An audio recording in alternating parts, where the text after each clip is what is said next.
them that your grace and your wisdom is given to them to lead us forward into a good and a better situation. We give you thanks for your great wisdom that is now released into this nation. In Jesus' name, amen. Ghana MONTIE, Ghana MONTIE, Ghana MONTIE, Ghana MONTIE.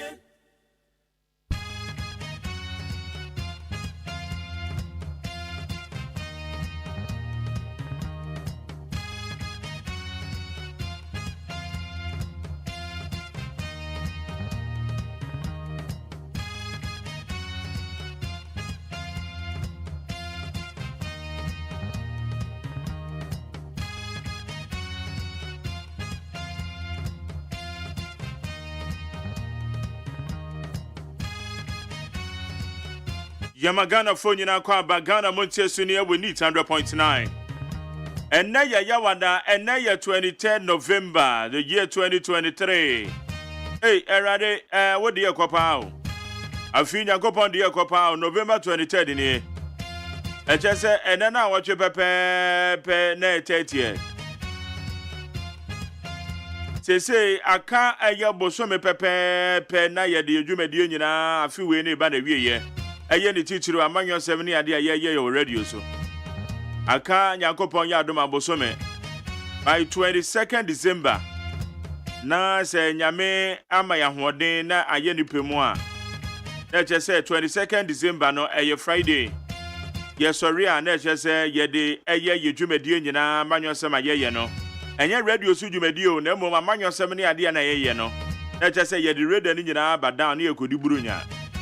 Ye kodi bronyo chale bronya no me kosen chase toto no ama me ma chase toto me no ama men twen aka se 24 na akwa kodi dwa chase na toto no amagu ho me mpe me ho akasa kasa ntie ma to me mu bi akwa kwatwere baabi ma to me tent enra me to tent tomatoes mi no akase ani mi no enna madamfu bi ana otonkoko because me man wo mo penkoko pa me man wo mo pe chicken and that I will chew chicken. Chicken with fried rice, me mani pepe.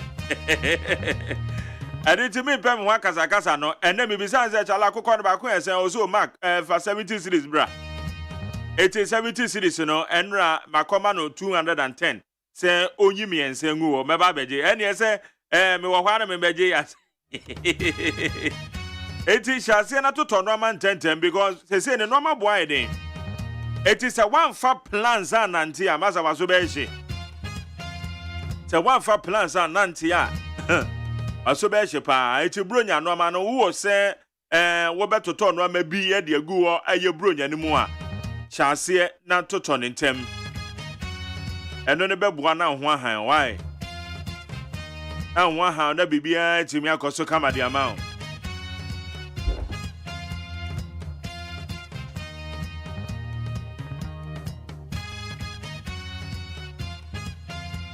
Yada chede upon Yakopon says, so waboy and hoba de na chayan, a radi yada was se moja dear frusane where you more. Yabeka se chede upon yame yada was say, oh, a radi yada was say. And yenny penina, nanyani say you. Yania for frosh and see, ebesis abiri minia. Icha near you, who am beam.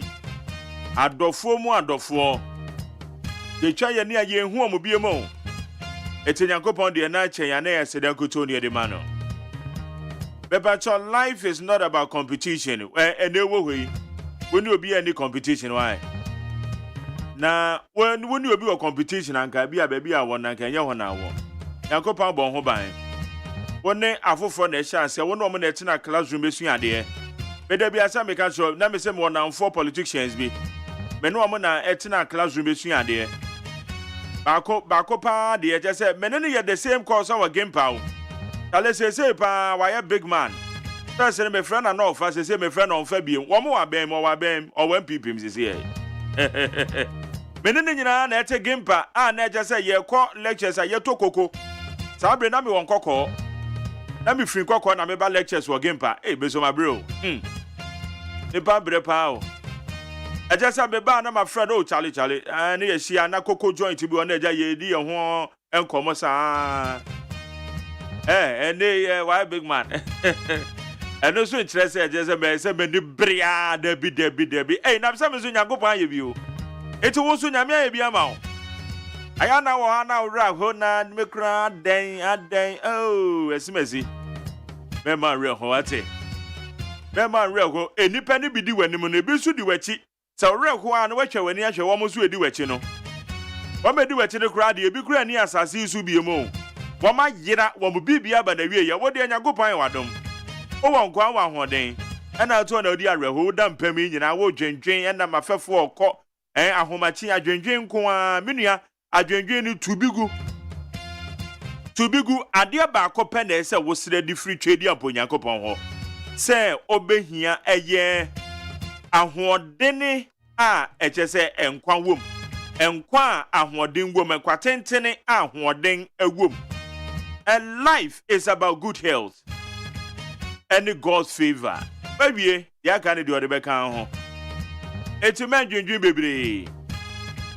And they can't see a year to talk. We are talkers or send them ma. O man benny na car na dada.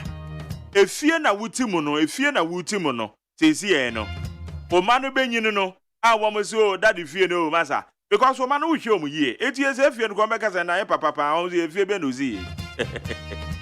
Eti chale eto de bia tubigu ene de American trade one no tubigu pressure no doso eto de bia tubigu na ye ko enem me dey the luxurious say AGYEMAN de ne fed Ghana MONTIE we need 100.9 amanyo 7 de ba beye ene semakodo hu hia ma my Ghana ye beka ho asem eno ne ba bedi ho koma we need 100.9 so ekwajo da me ade me producer ogina machi abena frame abankro ene nana ya usafo woman are in charge of the social media handles no.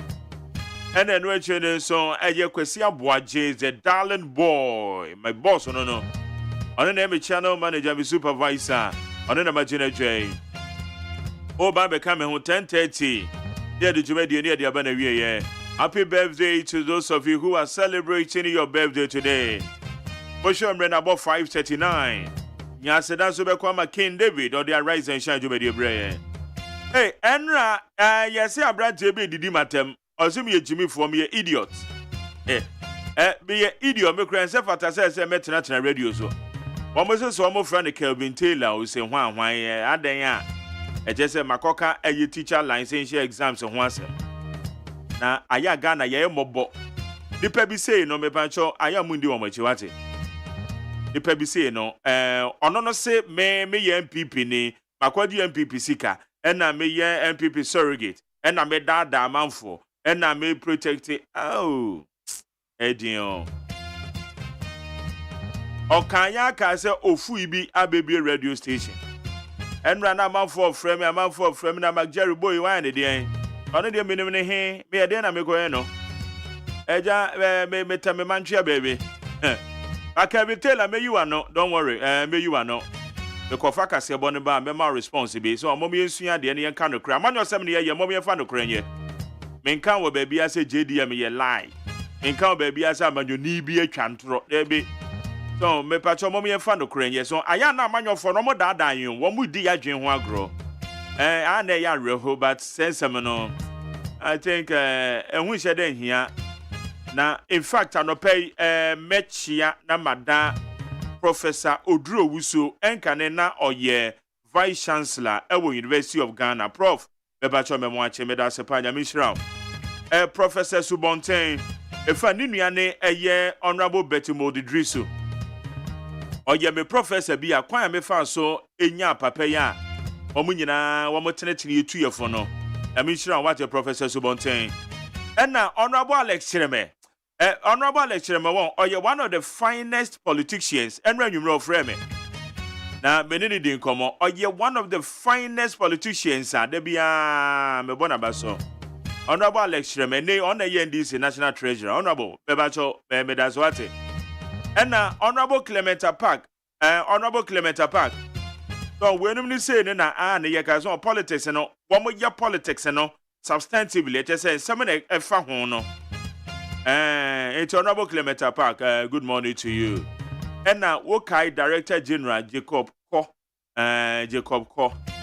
In fact, na enkane no Director General, my penda da Mahama na penso. Ghana Education Service. Papa, I salute you.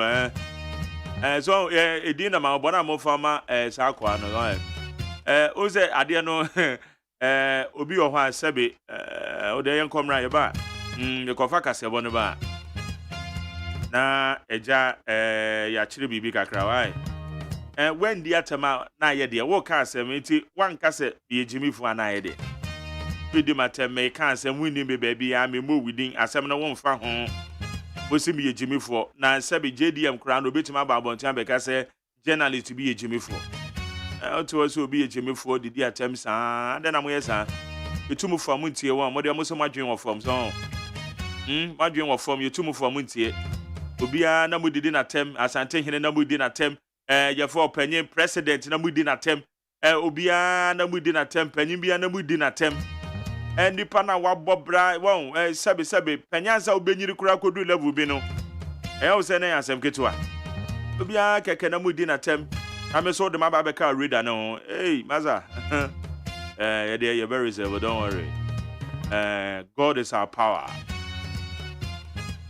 Okay, Mami on Facebook and so on. Okay, Michael Cheneboa. Also, good morning, Mark Jerry. I'm listening to you live from Bolzano, Italy. Cheneboa, me dan say, Lamprekin Rashid. So, Mark Jerry, please ignore that foolish boy. Oh, David. Don't worry. Also, ignore that boy. I wish you did not give him the needed attention. Charlie. Don't worry. Now, Ekuya Mwabwaten say, Dr. Baumia is breaking the very special greetings to Kwesi Queen in Bosompem, Controller and Accountant General, Parliamentary Candidate hopeful, Ewan Chief Swedro, Medan say. And Samuel Abobi Osemak Jerry, good morning. It's only MPP people who don't understand the 24-hour economy, lack of knowledge. My people perish. Okay, and ye Peter Somua, Joshua this year. I say good morning, Mark Jerry. Please don't mind that guy. He doesn't come from a Ghanaian home. Don't worry, Charlie. Wellington Adai said, watching you live from New York City. I say, Jerry, I love your show. God bless you. Greetings to my family at Dansoman First Stop and Kumasi Kwadaso. And you see Suleiman said, good morning, Mark Jerry. We say, Mark Jerry, don't mind him, okay? He doesn't get, okay, Charlie, don't worry, but I must say, Mumubina, Momotivity, Jabba day. And Agbupo on the social live. And Dennis Asumeni said, good morning, MJ. Keep the good work that you are doing. We saw Toski Bruno. I said, good morning, Jerry. Incoming Assembly member, Akrokere. And Bentel Frank said, Mark Jerry, good morning. Watching you live from Accra. Chado. Okay, we need your YouTube and Facebook live. Abdullah Bubu Ashe said, only those who care about you can hear you when you are quiet. Abdullah Bubu Ashe there and say, what done motivational speaker? Abdullah Bubu Ashe done motivational speaker. About one where you are going to, and also say, only those who care about you can hear you when you are quiet. I believe when you Andrew Zasari said, good morning, Mark Jerry. Do Chrome Kuya not free. In Tete Kwame, I say, good morning, Mark Jerry. Watching you live from Asamaika say, greetings to Owi Frimpong. Ahinkra Richmond said, good morning, Mark. I want you to help me. Thank all friends and family who wished me yesterday on my birthday. Bompata Santi Achem. Okay, belated birthday to you. Belated one to you.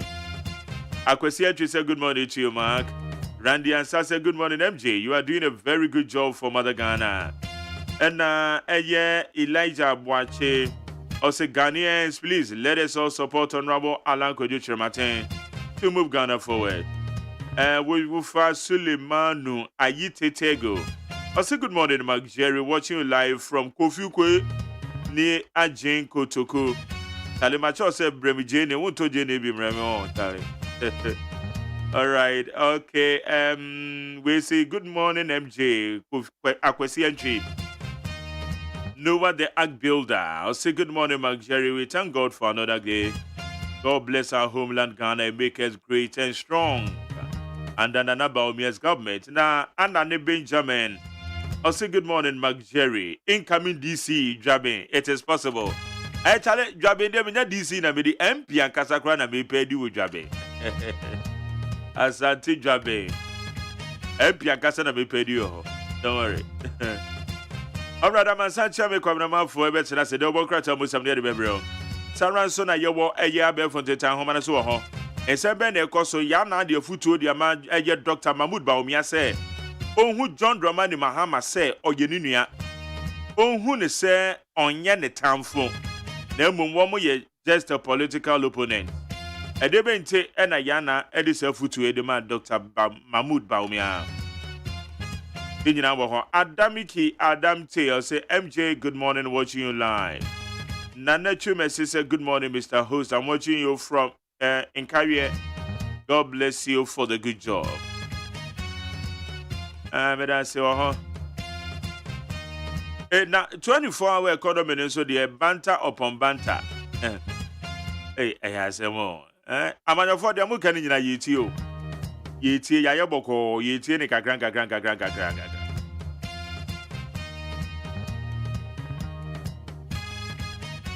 Okay, me pacho ya kwa ni me ya chese makodo a edi him e wa be for teta homa no so.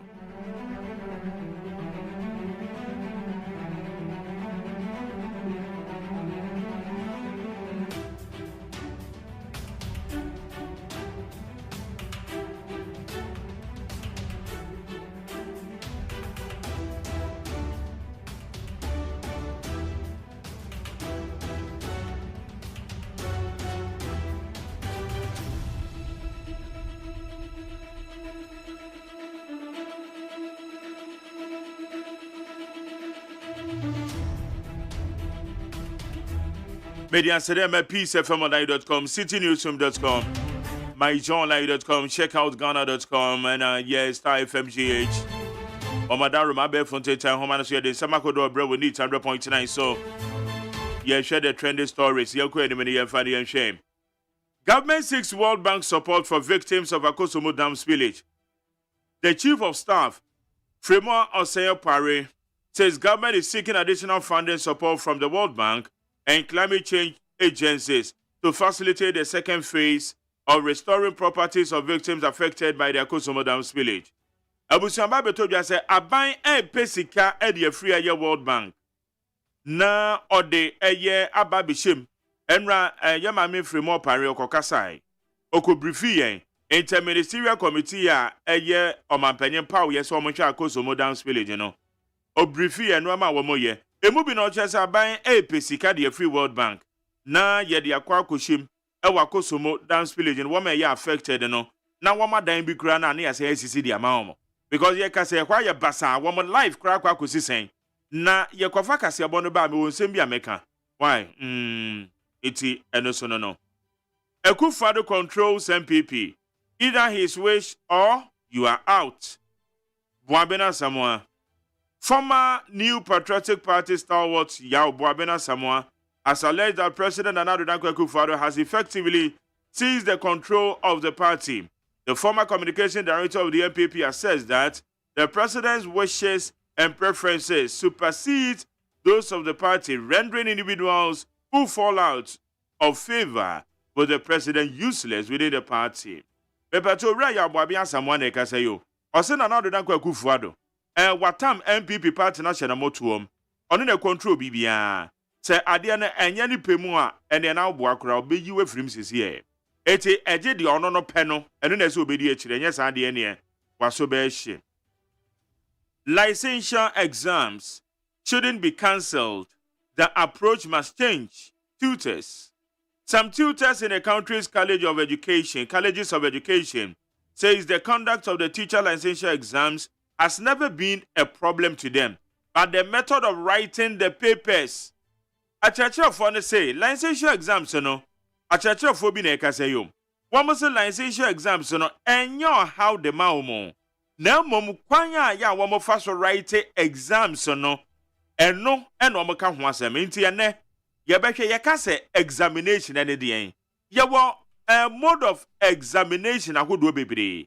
Megina hai obi betimi abadam ha. Ebi afadadex no aba na ohwe midin no monitor said ya meye program no omo the time we are no mama appraisal examination yes sir wakwa na classroom pe twere nso hwe o ane nwanwan say ye kasa exams na yes sir wo twere nso hwe classroom pe oh but there yakoba ye be din komo it is say na teacher for ni be can government will restore education in spillage affected communities. Educhum assures. Education Minister Dr. Yowaduchum has affirmed the government's commitment to swiftly restore normalcy to education in communities affected by the recent Akosomo Dam spillage. Aban say, "Aye suku fu anu omutitifie. Esuku adanya ne nsuo fa no a ewa Akosomo Dam spillage no ho. Ene de keka ho no immediately aban eba betwe na wo ma restore ni nyina na nkoda no etimi akwa kosua de na akyerɛkyerɛfo nso etimi akwa akɔkyerɛ de na bibia etimi akoso kama. Treat Mahama as your elder brother. Yana advises Baumia. Yana Abubakari Mahama II, the overlord of Dagbon traditional area, has urged the new Patriotic Party flag bearer and the Vice President, Dr. Mahmoud Baumia, to conduct a clean and respectful campaign ahead of the 2024 general elections. Bepacho Yana or Dagbon, a traditional area neka say, or the futu Ediama Dr. Mahmoud Baumia, or say, hey, Bedofopa, Oya Medesha Kron. Eye wunia penye Mahama who say you wunia penye. Kweni ye and waka sentiano, onya wo tamfo na momo your political opponent. It will be anya the campaign fe kama. It won't share na wankasa entiano esemono enono. Lands Ministries probe must unveil persons behind attempted sale of Speaker's residence, Parliament. The Parliamentary Service of Ghana has stated that investigations by the Ministry of Lands and Natural Resources into the attempted sale of the Speaker's residence must establish who attempted to sell and who the potential buyer was.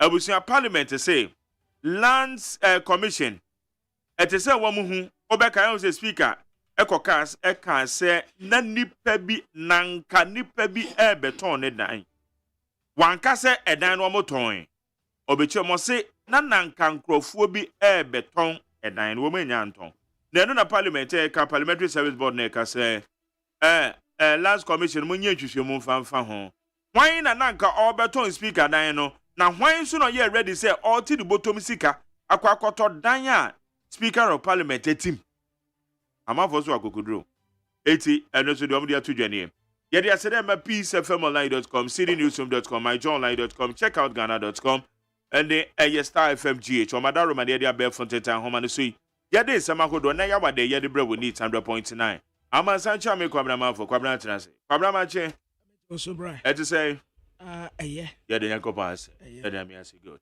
ye kwa ni me na ye hwe nkrata ne sama wo yo abusiafo de bokrata me de mamu ate amamu akwaba aye daily graphic de bokrata anwa na nanim hanom no watere se sexual harassment wo mu de homra eba said ye be ya ebeboa ma emaya wo mu wo schools mu no obi antete wonum Ghana ya recordo 3 surplus no wo mu se efri 2.3 billion ediko 2.4 billion ya aye enije samayen 11.6 billion Ghana cedis ene yase yamfa nkotua contractor for worker energy minister ene watere se wayira ne de awurade ayadom ye wo bebre enti ye bekoso ana yetu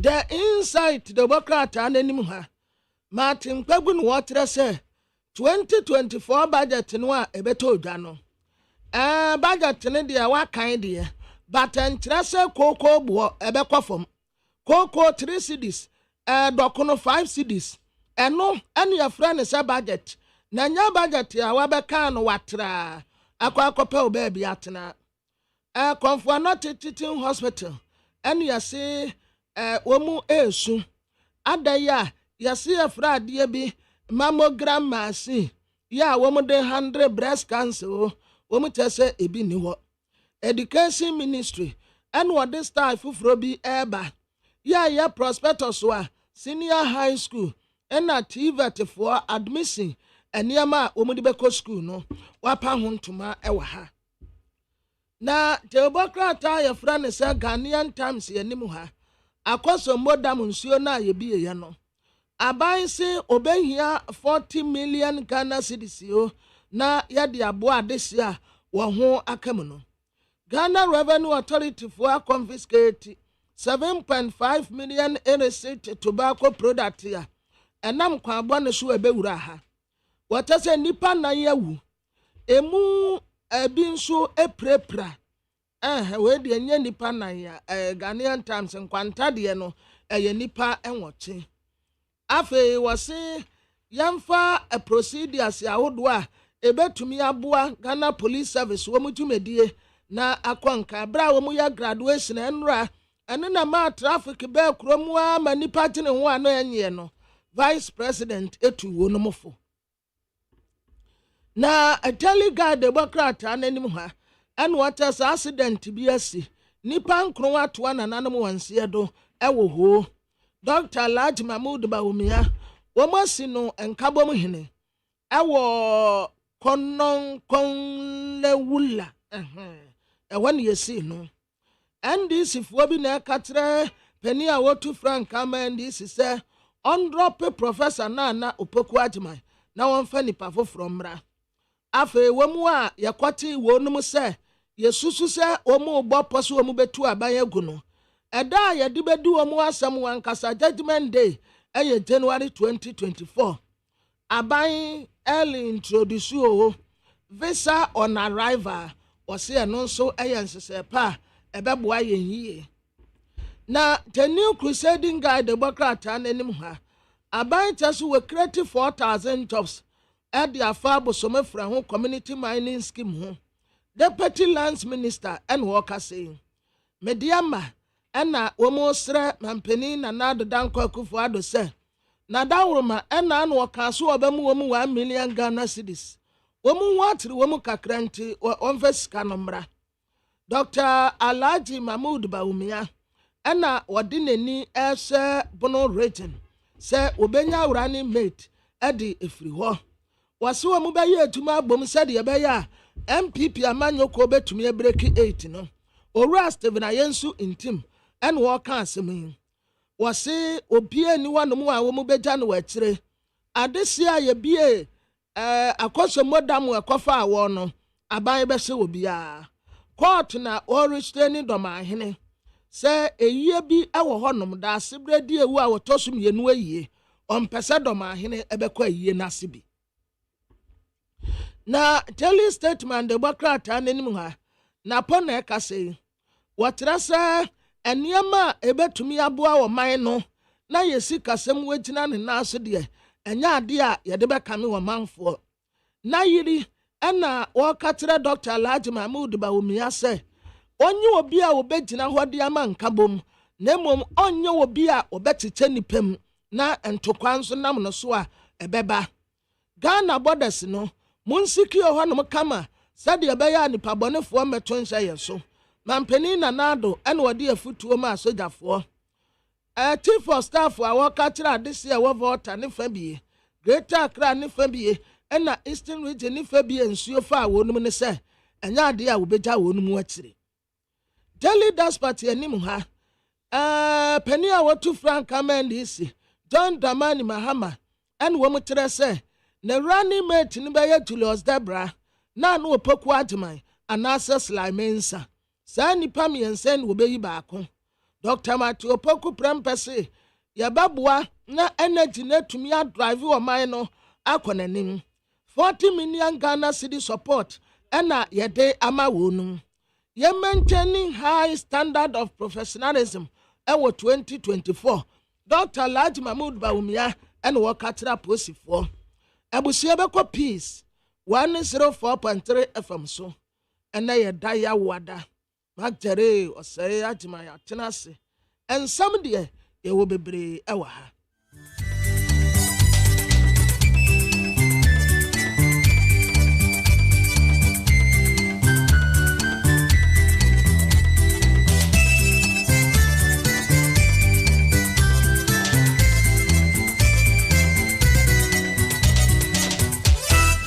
no nsia peace 104.3 FM Sunni omai ma yemamwache anopa ikasia yensaka ena yede bremo no na kasia ifi peace FM so on kan sign nam okay 101.7 nit FM so ay 100.9 aye nyina ye ship house Abeka Junction enkran ena fe hello 101.5 FM eno so e Kumase edum eno achi radio stations bebrebe wo Ghana eni abrochira man so omaje kasia yi de pete ye dom wanya bi tie ena fe nsemi nyina e wo peacefmonline.com ena GhanaToday.com na kasia ya de bremu anopamu nsem wodi akotene no ebini opani ani din de ononyanfo aja chikwesi eke kwato edina kwa akwagina no asem die ne atu ahyabosum bionu ntem opani bia stress yenyin free ya mani trim say abodi nyansape eye science afei technology engineering ene nkonta eden yenyi sa asem no free wo mutrim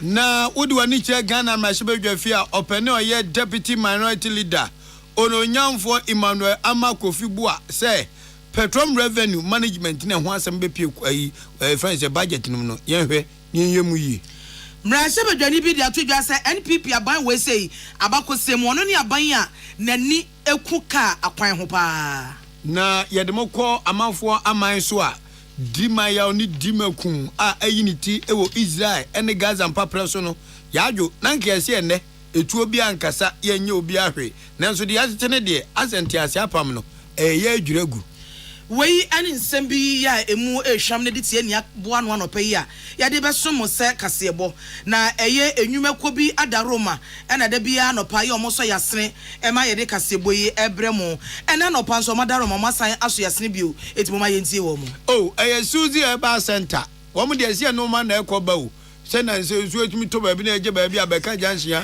nsu agugu ma ewiem ayudududu a amasama afo nso na ewia na ebo hoyi eye Suzy ena abenya bie Suzy men capsules and the women capsules unya ni soap na be ma na ho ayakono say dependable herbal wo mi say awon to so ne be ma yade ba ko eya ani koko mu na wo be kun koko yade betime prewa kun enti dependable herbal home ete so ani asore achenkwana na onu mbremu ye JA Banning Company Limited ampa achima ne ma sene ofire one wet my ban 20 disinfectant Ghana ha AGYEMAN ehwam keke enkabon ne tu asese hon oba sa wonkwan nye da na se entiminka na nkirin so antrimu entiminka na oba ba sia wonkwan etimida enkwan etimida oni bra ehihye ho ummo no nkwan da bia na yenko joint wa joint ache kivo hot pepper fapopo nkwan na we say yes onsa no nkwan ede say asantoa Abigail nkwan Yamvita Yamvita what Yamvita emofane nya pa no mu dia senka bro nya bebe enkro be ma kwa begu fie agya wadwo mom Yamvita na nyoma nyina nso ntimi konkan emfema se odima foti ase a abaifo ntimi se odima foti ase a bibi ntimi nkrim yo medima fo Herbal Center ya de pa se be kwa to mpam no afi wo sen no ayi wi ensida odima foti ase medima fo Herbal se bra na ho beto onga ilele Fabi popo wate ebe ma wonkwan na ofrohye ayede sa anyumakuo wenti adehye mienu age nkonya di nsem na ebremo mi amote menkan ye fema odehye na ahofedua achenkwan na menum bremu wodi ankan kwa me yeboa na afi adwoa yeboa agye afi kasene mu nsemo enie pani bia wono so oye adwuma oye nhwehwemu na se woye obenfo ewo enipadua emu asodafo akona bo nipadua oban eye immune system no oye professor for immunology ewo Nguchi Memorial Institute for Medical Research didn't the Professor Michael Ofori wono no wakasa no wasi ehia pasi ye hye ye mani nkran mrantie ne maba wono nyina nkran sukufo esese ye hye omo nkran na omunya edobi ene opepa se omo besua abodie nyansape enei abafu nimdie emfididwuma hu nimdie ene enkonta the American science technology engineering and mathematics or say ebabua papa se be hye nkoda ne nkran no matimi asua sa ne mefri se sa niema ahodo enan a wabodin no eno na ma aman bi etimi anyini aye akese Roma tu mpon kwa wo manimu no enti yenhye Ghana fo nkoda ni nyina nkran na sa de omo mfa omo ho enhyemu bi wo se ehye nipa bebre tim se oh ma se de ade pa hey engineering dey se onyo bi a wabi unya daji nhia de ne agyae enti no ato atwene ne wo nkwa ho kra obi se science de ene agisa uti no etimi hia de pa nya sa de ha ho wo se yakasa asemi ahya nkoda ne timu saa enti ama bebre no omo mpeso mo tiri din kra enti wo bo science din a wo mpe wo bo maths din a wo mpe wo bo engineering na wo mpe bibia fi se wate se saa de suade no eden wo se saa asem no ayaka amana baje hinide nyimfiri ho yenya ika ne yensa ye nwoma ne nyina nkuran se saa nyama yi emu sua no enya den wo bia peso sua betimi asua am watimi ahu no watimi atwa anansa wapaase efi se ye hia se nkoda ne sua saa de suade ennan yi ne enya nipa dodo ewo apomodi adwuma mu wo mo be ya dokotafo wo mo be frafra enuro wo mo be ye hwehwemu no ye hia nipa ewo saa eniema ne nyina emu na de amemodi nsem nyina to dwa no ene se Noguchi Memorial Institute for Medical Research wamo eye afiafi enhyiamu kese bia eye annual research meeting afi dia ene ne nseso atoso nwotwe na omo ye afi dia na omo hyeda yi dada ba kusi wo ebo dwa ma sukufo ni nipa babro empemu mienu so obi amra na wo mehwe Noguchi honom onhwe adwuma mo ye mfidi omo de hwehwemu kwan omo faso hwehwemu no adwuma na omo ye ne de omo ye de boa oman no na saa adwuma de yase ene opani na mo a wode nsemi etudwa afi bia na ye ne se ye keke no ma ya na afi ni nyina bom na ehia ye scientists students ene ya de ni ehia na ya dwunpin ene ye policy makers ana wo ma omo ehhye mbra na ehia na ya dwunpin no ma ye na afi ni mu say be pa nkola no ni experience show because obi ati Noguchi ka if you decide say ne no collaboration with the Ministry of Education ye be shut adwuma ye nyina ene near receiving Kolano, especially from GSS, from primary school, and a few also from the secondary schools. Now, church no my idea apply science na one. They boa health systems no Matias here, no more so musua that you know almost bet me about the and there were more than 2,000 children so even though ye mere moment a few of them are more opportunity. If you restrict number, next and even more than 5,000. Yeah, enuachi Professor Michael Ofori ya yetene kasa no wasa cheche botai potintia omo bie kwan ma sukufo nkoda bebre efi schools ahodo mu ewo Ghana ahinkro eye enkran eba Noguchi wono mbekasa ya twetwe nkomo ma omo san bebo wo mani akonhoma enna nuachi esukufo ni bi nsori nsantwofo ekasaye echeche ne omo bae no omo aba behunu me who a lot of microscopes ultimately viruses and as bacteria so I want me for when you can say any department of immunology and a honor so you some tested drugs for honor and there is viscology back honor my honor no DNA and RNA excretion and no more that place no it's another messiah say DNA no and I almost test pa RNA that ya enter and bana misasu sia hu say obetime de different types of equipment aye ejuma to say bio safety cabinet no and they protect omo ye ejuma no say na ebe ya omo get infected by the virus. Yeah, adisuafo a wo mo bese kwobo omo ni akonhoma e wo Noguchi Memorial Institute for Medical Research na omo kwa kire niam a omo kwa ye omo kohunu ye no omo binum kasa ene eteye no ye to akasia bono so de mako no nyamfo James Jachi Kwesen ono eyemrase badwani ma de hye wo asin of abato mpesua so na nansem a ye kwato abanentansa de yire de ne ye chentampe homa bompete sampete ye de yire nankasa na su kuku sa ne namu na bato kwato se wi ene odi nkunim na nkunim di ache no ena se na kwakopiem wo kwato na asem na kwakopiem wo kwato na no aye bo modern suma eye Philippa Atanga se Atanga ko na kwadi court ntem na chi Atanga egopie mo court no amane ode bu ani achefu nyina se judge a wote asem no so no Yakopon ya doma judge fo wakwama bi omko aza frakma mama kwan eti sa akwama no e ba so no oba makwan wota be bie judge no asa be judge suku ni bi no na February bosom ne ho a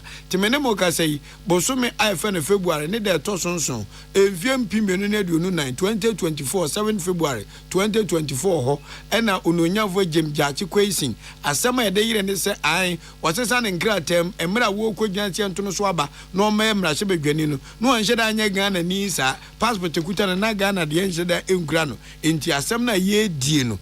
Judge in Elko holiday, and as a walker, aquamenti. As Abba should be a ma, a Bosumi February, neither tosu eduno, neither tosun song, a fear be woman.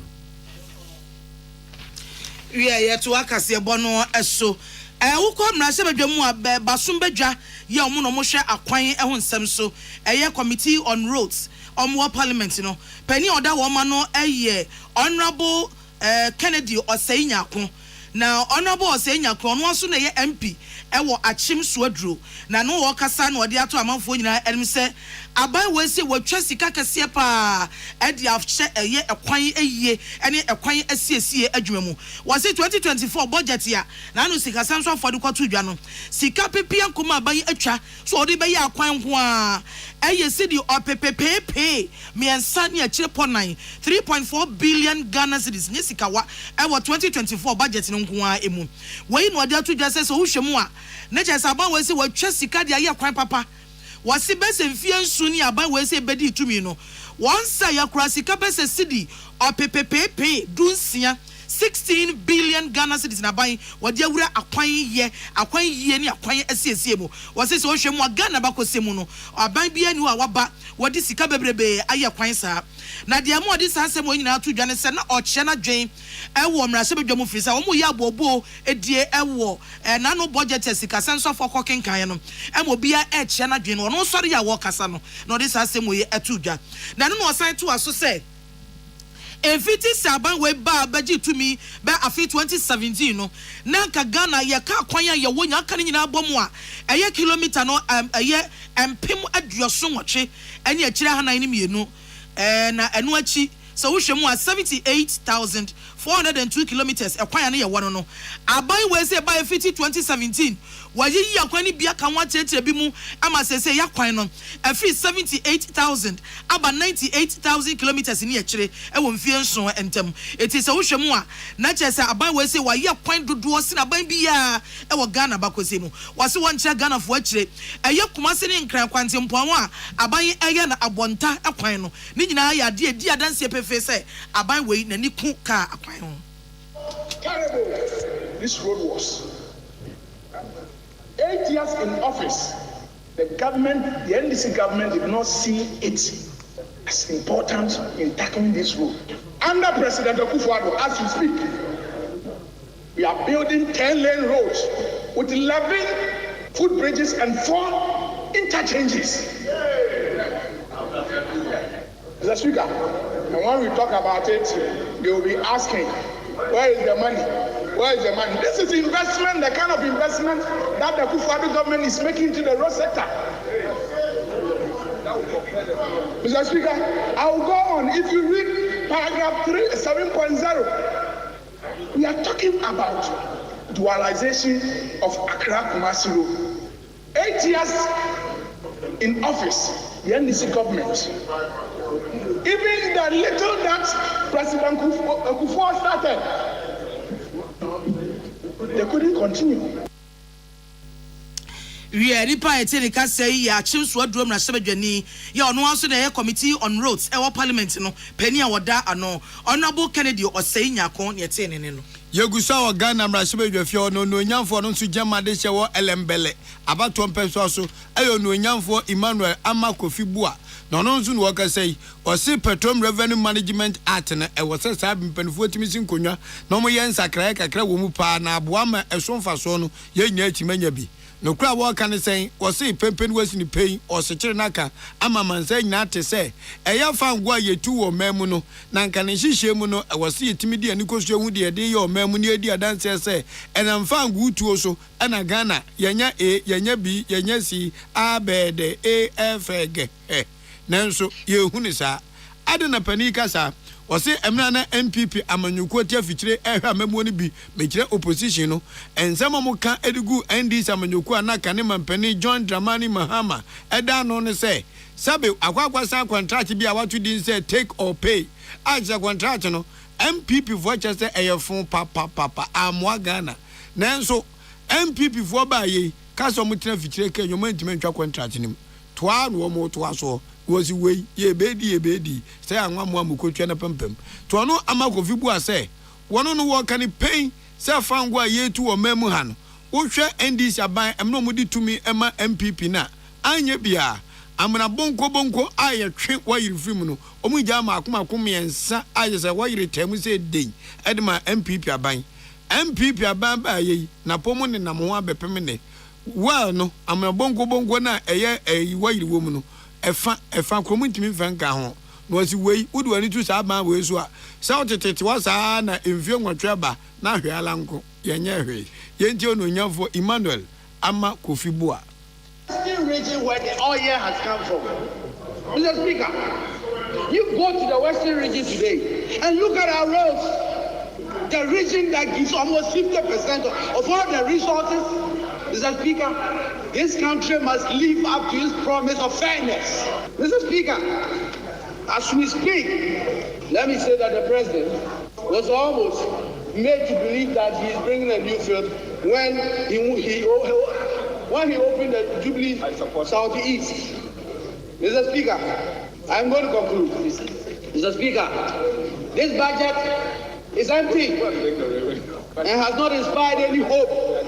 The people of Ghana have had a challenging journey in the past 7 years.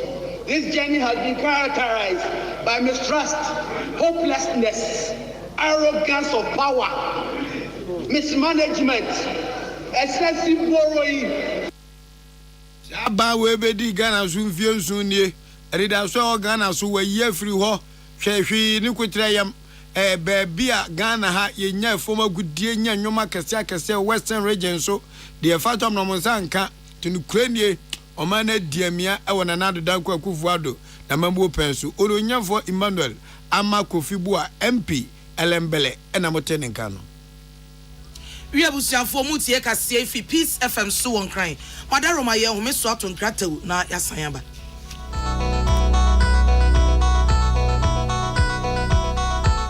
Peace FM. Herbal and Alternative Medical Hospital Bena Black History and the War America, China, Africa, ne Ghana and Penifua Bonabaso say, or say a real moment for Tiapopa. AGYEMAN Scientific Hospital. I had a sabia, or one video was so, Yawudaswa, and Vidiana Chiro Yadi, and no son so saw Yadi. Amen, a expert or one croyaria, one run when nam. Now, what Dr. Fonia nurse for so, or what's a ma? AGYEMAN Scientific at the herbal, homeopathy, naturopathy, and reflexology, na, as Sayadi. So, one I will pay, and I are ready to say, Pa, Yamia Dumunti, Yaria expert. AGYEMAN Scientific ebe boama inshallah ohwato na wonso dia dance said the Ghana Fonia brochure for be dia dance no Accra AGYEMAN Scientific e wodome Obersnet Flats and Alashibinso our Klagon ebe Shaman Road under bridge ope o krabata p free non sure dia ben wo 0245 275254 ana 020-722-9505 AGYEMAN Scientific Herbal and Alternative Medical Hospital Allow Shafi nyamene yaresafo Amanfo, the Amoka Chef Freddy's Corner Home Appliances or the Abba Freddy's Corner Home Appliances Center. Home appliances are a ye papabia, a biwoho, Brandsbane, Media, Samsung, Kaiware, TCL, TV, air conditioner, freezers, fridges, water dispensers, and Nidia Kekeka home. Nia ubenya good warranty dear. Ko Freddy's Corner Home Appliances ukokumemle. CCTV a Boama monitor of properties and business at anywhere in the world. CCTV and Nidaho, a wood detector, clear pictures, Wi-Fi connector. Utimi connect my phone. Now monitor baby a wo wiasibia. Freddy's Corner Home Appliances Abeka Freddy's Corner a Joshua Hodwa or Tom phones and a home accessories no. Fresh 0544-959195 and 020-7937-323 and now so Brako Komemle City Light in Chehwa. Na ya can discount any achadia. Ubetiasie. Freddy's Corner. Home of authentic home appliances, phones, and its accessories. So I come out show and I bought peri the Bronican hardware one. At the end of the Sawaye, that's how yam so at Timsue. Wobapak in a farmer, Martin's liver salt, Tetraquay, and Tem, as she and Shagu glass more at a Martin's liver salt, no back one, no, dear goom. Ubahun say, who a glass in the moon. Now one no. Martin's liver salt, you want orange flavor, and a bacosia plain. One more of Hobato. Nemum Edina nu na hunto wa who doctor. Peace FM. Tune it in, turn it up, Peace FM, and rip off the knobs. Abusia yeto akase no eso omampani foforo yato abayi no Liberia Owura Joseph Boakai wono e de atodwa se mampani a ote akonwa so sesi a enche na wo ba be sore so mampani George Wia waya de pa na wiase enkuguo de eya enkuguo ani di nkuguo a efere eti so obedi nkuguo no tibi titu so madi nkuguo majatu mama mensa so ane chese nipa no waya de we di mensem enti wo kanfo mampani George Wia se waya de se wadi nkuguo no ajatum e wakomapem aje se bosume January mu e wafie beba mu no obesori akonwa no so emo no Owura Joseph Boakai abetena akonwa no so se Liberia mampani Owura Boakai wadi mampani abedi ya kire pen omoto aba no obi antimi anya dodo a ehia no eto mo san to nimpre no so ma wo mie nko a ya to nimpre no so no Owura Boakai no e na etimi edi nkunim enti bosume January mu wa fit 2024 na mampani George Wia ono obesi efom na Owura Boakai ade ato Liberia fo ni so da mo se pa se omudi dibre na hye ne nsa na asem omu gina so to aba ne ma no de be ya adwuma wo mo so mo pe ensesaye wọ́n mú abẹ́rẹ́ ẹni abẹ́mu sikadie ni yẹn nkyẹn eti wọ́n mú abẹ́yi abẹ́mu sikadie ni yẹn nkyẹn ni deɛ ẹni eti ntontan ẹni wọ́n si Liberia nyɛ ɔman yɛ ɛhia no na mpanini yɛ bɔne mpanimfoɔ asɛbi wɔn nwene ɔman no ho ɛna ama Liberia ma na awiewie ne sɛ amoako ne yɛdu eti saa abiri ɔno ɔbɛyi deɛ ɛni nneɛma ɛbɛsesa. mpanimfoɔ sɛ ɔtipu bɔ obi di na ebi anako obi nkwan sɛ nya na afoɔ ha nkwan Liberia nso saa George Pon wu akɔgye akonnwa fi sɛ football a wagye din obi o meyi ehwegu yemfa mu go Israel naposo na Israel wa ma na eni etietia eno na beda adwa se Israel fo yi ene eye Gaza fo mpanifo asinkonwa to adwen se adwebre o indikentuo nkasa ewiem nye din na nhye ne se Hamas fo no enipa o ma cho mom ye Israel fo nke na ya wa ye di kasebo bremu yi ko mbe gyamu aduonum ti omu gyamu aduonum edima Israel fo a Israel fo de hia Hamas fo atwo mesi ti omu gyamu aduonum di a omu nto tai omu nto bomb omu ntutuo konti ba kura wuhim langas fo Israel nyina omu nkwadwuma nanka ehunsa asundwe no eba kakrakra na Israel fo nso Palestinian fo ma awmachi makumako wo ha omu ejeli no konso mbe free wom nanso de yatete ne se san hihye yi a omu ye no Israel empanifo mu di akotini wa bam no bi ani BBC nsentwafo abonkomo asade na emfa enya de betima afa sanse na ya we omu hyeda hu signal bi a chese ni padu no mu ye Israel fo no Hamas fo ebejam edema Israel fo na Israel Prime Minister Benjamin Netanyahu wodi atodwa so no ne hu tina ne din di Benjamin Netanyahu wọ́n wọ wáyé náà dwe sẹ́ ọbẹ̀ bírímù amáṣẹ́fọ́ no papa na ntọ́kwa náà ọ̀nà wọ́n de ate táìf so wọ Gaza mpapẹ́ so no ọ̀nyẹ́ so wọ́n kún ẹlùsù o ọ̀nà ọ̀nà Yesu nẹ̀nam nti wọ́n yẹ wina jíwfọ́ wọ́n so wọ́n bẹ bírímù ayi Gazafoɔ no wọ́n mpapẹ́ so wọ́n tutọ́ teta na wúrà wọ́sẹ̀m ne sẹ́ obu ntọ́kwa nkẹ́nfa ne ho na nso fiti October bó so ndé ẹ̀tọ́ sonson wọ́n ne ntọ́kwa gengam so no enipa ewuo ẹbọ apem ene eye echire a chese nipa achitwo mahie nso de be ahamienu ene aduana ene echire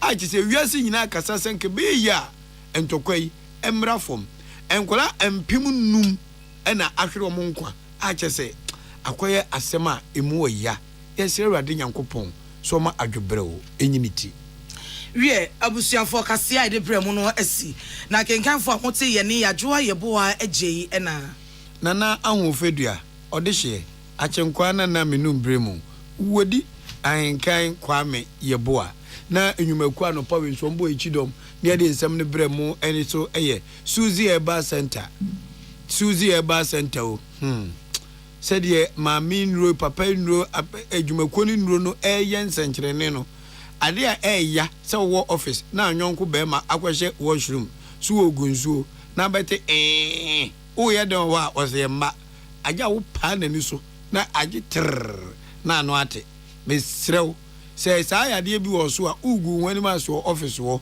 oda se ninim ne ho me kan wate enti kopa Suzy men capsules nanonom e ma asem unka ne bebre se Nyankopon si nwen ma no akona keke de wo si de pra enti mesrew o yo ba nso a mo ani na ho na kopa bi woman capsules ne bi na wonya de ope wie de ho ato no eyetwam kabia atwam ade na ya ko beto koso aba ho enyenti olonio on wokro no mesi wo ba sheet no odase ne de ne nanti ebetete na ohia eye sibi soap tetetia frɛ number 0247 111 671 and 0246 578 750 dependable herbal home say awontoso ene bema hwɛ aga ze nipa free me ha me no ho abankra ha wo ye gman ani kan odinam wanum nro ka koku betima kremu no ngo abem na menkan a wodi odi menkan vo no de bi yeto no de bi ye nu ho ni nyina no wa hwe a starch ne do so pe e ma koku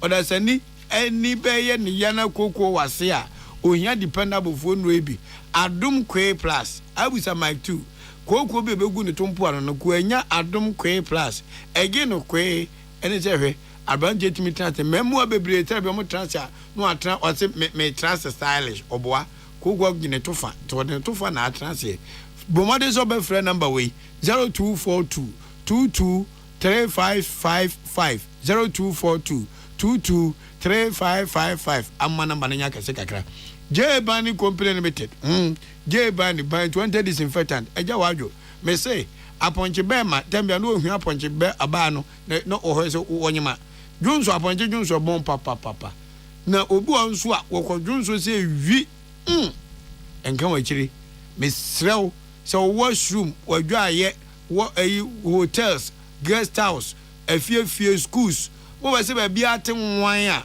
ohia AGYEMAN product ban 20 disinfectant eno ya wadwo anu odeni ehwam papa kona kopa bito emane bro nya bo aye no atrache afene be unse yan wale o ana yan goso anu ndwembra ne yenyunsu bi keke da bi emwawo enyesu bampa pekivo hot pepper fapopono ojolo lai soup abekatikonto no won kana no kase awurade nyankopon se wo honye fe kwa onsa no nkwan bankasa shito spaghetti obabu anso asebe enkwan pan apie onimu yo fakivo hot pepper enane nkwan kama pa Lovers Herba, woman no modi aba, Lovers natural capsules.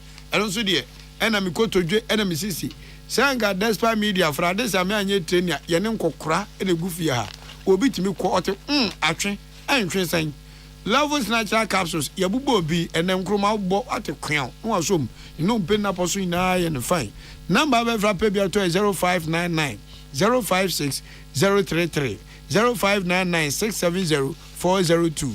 Yam vita no nukoni nyankopon ni mofra aduane na no ajekodu akoto bi adinam chehwe busumi nsia ekọ mofra de yam vita oba tan bia wo amani nku ma ho se be nkwa be nyan promprom unya yam vita ebebo abusuane pa ilele onga ilele yes eneri abafu nyoma na didi adwuma ho nipadua nya abafu nipadua to ba se wo nkwan etuhwa Uwe se kola no pons ko mudim nika bebe fie nkohwa o baabi a fa onga ilele fire aduane no ne bekọ yi pa hwa udima fote ase nso baifo nkitingiti na mbe yi mu ho asema kire na yemu da bia ne ye hia ma ya pa moni so na udima fote ase nso de omu de adwuma na hye nyankopon sa na yarewa o mo sapa na eswani se mu bie udima fote ase hospital na doctor time da so obema abre se wo yade me ma na otwemienu me ma na wotwe na nsa me tuase obi de stroke ontimi nsore na no chia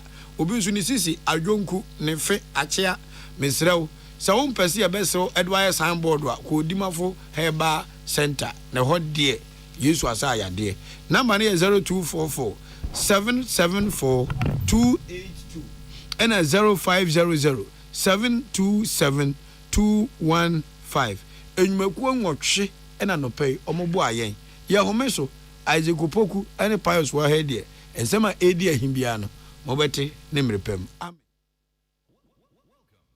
Ghana Montie Ghana Montie Ghana Montie Ghana Montie Ghana Montie Ghana Montie na mansanya so adawroko fiaman homene so ejiji tonton sansan ewo neat 100.9 FM Ghana Montie Ghana Montie Ghana Montie Ghana Montie Hey, catch it. Listen in here. And you ma beto to dia me baba no hwade no. Twem so betumi a. Hey, asew. Hey, now beka. Ya John to mami ensa duku portmanteau. This way chocolate drink. Na kan wo hwe afi bia so beri ni waware ne a. This way chocolate drink. Na kan sia. Oh, asew. Wo den kan no tumu ho. Me be mo anu nsu wo hye kura dia ka ho. Wo hwe dia wapi ho. O ka sa batete e da fom ho. This way chocolate drink.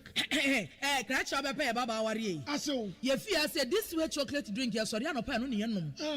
Ye be chef fridge nom no se snack. Ye nya hoho a no ne de serve wo mo. Ye didi wie ne ye pe bibia bogu ya de so a. This way chocolate drink ne yenom. And this way no ti ano a he se kire wom koko wom brick wom bibia wom ade wo hia ne so se.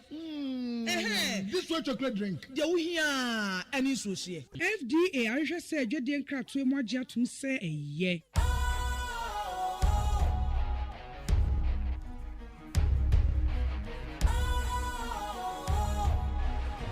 What's cool, fresh and trendy with a new look?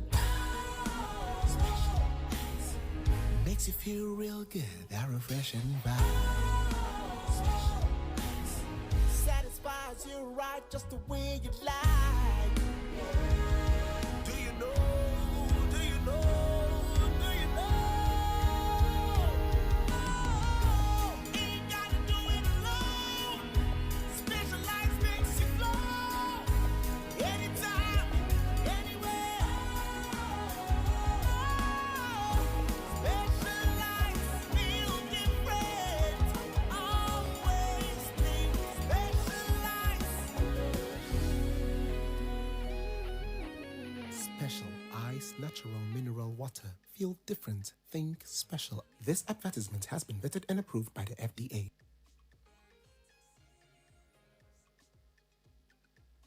Ghana Muntie na mansanya so adawro kofiaman homene so ejiji tonton sansan e wo NEET 100.9 FM. Ghana Muntie.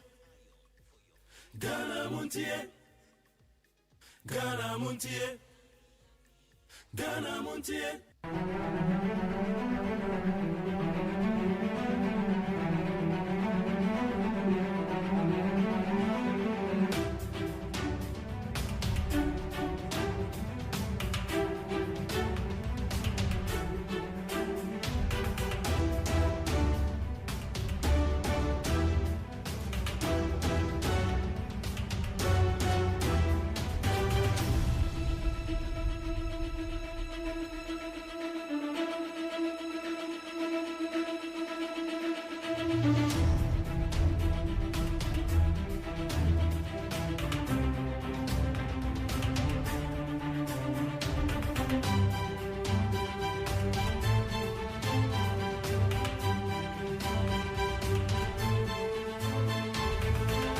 Lancashire exams.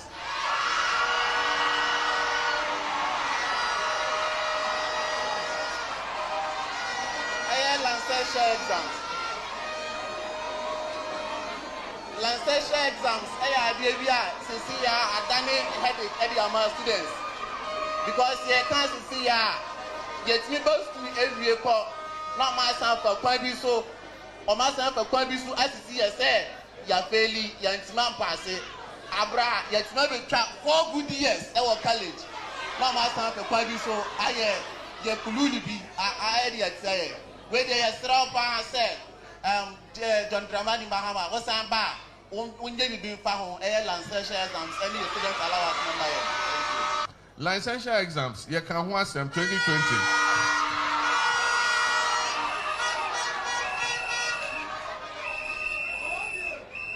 You can't hold that. You can't watch them that 2020. And to assume say. And you say, what should the colleges of education no? Ade a omo kire nkwadaa no enu pempens ebebia e wo se edura e wo se wo ye hu bibi na omutimi eye omo exams no mu pie eye dan na nkwadaa ombeba training college 4 years no mature exam afibia omo kire exam afibia omo kire exam edru 4th year no mature final exam no more pass it. Ya pass here, we are just on my teacher for no. no ask waka say almost ambe chro exam bibium asa na mo agye o ma tu say mo ye teacher for ezu enti e dey say e ba licensure exam no ye be ye free ho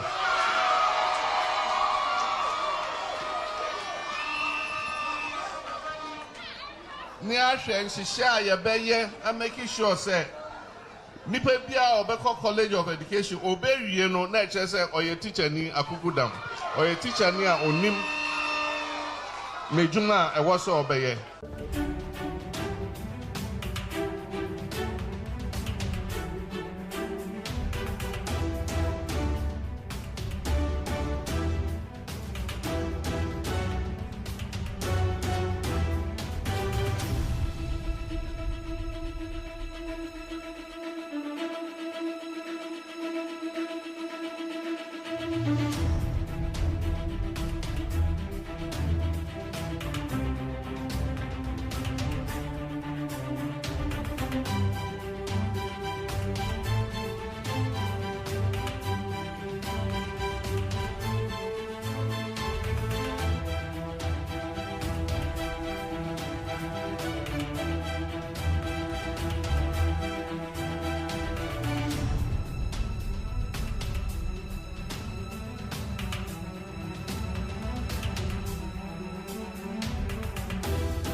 Yamagana phone you now call by Eddie Bandit 100.9. You made your friend Ghana Montie. Ghana Montie Jumedie Yade Bro Ejoada Eko Sifiada. Na Esama Hudo Bebrene Koso. Eyana etu eye Dr. Mahmoud Baumia Fose. Medesha Gron. Unjo Mahama say or your senior brother. 20 year na say when who saw your townful campaign amoye no onye ne kama campaign amoye no monye ne kama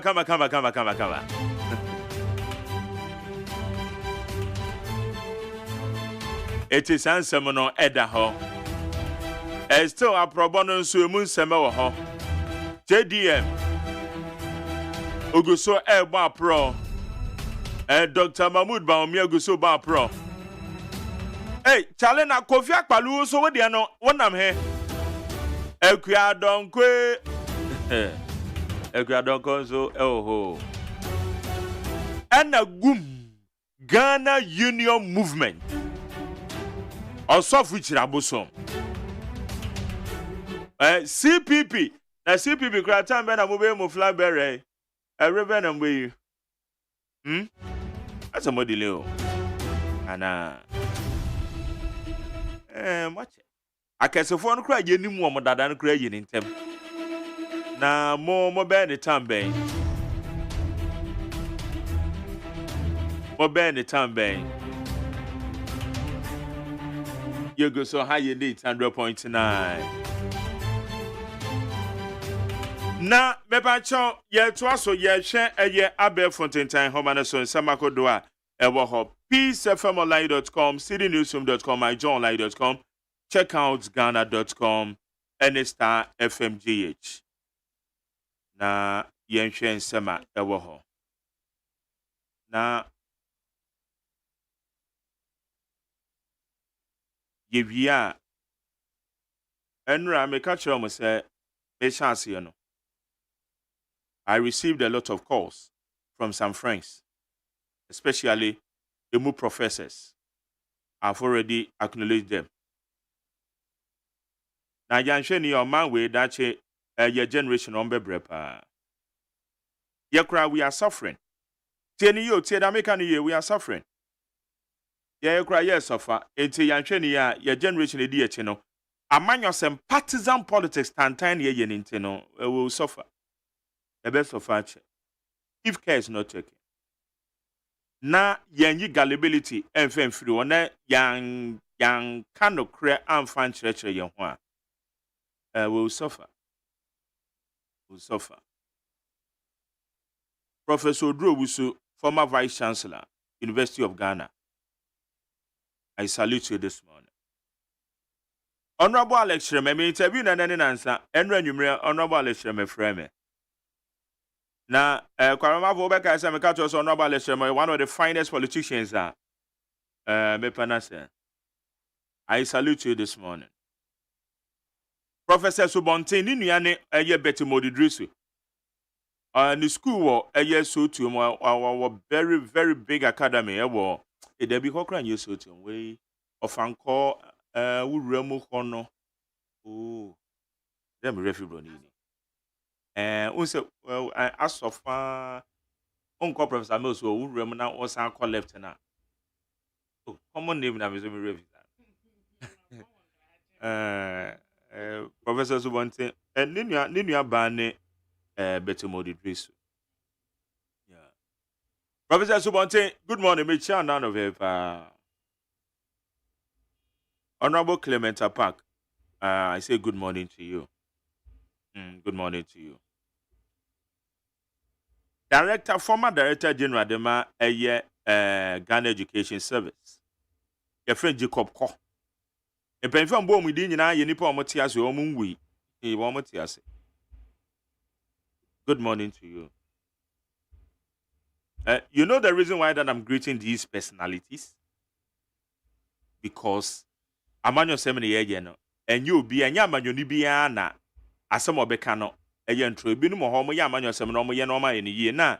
ye wo nipa bi wo ho nso a se bibi ni no mamu ni nyina no nanka o mamu ni nyina dwen aye kesrene no na anka womo no etima ba bechim so ade e se na etie maminchia Angel Kabunu Nagrat President Angel Kabunu Bema good morning. Good morning. Yawo ekuo from Coalition of Concerned Teachers. CCT. Bema good morning. Mechiao. Mechiao pa na so de man chiao so me nyan chia wintina. Me mechiao pa na do be do ni so. Coalition of Concerned Teachers. Evat. Bema good morning pa na Madam Fubi wachira de ache papa na committee bi a te teacher license ho asema ye ken na oka committee ne ho a wo mo call Forest Hotel wo dodowa kamo ye kasa na obi etete be bi se ofu ibi sori a ana vo so obi a ye fa no Norbert Gbogbochi we send him nitina mehwe before no so because be se mbo ni ye Norbert Gbogbochi Tale Norbert we brutal ate echi ana no pe but we ni nyina na ye se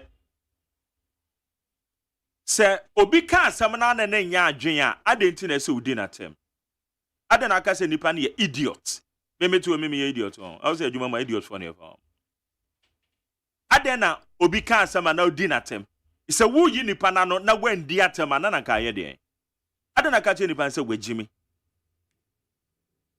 no efa asem ye ka no se sabe wo yi anu a efe ebi ade we ni a wo tena radio so kan ye no enya sa na etie na wo yi nipa na no na wayi na no yie menka se nipa na gimi menka se nipa no ye idiot meni matem se me ye idiot na menka no kre me ye MPP ni makwajeje MPP sika wo ti Facebook so na wakan we insensem we watra na de ato ho na de ato ho eno no efa asama ye ka no ho se mfa ho me ni watem because me sebe ya tete me ni watem so ati ase me ni watem na mom asam no sade anokre ne tie na naka waka wa wo se wo ka anokre no ena no ayeka teacher license and exams and license exams wa he me de aya story de kire kwa abnamafo wo ko bi a story no wo Facebook so a where you 2 paragraphs a frame 2 paragraphs where you 2 paragraphs a frame and waba be chance ye can free 3rd paragraph afa wuwie ya wo say daily graphic crowd mo serve and crowd problem why would you have to do that man yes sir don't deceive yourself and your viewers no man yes sir opana man yes sir what na make a show don't do that man yes sir because first paragraph on say beginning from the 2016-2017 academic year, all newly recruited teachers will have to be licensed before they will be allowed to teach. And when you first lead line, no. First paragraph, second paragraph. I say those who are already in teaching, service are professional, who are professional teachers will be streamlined. While those who are not professional teachers will be given temporary licenses for 3 years. It will hear the first 2 paragraphs. It will open up what will wait no sooner na me Jimmy for me kind of question. I don't know we lines we free. Now we shall say I can free the acting chief inspector blah blah blah blah. Why would you have to do that? What's the daily graphic server now any problem? But what to me the 3rd paragraph. I can now we also me you idiot. Me kind of cry. You shouldn't do that. No, men yes sir. Forest Hotel wododoa and 2016 teachers eko ho all stakeholders in education eko ho and agwomo ekotena say dwen the policy framework wo teacher licensing ho teacher licensing no eye omampanyin dadakofo na ede baaye ena eye Professor Mills and JDM woman na adwin the policy framework ne ho Sa policy framework and wamu kokoye ewo dodowa eye forest hotel ekwono mo koye eti communicate na wamu de ba bonten wunya bi nkan ya ebi nie eti me pacha ya penakan na jaisa why you shouldn't do that eti ho ena teachers ya omukoshia no ra Angel Kabunu onwi otiase the former director general Jacob Ko onwi otiase ena your friend is saying Honorable Alex Chremenom womu nyina atiase womu nyina no wo hobi. Why would you have to insult me while they are winning per document na kenkan so no nie forest hotel womu koye no eno ama womu koye wo ho no a document ni nie no wape no wa kenkan so they are here no wape no wa kenkan eno ne better rather than you insult anybody anyhow. I had never said somebody is a liar. Menka bibiasa. That they are here. Into pana wotete wo Facebook no so said I can say ofu ibi na creative bibi na yete so no. Facebook no bi na dadwen you no ye Facebook na ne wanya wo te so bi. Eti me pa cho penakenkan. One more can say newly recruited as at that time the teacher for ebeba foforo ne de they will be examined. Now, mode of examination and will complain they are fine. About what you say? It's your customer, we know what we are talking about. Who the be the daily graphic attempt say one of the foolish caption about? You shouldn't do that. Why? Don't do that. But they may young call that tangent. Sabi, you were futu for yeti and you were futu for your advisors. Eti one more any kasa. Najube 2 AM grand any pebi pennyfu kuku na normal no kasa. Eti men diatem aya substantively no na waka asem said the na per document kenkan why we public document or pebi na kan why that's what me that say aye need 100.9 yeah to us so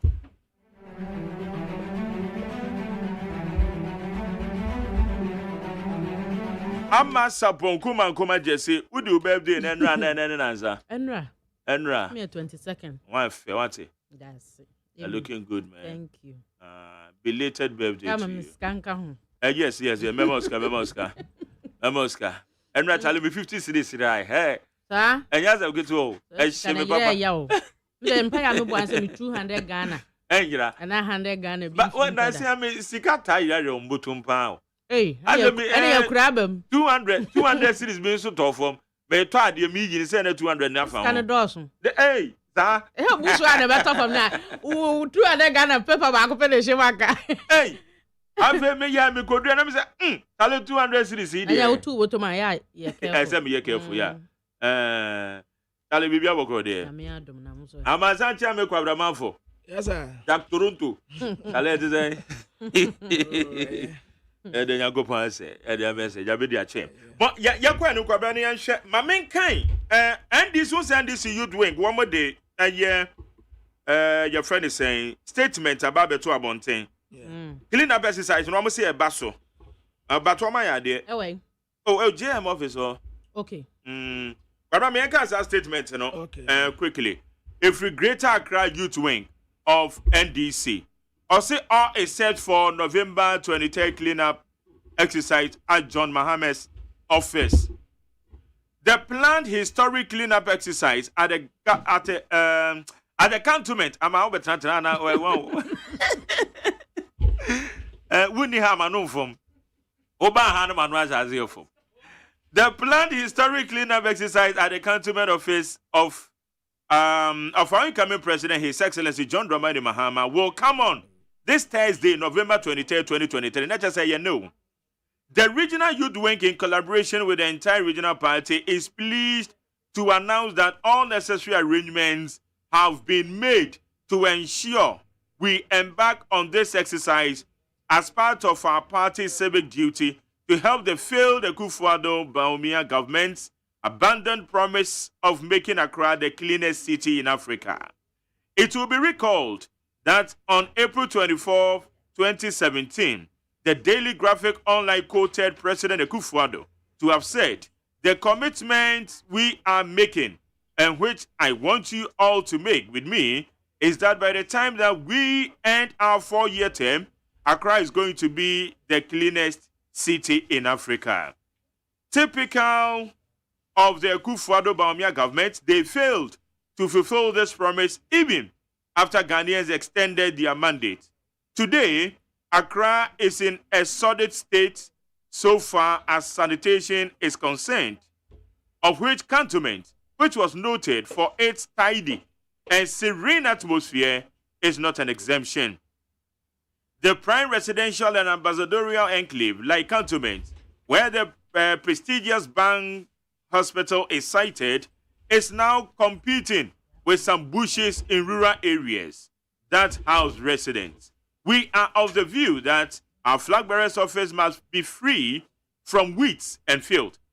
Given that the next Mahama-led administration would have mountains of challenges to deal with, we have taken it upon ourselves to start addressing some of the teething problems even before Ghanaians honor us with their votes.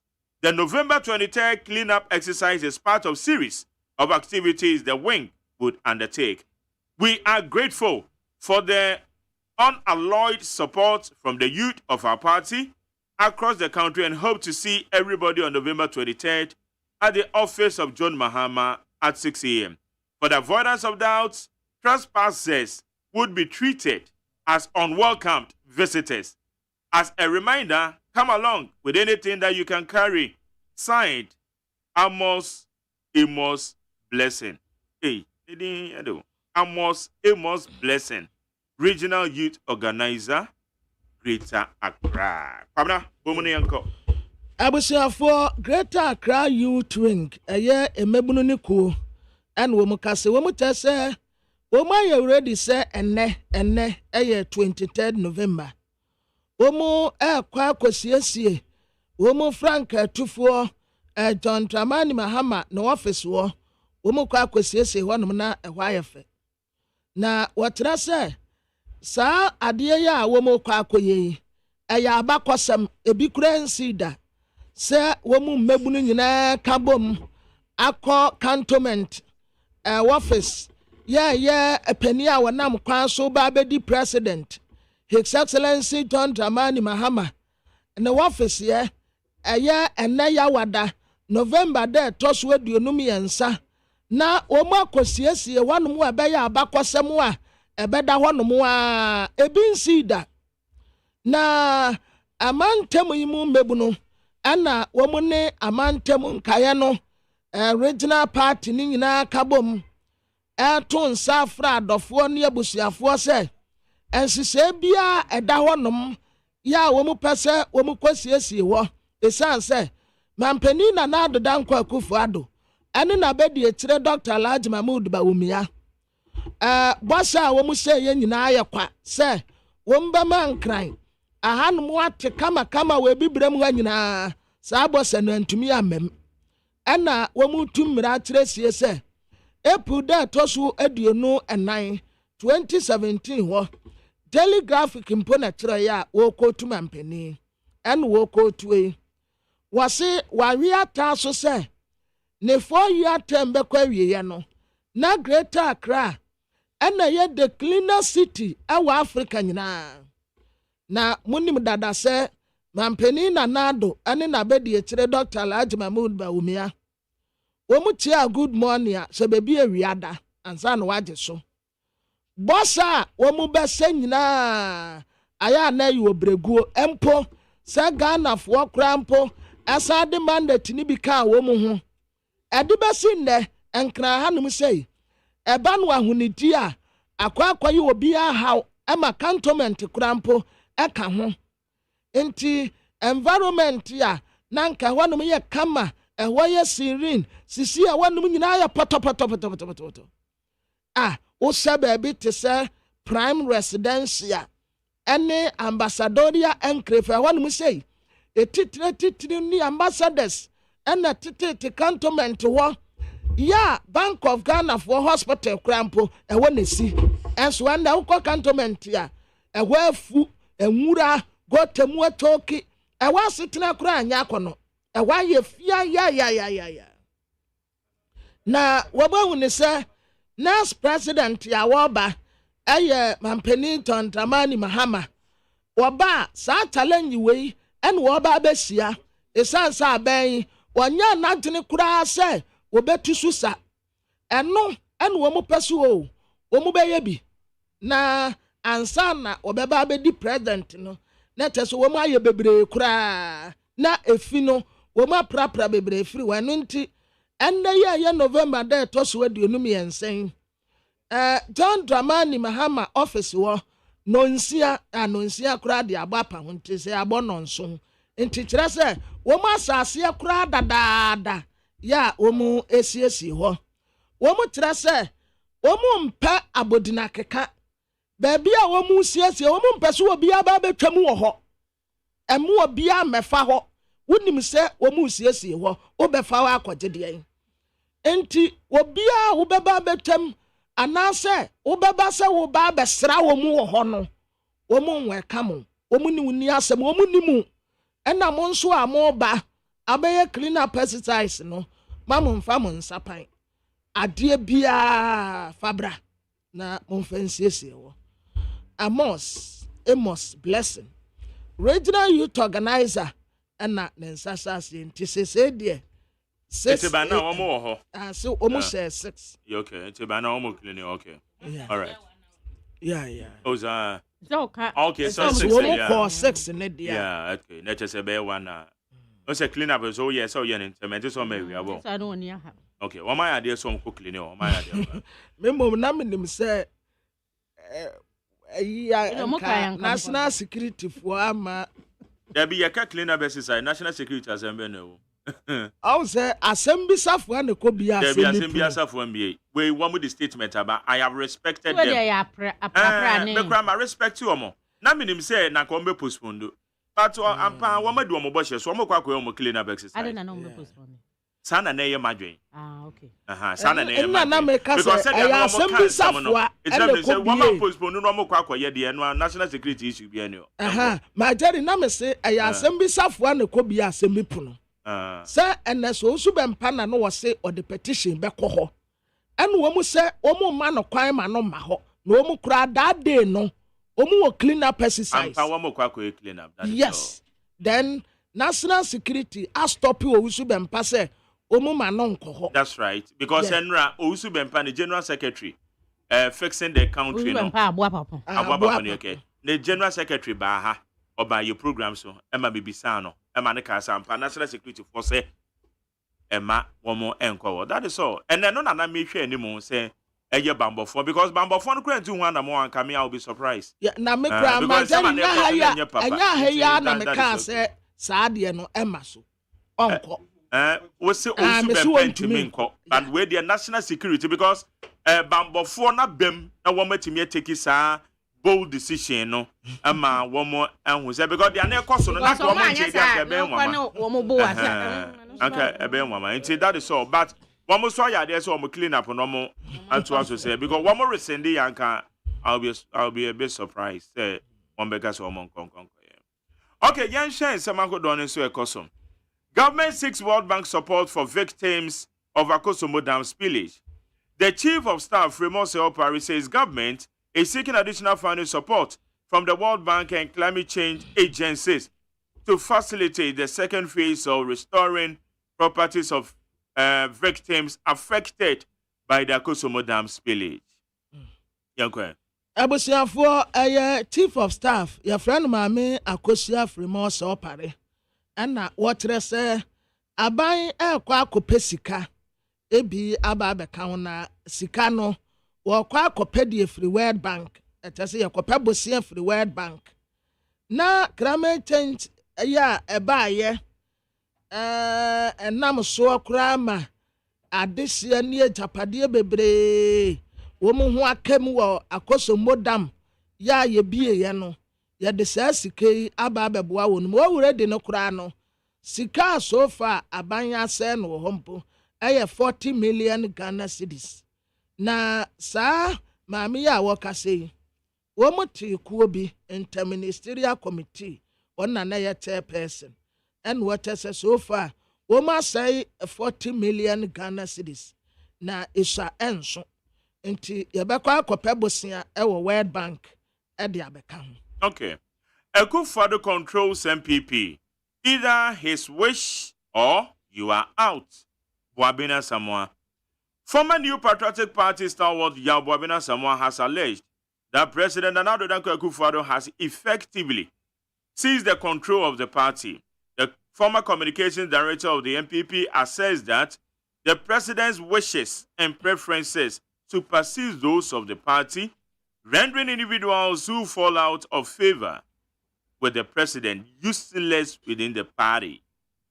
Abusiafo papa waye kane New Patriotic Party MPP Amanyoko no waye emrasebeteni kura waye director of communication ya Boabia Samoa ana wakase wase a party e wo sisi eyi tese bi a wo ye mampani Nana Addo Dankwa Akufo-Addo ne doba a wo so nani eno de ene huson but wo ye obi a onya ne doba a wo so nani a and the party in Wefrim, na former communication director and water say, dear Mampeni Nana Addo epese yehono, and no penese a yeho, and tiada say, Mube se dunkwan ponche, Munina motubera faku, baby a Mampeni the ebese no sana mo the ebese. Sa would the answer one no dia, and your way in Wefrim, where you Wefrim Nadomonasi. All right. Licensure exams shouldn't be cancelled. The approach must change. Tutors. Some tutors in the country's colleges of education say the conduct of the teacher licensure exams has never been a problem to them, but the method of writing the papers. Abusiafo we nyina ye de teguo wo internet so ni bi na ye kan. A teacher fo ni bi na e kase yi. Ya womu wo man college of education and womu say teacher licensure exams no eno ade enkanya problem but method wa womu fa so e kire krata no na eye problem kakra said ye kanema mpeni John Dramani Mahama de atuja say oba obetwem no eno ho na mpenimfo titire bebre nso e kire womu adwene e wo ho. Okay. Treat Mahama as your elder brother. Yana advises Bawumia. Yana Abubakar Mahama II, the overlord of the Dagbon traditional area, has urged the New Patriotic Party flag bearer and Vice President Dr. Mahmoud Bawumia to conduct a clean and respectful campaign ahead of the 2024 general election. Abusiafo ya frano Yana Abubakar Mahama II. Ona eye overlord wa Owadabon traditional area. Ena wasre na this ready a ode emani yetiawa. Yana no wotre se wobesre Dr. Alhaji Mahmoud Bawumia. Peni a wotu frankama MPP amanyoko se Onhu penia otu franka ama NDC amanyoko John Dramani Mahama se ninia na nyane tamfo. Onhu ne se oye ninia na ebra Dr. Alhaji Mahmoud Bawumia ekopie mu wo ho ya nkasa ho nkakra nkra nkomodie koso ene wode afutuo yi ema no se sebe ensure buro na sono dokono ensure bi baba na sono fuse naba Yusufu ni Salifu. Okay. My gods have deserted me because of dust. Gods. What's wrong? Gods on my hair. And gods on my hair. I just say I was on phone in I was on phone in a woman guy. One food. As one can food to near the was easy. You know, digitalization. Yes. That comfort colleague. Who's on your comfort guitar? Yes, so you should. I say, I'm MONTIE WhatsApp. Say, I'm a message. Equiase Duawa. Equiase Dua Bosom. No office war a press before dining. Bosom office. I will office.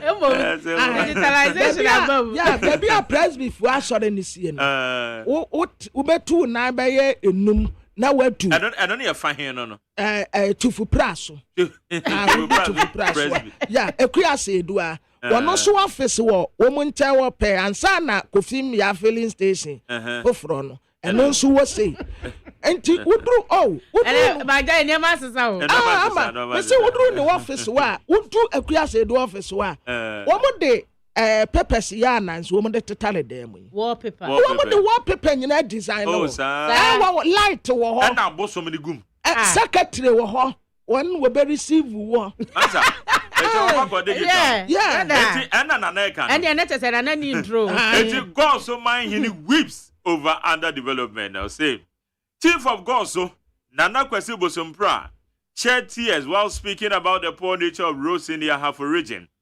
Though the main road linking MIM to the township has been awarded to contract, construction has long been abandoned. The chief was in tears as he lamented the poor nature of the road. Because of the dusty nature of the road, Okotu, I have now developed a health condition. What is our crime? I have a region. What have we done wrong? He asked in tears. And I'm usually besides AGYEMAN, Amasaman, Trade Junction, Bonnie Benny, Majari, your casting near me, casting near me, say, me quadam kay yet choco. I'm a quine, dear Sam, Western Crowd, and Western and I do power late now, oh, now, Babes, young quanam, quana, so necessary a quana to a monchimonka. Na was out to wash soon. Say Yami and Fefi na onipa bon phobi at 2 or quam. That is one speeding is saying. I'm a man Temuduns Yani Nanda no Asante Regional Minister. Yemi fee. I want what the Amakon may Western Regional Chairman of the MPP and Ramenicas and I'll say Chairman Dedesia. Chairman Dedesia. I'll say a bit difficult so no any crew. Obedi presidential aspirant be him akoko say okoye campaign. That's true. Because who the okoka kire omo ewo jomoro. Akwan mu nsemi. Okay, kwamna yakwa. Abusiafo ewo hina wo goso na Kwesi Bosompra na odi nisuo kasai. Watra se akwan pa enye ewo Ahafo region no. Etana yemesese wasi main road o dia calling kia komem dia dida krom dia township dia yase dia ma contract di besin ne contractor fo obi ani kwan no so ekwan na say asay di oni wo de na tre se emfuturo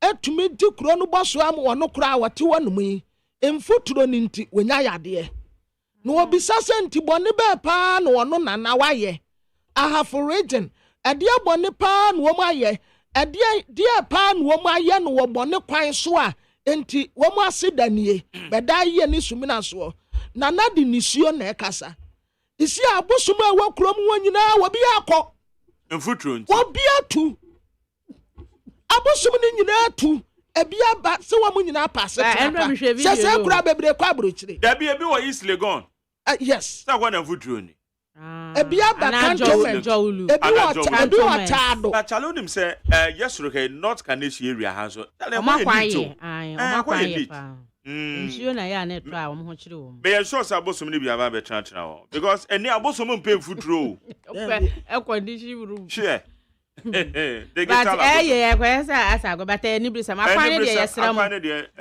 hwa na monye ye maye na too much akwane bebre won de ama contract yo hwe magjai ye to aba 2020 year of rose 2020 me boa ye to aba no na omo ye Trade Junction Amasaman AGYEMAN de kodo brogo no omo ye kwan no ya we aja ye to aba ni wie ye no 2 months me see America omo de ye kwa 2 months na kwan na tutu ye private cars nko an nam ho ho kra trotro nche de ni ho gise bia obi twi trotro na oti epom ho maja ya kwa uhu kwan na maja owura be ho ubabwa amene musa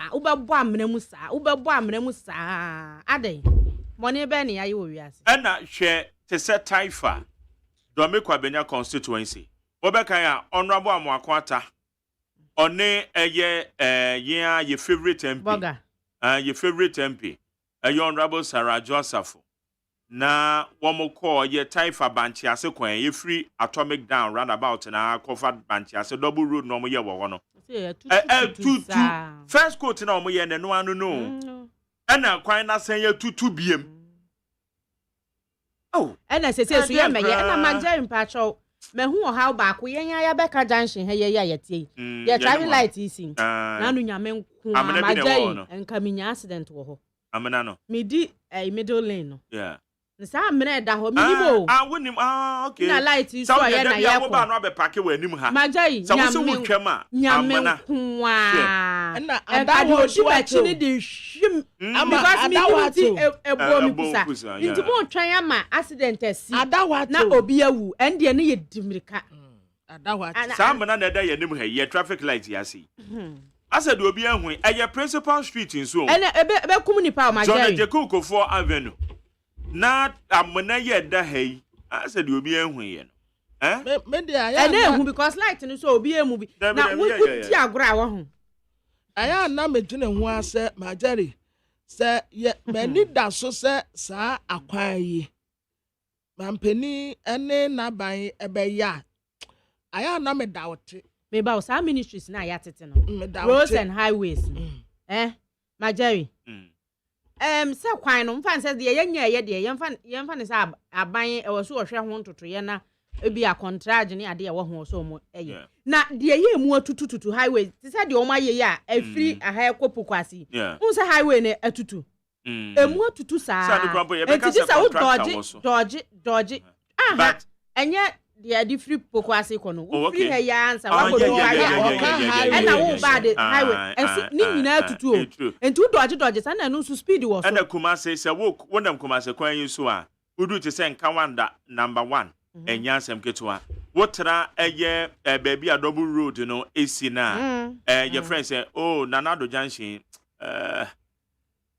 well junction grade apedwa apedwa junction ho efri apedwa junction what the enyasem ketwa se ensu oto na se ade asa na wonam sa kwan no so a risky ni ekokuma se ekwa ho ase ye nyina ekwa ho ache risky no enti kwan na baby atutututu na eye highway na no mo tibi ntwa na mo ntitem no so your problem ya tama sika ho mpo wantumi anye na sika ni ho okay yanko anima reconsider decision on importation of tribe other products. Guta tells government. The president of the Ghana Union of Traders Association, Dr. Joseph Obing Siam, is urging the government to reconsider the swift decision to restrict the importation of tribe locally known as Yamadia and other products. Yamadia bro no. Oh, I come. Hey, won't pay my dear. I am BB or hobby. I saw you now, yo. Hey, me papa. Especially me, I want to party a bomb crown. Oh, and sooner now your book man. Ah, the only idea who. Come up, papa. I'm not your man, Evancy. I was your president, Ghana Union of Traders Association, Dr. Joseph Obing Siam, and I was buying, say, a bet to me and once I'm in who be. Ye ma dia no a wose yen kra bi ma bi no on sign amwachire na wonhye because sadie we pa de aban ka se yen kra ye ma dia ma bi o a on sign dwene ho na fa so ba na wose aye products no oh ama enkofo to ama kra so de na mi bi sa ahoden e de ba ni fa so ko store a some ko store ukoko store eno ne nam a ye top but me educate yen eno ne nam a eno ne nam a wo mo top ansa na akokọ nam a yenya dietitian yemade na dia unim de mfa so yemade wo de katekwan wo de katekwan say no so no so na control ayade fine ayade wo say wo ye nkwan na nkwan ne ko gina na nsuno no mu na o face na just boom na ze asa no bi de ombetimi aye no but sa de nwi wa akire me ade enam anya simple de me mpemum Town. And me. What's the name? Yes, simple. Me penamwa. Yes, simple. It is a simple. It is a red fish. And a ho. Bibian te talo. Bibia matabata. That end there. I said normal but you wouldn't say a chief that town. Okay, Mamembo, sir, and Norman Marco 20 na Eco Parliament in Eco Huajumano. Listen in here. Okay. Baby diapers, sanitary parts, electrical cables and conductors, aluminium, copper and roofing sheets rice, poultry, noodle, ceramic tiles, corrugated coil, mosquito coil, biscuit, processed tomato, fruit juice, fish, cement, animal and vegetable oil, soap and detergents, vehicles. Hey, vehicles is I'm on it. I'm on the tabono beto so. Kasa ye kraba. Na hwan ye bi wa he. Such as assembling plants are bent. Okay. And the omo ya, omo hwe se ne bo ba kofom ne atobi. Clothing, iron and steel.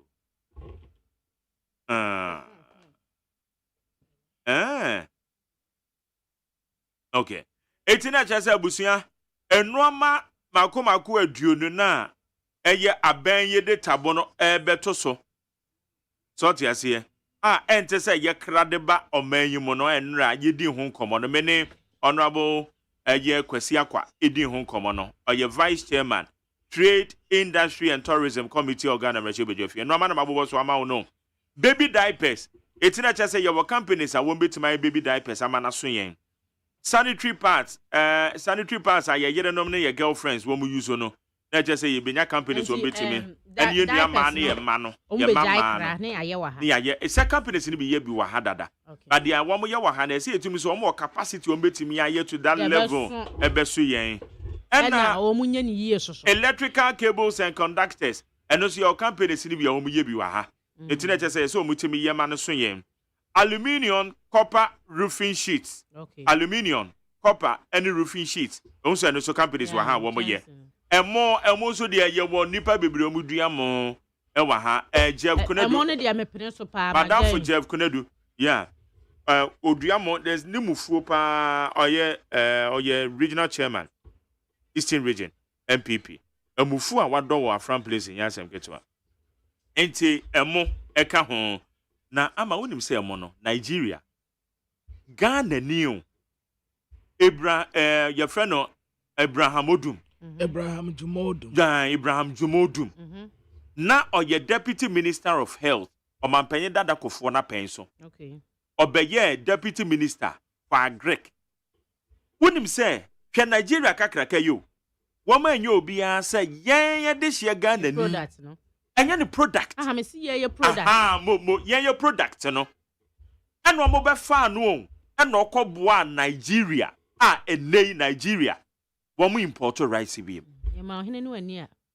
Aya papa ni mi dio, me de ba beti na me program so baby a wuti na me de ba beti na say papa na ba ne say na eno mo take ye through no. See obi ba ka say finance mo nko no say because Abraham Jumodumo wonu ni sika obenya free importation no so. Masa eti ene ye ka rice say emo Nigeria for timi edua mo edibi export to bi no. Na Nigeria say wutie doctors na omo hwe adidie ne apomodensam no a omo chese sa rice ni bebre sa perfume rice ni bebre no ahoden bi animu enye nti nka ye die ne ye dia eso ye mpe it's rice ni de in fact ye jutum pa ese etiminya the stone so be kan ya say mri 2019 ye ne ye wo ma eduadua emo tonton mo ye kan say burunya idie o say 2019 burunya no ye kan say obi an to local rice ba ya no local but edu baby na fini enya bi to na short enye short yan kasa so ye mpendi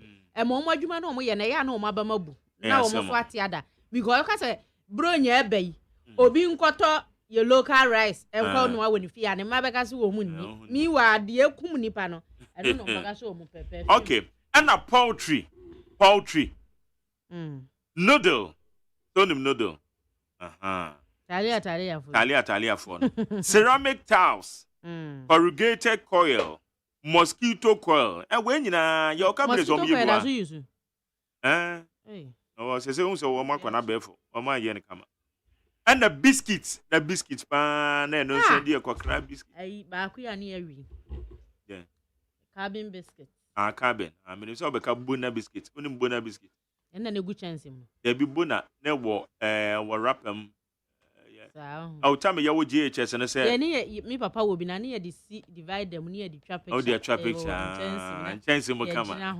Coke back, a Fanta back. Oh, Charlie Miracle. But sometimes the sooner it just you see do. Yes. If you see the Coke back, a Fanta back. If you ask not quite going be. Oh, Charlie. And now processed tomato. Tomatoes are your processed Google can. Fruit juice and the fish. Hey, you want power? Pesi aboaje ebisa amase hawa kumsen se 90 ya wopo ha na bebregu mi esi den e de san kra fish e de ba yamayimo anoka so ene de se ja ya wibia na ebi so kra bi ba no de woni se anu yi amase hawa kumsen de ma ye no and Thomas mu yi because e po na wa ha fish bebregu o se ye kra fish e de ba o why cement is so say cement factories bebregu wa ha Ghana Standards Authority kura shati be down we. Animal and vegetable oil. Me a meswa me auntie ono na ye me papa no ka akire. Your friend obaya udru eye railways. Kumasi railways. Oye owo vegetable oil bi just one betu the Cocoa d'Ivoire. Ebi be fa bi ko Benin. Ebi oh. Eti udru obaya Kumasi railways am auntie no.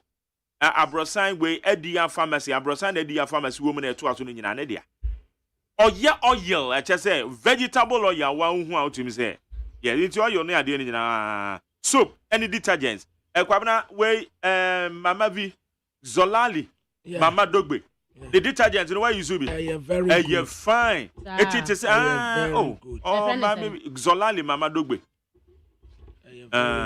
very good zolali no detergents na ni nyina no na eno so je kokokra ba wa mreku a oje so bia betimi aye ogeje Augustina Owie school wo Owie University wo Presby University say your friend no Presby University College me ma je me problem nyansa nya ne ma na ye be ba ne no ye wa ha no Ghana for say ya wa adwin bi da etim say share some UK seminar share UK seminar o mu ye bi gum wa ha ade na nya papa adwin bi da etim anu no we free US ndé papa just eno seminar we free US wa mrekwa Augustina osaya me yo ya American ekuya ta ya na ye be ye mum but yento enkoko otimi ye detergent ama wo di clean o toilet mu wo di clean e forma o ye fertilizer onu adi nwura ne moa na ye fertilizer anso ye moa ne no aye ni ye no obi brand to obaka se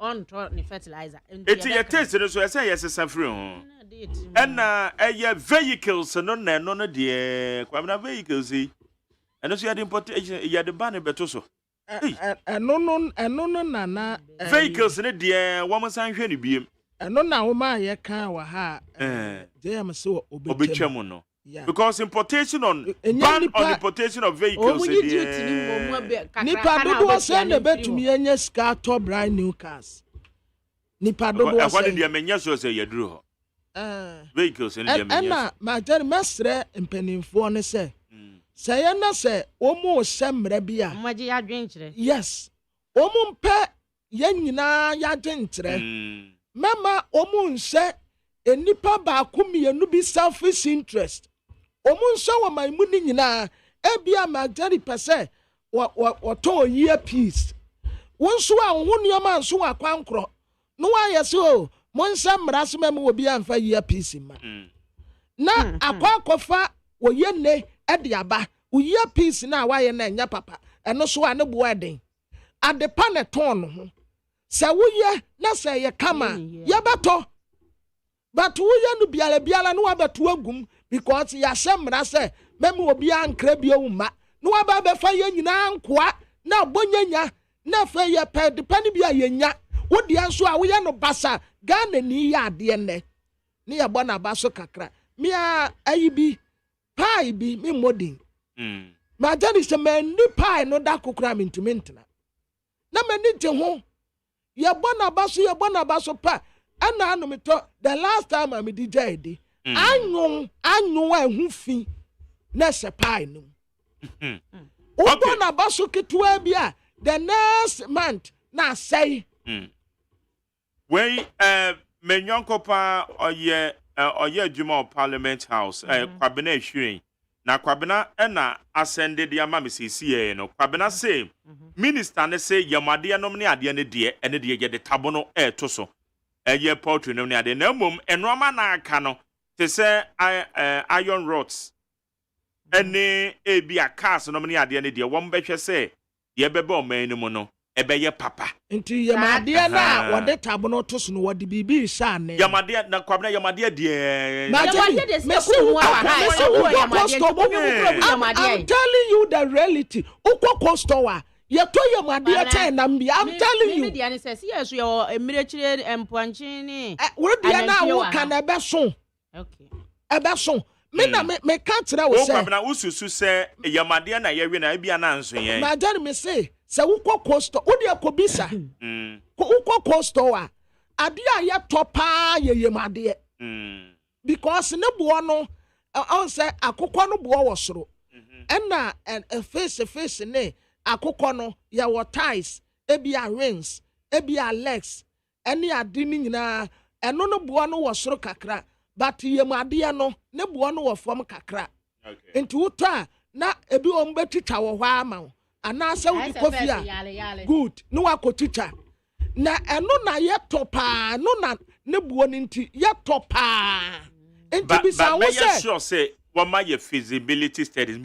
say bia wo de be sa na mu me jidi say what my feasibility studies ebi edi adanse say ye ma de ye wa hanko a de me den ka me ni ha wo but wo ya de no a ma yentie minister aye Katie Amon o de me yentie nsam no said ya o de tu dwana ye nyina yetimi ate ye ho ase my colleagues on the other side. It's not, I guess when they look at the document, they would understand it. But it's about importation of certain goods, certain produce into the country. You'll recall that during the time of my vetting, I did indicate that as a product like the stomach of animals, I don't know whether it's intestine or something, they call it the stomach of animals, whatever, the top and intestine. And the country had to put an amount of about $164 million towards the importation into the country of this item. I found that rather revolting. I don't particularly understand why an item like this should be imported into the country. There is also the issue about importation of rice into the country. Of course, we consume more than we produce in this country, so we import. Now, the purpose of this particular airline is to sanitize what is it that we bring into the country. We are taking steps to ensure that in terms of rice, there is no poverty of rice in the country, by which I mean that we are going to, by these restrictions, ensuring that there's no food in the country at all. That is not the point. We have our 1B, 1F factories, you all know about that. We know about other companies that are producing the rice in the country. There has to be some effort, active effort, deliberate effort by government to ensure that we are able to go back to a champion's operation, feed yourself. You know, we want to be able to ensure that the country is on the right foot and it has the capacity to produce, to meet its internal consumption. If there's a need to allow some products into the country, we would. But they come about, I've talked about just the rice and the stomach of But there are about 22 items on the list. I think one of them, for example, is diaper. How do you call it? Part, the women part. I don't think they call it women part. They call it diapers. I think they call it. But there's been so many presentations on me, so many petitions. I mean, they're asking for me to protect the local production of local industry. But we do this on the back of international law. You don't. Okay. Enti which nsema aye trade minister kana o say yamade ne ne mo ne die ye tie bia no and ye the tabono no to so ne normal aka no ye be restrict say normal no say dia eba no fa so ho enti the ebeba no so ne say ye very quality enti no ne nsemo a o de abre in fact aye menyonko a wo ye nsentru ni wo parliament house aye ahwere medase pa medase aye kwabena ahwere kwabena medase pa hey Prince Boache kwamna ni no.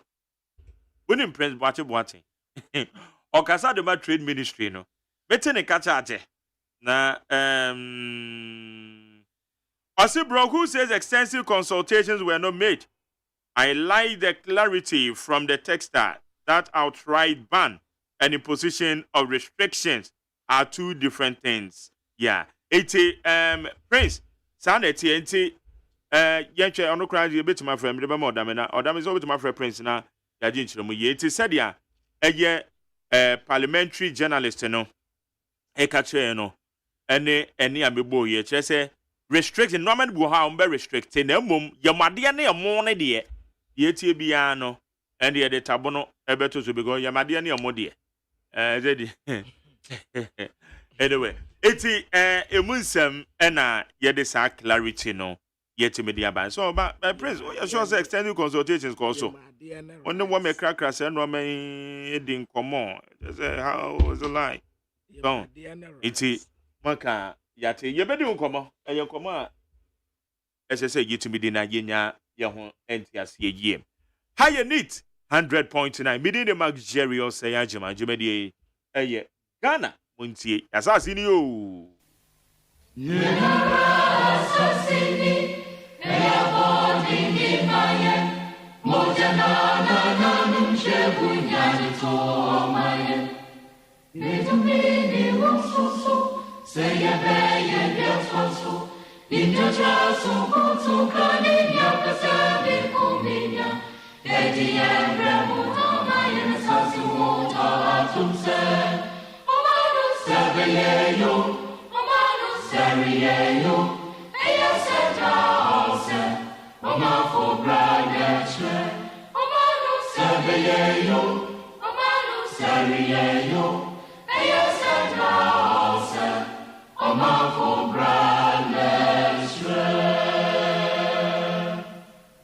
Okay, high need 100.9 yet to us so Ghana Montie so the interviews ahodo nso edidi so a ye de bro the bon krata mun samano me yenko memra pamna zo we yo magje yo ayade mo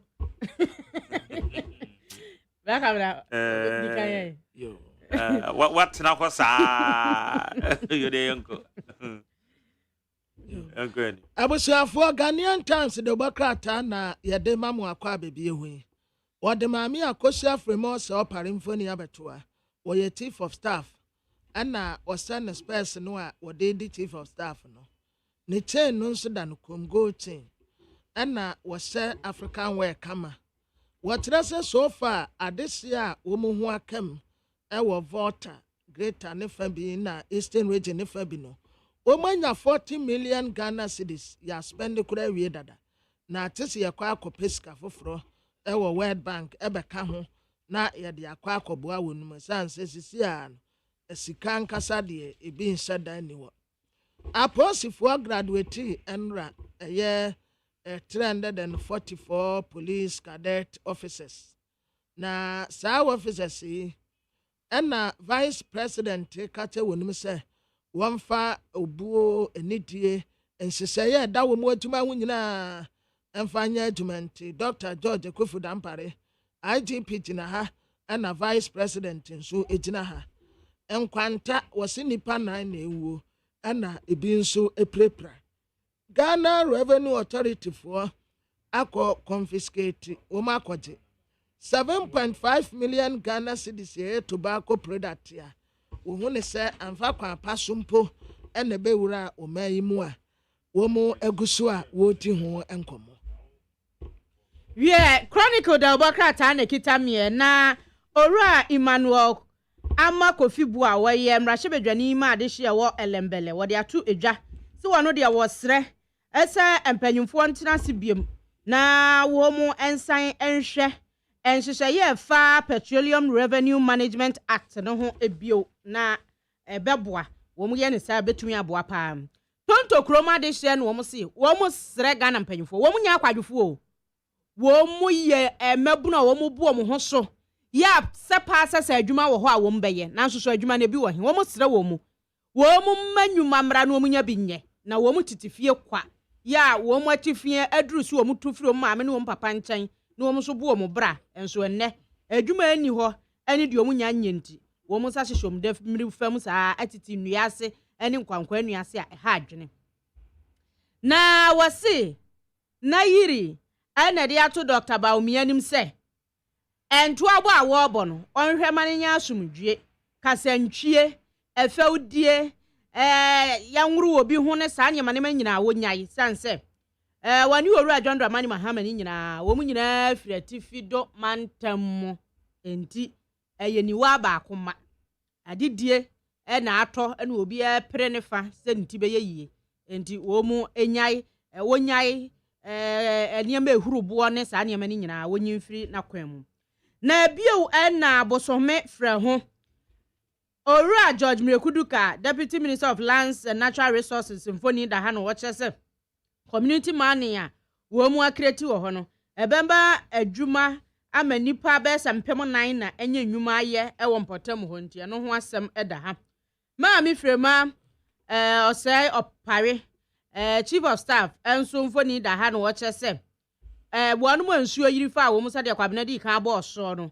nya de a obia yɛbɛka se aboa bi ne agya bi wo mu nyinaa ebenyi wɔn kyɛfa ɛwɔ sika a yɛbɛtwa ma wɔn mu na telepost de Obokrata nanim ha sei 24-hour economy ya JD amade betu da no wɔtɛsɛ popo biribiri abɔasi MPP fo no so ema wo mu traya se wo mu ba rabesie o enye Dr. Asante and Wakata Dr. Mahmoud Baumia and in Nasuafo se Ghana fo atuaba Ghana fo no a wo mu tuaba voters no asɛm na ye wonum de se esansa motuwe monim 24-hour economy ye enso nipa wotra na akire no akom dia na de nkofo de wonim ye no ba wo se 24-hour economy no voters ne wo mu epeduma ye ne de wo mu atene wasopem eye pa betumi asese wo man no na saasem kro ya wo kempo ana go so parliamentive etre se papa wo vision 24-hour economy onim so obetumi di atene wo man no within a twinkling of an eye na ba ye game changer saasem kro no a Dr. Richard Amoakoba and was say wow etikasi e wi agye eso da ye pa yes obetumi di asese economy ne kura ni Moy Thompson and one also catcher Dr. Mahmoud Baumia say Dr. Mahmoud Baumia no asem no wanti asienti na wo ka toba asem no na toba asem wa Dr. Mahmoud Baumia ka no nipa se na etumi create jobs ya mu a wo se digitalization ye dada etumi ma toba akura operate 24/7 was Dr. Mahmoud Baumia no ho aniwu 24-hour economy no a game changer ebetumi asesa wo man no the Obokrata anim akyerɛ sɛ World Bank for na ɛka sɛ opɛ amaidu awode wanka ne bebre amaya ɛyɛ 10 pa ɛhɔ no mu aduane boɔ ɛdin pa ɛhɔ no mu aduane boɔ ɛdin pa Ghana ka ho Ghana ɛne yɛtɔsudu ewiase afa na nyina wo pɛ amanya ɛwɔ no mu aduane boa den pa Ghana tɔsudu Ghana yɛtɔsudu aduane boa den pa for the Daily Dispatch Democrat da manim ha. Na wadi Ora Julius Debra kane Ora John Dramani Mahama Abraso ona na ye chief of staff. Na Professor Jane na opoku AGYEMAN. Ya odi ni birthday nche ya kura sasu na Ora Sylvester Mensa. Wo mumi ansamfoni da ha na obisa se. Nipa mi ansa hwan na JDM yi no amana ata na chi se wobepre edi agi tumi afi MPP aban ensem. Na wasan de ababio se mumma professionalism eni mudwumadie mumma wo Dr. Baumia ena ye ka kire posi adwuma ne se wo mu emma emra ne hyehyeye wo mu adwuma ho no wo mu fa enya adwuma na animtiabuo ni bu a eni posi adwuma ne ho no ni nyina ensesa emfamfiri ho no Maame Frema OSEI opare nimfoni eda ha enso ma tworo Frida wasi aban the 40 million Ghana cedis na eko support adehia ye bi akosomo dam ima atwifa wom so emu ohwe wajapade wonwuma wadan ene ho nkeka ho wonkua yonwuma wo yedidie nyina afiri wonsa no wo mo de ekoboa na wadi ba ku biaba ya wadi yewura na pomfoni na ato ha na wasi nani ankasa setum ni chichi no Dr. Matthew Boku Prempe ene wase wono mo behwe ese opportunities ahodo ye wo ho no mo ebeboa companies ya eye ahoden ni ehu nnwuma no wo mu betumi anya na aboa ma odwumadie akoso na po eno no na yo Daily Guide Democrat ananim ha no say what the enipa ayato am wahu sa papa we evokwesi emenim no way brass mate we fie I see menim ne ba ne Eric na baba ne se no ba ne ba ne Eric na Vivian I see na last one the wisdom me no mu nyina na yenyini bom evokwesi yire no kra no wono na some time ago was say wa kwabure chiraba ye hu ya nso watu kwan 1 week no obai was one teachi ane wono an ba no kra wo mu ne dimbo apa no afra no Alec come la kwabure chiraba bo la ka Alec ave me na na ze we ya bro we no one name na nanso nkase na me na say kwabena man neighbor come here fucking boy go and pray odi agro so ono so peso ohun say ono so te bro we fokwesi oni minim no pa na efokwesi na ya say ya kwati wo mu so wo mu plan ya kotu abayagu eno na NDC fo di fa we say wo mu kura bentu ya na hammer ne etesere ne screwdriver ya yesi nipa wo mu kotu abayagu no mu di fa na ye di wo mu asem wadi a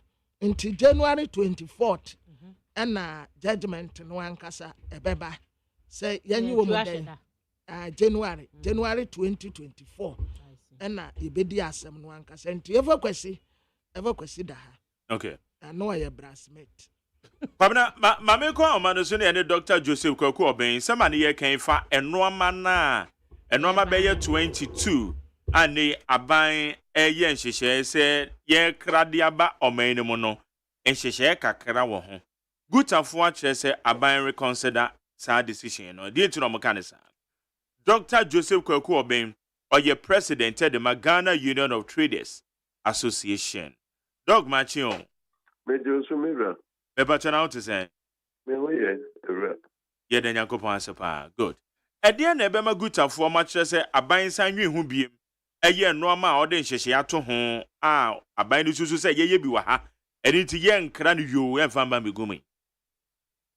Yo me da sepa am se obi obeka se ma ye nye self sufficient se ye na ye do bai no ye nria na embro ye so ni enye bindi ni export to be na mi enye sika that's what they are calling onim de wo ye ti no credit sɛ nhyehyɛe bi papa bi wɔ hɔ ɛna yɛde to apono so na ama yɛne ayɛtumi abɔ yɛn nnɔbae na yɛdi ne yɛnya bi export na kuro no di a ɛyɛ ade a yɛyɛ support na mmom no woyɛ nhyehyɛe no a woyɛ nhyehyɛe a ɛbɛma saa de korɔ no anaa woda yɛ soro korɔ no aba mu na nhyehyɛe wei no a wɔmde akɔto parliament no sɛdeɛ ɛsi teɛ no ɛntrɛ botaeɛ a ɛsi yɛde so sɛ yɛpɛ sɛ yɛyɛ deɛ wɔmde akɔtoɔ no deɛ ɛtra ne sɛ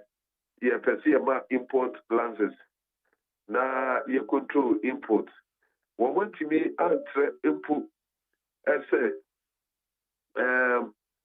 saa adeɛ wei ne saa adeɛ wei no yɛwɔ potential sɛ yɛde a yɛbɛtumi aproduce ne yɛne a yɛdie na saa mmerɛ yi ebi a production capacity no ɛyɛ bi a so much na deɛ yɛkra ba no nso no ɛyɛ sei ɛno nti yɛpɛ sɛ yɛbɛdi bi a bɛyɛ mfie enum no na akwan wei de kwan wei no a yɛde afa so no nti no na ama yɛne a yɛnsa asoa no ɛno nti na yɛpɛ sɛ yɛde saa nhyehyɛe ɛba ɔn sɛ wode wei no bɛtoɔ na woamfa saa nneɛma wei a nka ho de a ne sɛ akwan sɛ yɛa na wopɛ sɛ wo restrict import a de sɛ botae no ankasa no atɛtire no womfa nto hɔ abiɛhuru deɛ yɛpɛ sɛ yɛyɛ ankasa ɛdeɛ nhyehyɛe no yɛbɛyɛ a ɛnkriti bi a monopoly ma wɔn a wɔn nso a wɔn ɛwɔ Ghana ha no wɔn taking advantage sɛ saa media yɛ company bienu pɛ ɛna yɛsɛ yɛde a yɛn produce yɛbɔ yɛn ho ban nti na ɛboɔ no nso ɛnoa ne sɛ no nso nkɔ soro na so akɛti monopolistic ayi ama wɔn yɛamfa nhyehyɛe bi a rules and engagement a ɛno nso no ɛbɛhyɛ locals no sɛ sɛ moyɛ saa na boɔ no kɔ soro a ɛno na amanfoɔ ɛsan akɔ apɔnten ɛkɔkra nneɛma no ba woyɛ saa nneɛma no deɛ na sɛ wonim deɛ woyɛ na wɔrebɔ consumers no ɛho ban na wɔabɔ importers no nso ho ban ɛmfa sɛ diapers a yɛka ho asɛm sɛ ɛno ka ho yi diapers yi factory no ɛyɛ baako po enti ɛsɛ ka wɔmutumi ka sɛ diapers factory na ɛwɔ ha no wɔtumi produce ɛbɛso Ghanafoɔ nyinaa so this is the volume that they produce and this is the volume that we import while we need the number of containers a yɛkra ɛde ba ɛno nti sɛ woyɛ saa nhyehyɛe no a na woyɛ sɛ ebi anka yɛhwɛ ne mu sɛ factories bɛyɛ 5 bi bɛba bɛka with the next 5 years ɛno nti ɛsi ano ebi a import permit no a yɛde bɛma diapers no ɛbɛyɛ 80% of the total import na sɛ yɛ reduce 20% for the first year saa timeline ti nyinaa no wohyehyɛ no kamakama na de kɔto parliament a na afei yɛho sɛ yɛwɔ gyinabea bi a yɛyɛ ɛkwan bɛɛ na wopɛfɛ a saa committee a ɛbɛhwɛ na yɛayɛ saa nhyehyɛe yi a wɔbɛma permit no because the yɛho bi pɛi o a na ɛyɛ wɔbɛpɛ sɛ poultry ɛyɛ no reduce afei wokɔgye permit a na akɔyɛ mboakye bi die na sɛ ɛsɛ biribi fa table ase nti ɛnyɛ sɛ bi a yɛbɛyɛ no traa na bi a yɛnhwɛ akwansidi a ɛde bɛba ɛwɔ yɛdwadie mu ɛne mpo yɛne a yɛpɛ sɛ yɛ produce no locally no ɛno ho asɛm na yɛka sɛ nka ɛbɛyɛ a nka yɛnsa nhyia bio yɛde parliament na wɔn ho yɛsusu deɛ na nka afei yɛde atenetene document ne yie na yɛde yɛ adwuma na ɛboa yɛ nyinaa. Okay.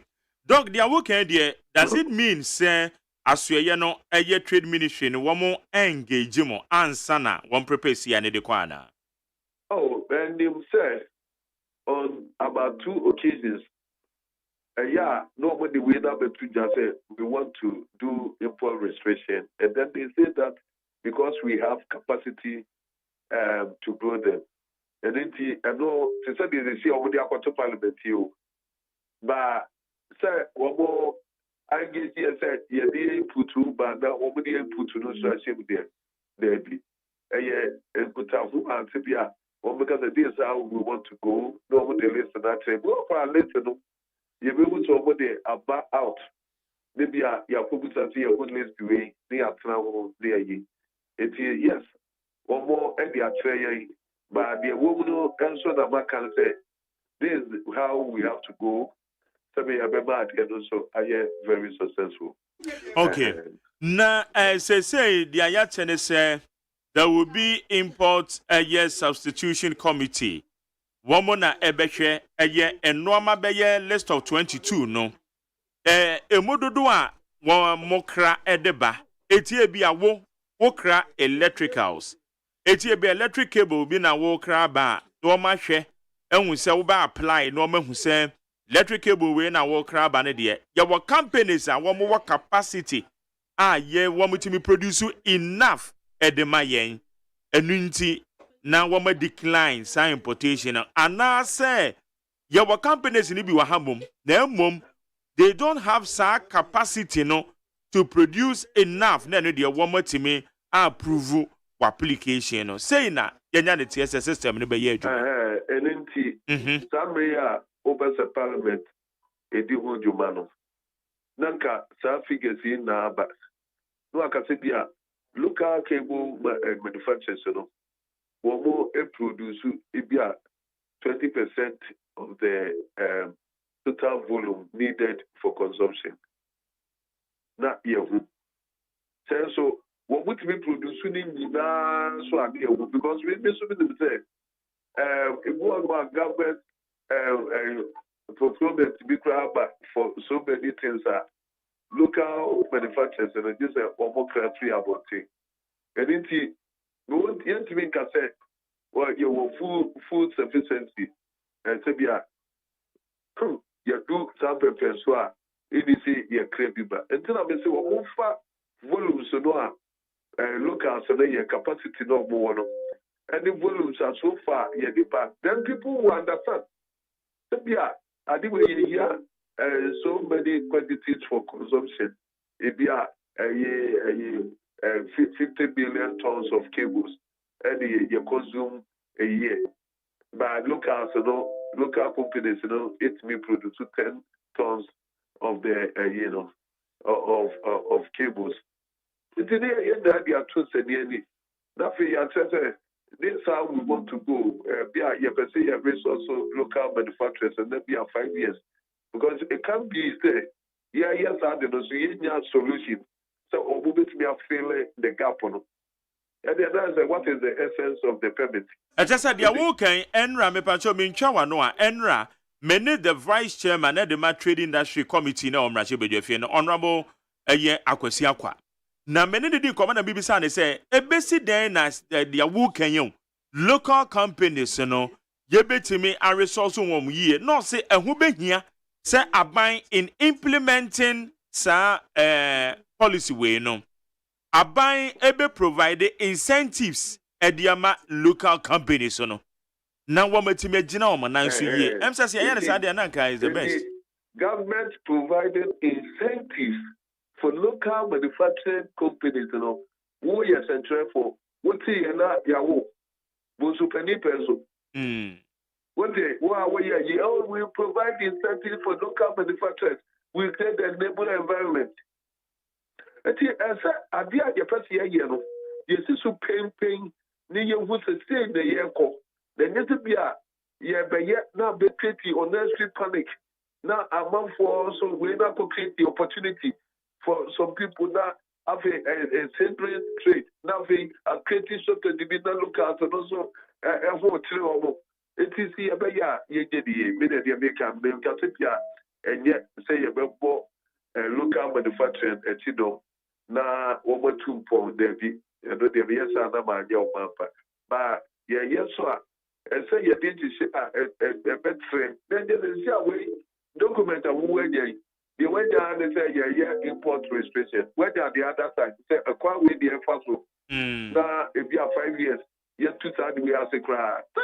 We should have it. Nigeria, one day rice importation, one in perpetuity, 1 year for 1 year or 2 years. That one year the opposition. It is saying to me, and see it to me, can you say, no, a question, a Sabia, and that one man, Nabia committee, I share a permit in the hot mood. Now, I could treat another venue for even an instrument can maybe acquire maybe a amount for taking advantage of. Now, yes, answer that, so after amount for Juma, so asset. It's a team who does that represent Abikay, is it sufficient? Someone factory pay a work rubiano, a bit me, I saw you. No, until commercial, the number of containers amount for any bar. That's someone who said, a 100 year check, and that you are creating this opportunity. Import, permit and son of the other. But yes, I know. Then you were actually, you would say, I am profitable, sir, who benefit at the end 5 years to be. Then he had 5 companies, let go to be produced. They are depending on, say, with Sadia. Then we'll receive the permit. And after 10 years, and the year time like but what do you mean that there are no someone permit in perpetuity? It means so no problem. It is a idea that way. It is yet to be created timeline, 20 volumes now. Deserve rise of 100,000 capacity. Yeah, yet to be produced. For the first 3 years ago, yeah, cotton. It be a year 800,000 metric tons capacity. Quantity the year first so yes, you who said you made na the year Saturday na year hand in hand. Me and our first today year crab no 1 million metric tons. It is here permit here. Yeah, mom permit for only 500,000 metric tons. Yeah. A quantity the first one. Yeah, ma treaty. Unnecessary panic and that's unnecessary shortage in the market. Yeah, yes, I mean, getting to me, and just scientific, and workable document. And yes, be a some cosmetic things that we are raising near the core. Now, farm results to be about. It's that about what can and then the whole Canadian making it down. We are on the same page, but it should be done well. Okay. Now, dog, maybe so. More adjedifuei. Abai 1 district 1 factory ni so far engagements ben na akoso monoma amokra ba no munim factory sa wo mo produce no ma ni bi wa ha quality enough ada bia mo bia mo betimi akọ na mo so ma bebeton ya man na engagements na akoso. Yeah, until also the bia say na ta bia ban praku for no bia no a Ogwa de commission na sir e can nipa no we dey acrodo produce cause yeah me fa say confectionery senka yeah confectionery for the wo kan see dey commercial adum no ge ka mo no na ki aswa bat to na ka ya dey team na ka ya call ade aye do ha ni ne bo so ni aye o na ki start ato e ba so what was the commission ama yeah, distributive, what will be that? Say, yeah, I buy a copra what the sour book. To tell the truth, the minima a year prominent Kakania a could feed juice. And because although they are two people be fee, they be and a 4 towns. One no, we are maybe one dance say about 2 companies be or more a year dear. But as you said, what capacity crown and no ever so don't do that your crab and and go on and make come myself say lay or no out and can say okay the local stars here see here your tobia 2,000 or 2,000 containers a year what to be produced maybe 100 containers a year and 500 containers. It is Saturday there. One more you more permit to do my permit for be 1,005. And on Saturday, but now, Embra, the Catabia, where yes, trying to you create conditions, for a 3 more factories to come in. So if you have no more timeline, if you do something, no, not if you mean yet mean can see a critique monopolistic ama ubia abra achieve results. We have to be able to achieve results. Na ye na ye wa atoye because you produce and no buy no ye dinu ha and ebi apro so de kra ye ton ye export one and do the case of buying ADA editi ekwan bi aso no enye adebone and oboye ba wo ya de no so ye na etimi ye wake up. Okay. And then now it is almost time baby because information reaching on my table indicates say one more stakeholder engagements. And no na ye ka ho asem wa ha because ye ka stakeholder engagements are more ye one of the main stakeholders when it comes to say Rama Wente. In order say a minister be present airline answer na ko be present no na stakeholder engagement to say the one more Canadian. Some my dear to say one more year. But to say the fully to say the government intention to do this. They are can't be that AGYEMAN. And we are different from as you say I would be at one okay. Would be because well, what makes me a Canadian if you are your trade party. Okay, a stakeholder engagement in the a cost so mum as to say more input, most of my dream chile be bano, and no na aya coincidiana. Yes, and now say I've been trying your car, yes, to say your maker say it to be a creative timeline so don't get and you capture that. Then you cannot just say my stakeholder engagement. Okay. They say you didn't come on, how are we going to achieve? What are the timelines? What is government going to do to ensure that by 5 years you achieve full sufficiency? Somebody now should be Ghana for no because he has never been asked to. That's why I permit now. You better go for me. I just permit now. Never do fear do. Now the status quo knows how that yeah. Then you have oh, okay. You. Yeah. Well, because I see it because you know, I hear where you need so they say if you about 10 years again, maybe a cable will be a cry and crabby grab. Okay. And I say, your my dear will be a crabby back because the Akofa and you better confess the GBA 1 billion every year was one and that the jet. I'll be boom. The idea yet when your capacity to produce here. And okay, and now say, you say you treat that the way now local, restricted importer about attracting factories the better. Now what was be produced be locally or was a young faso. When you started another creative capacity of the local production, now I quite say a restricted importer sana. Now I work here. Mutana see this on the paper saying it lay and not bad. They're convincing the people of Ghana. First, before we dwell on the permit, permit is not an end of itself, and yet the solution of itself. I hope you understand what I'm trying to say. Yeah. Exactly. Okay.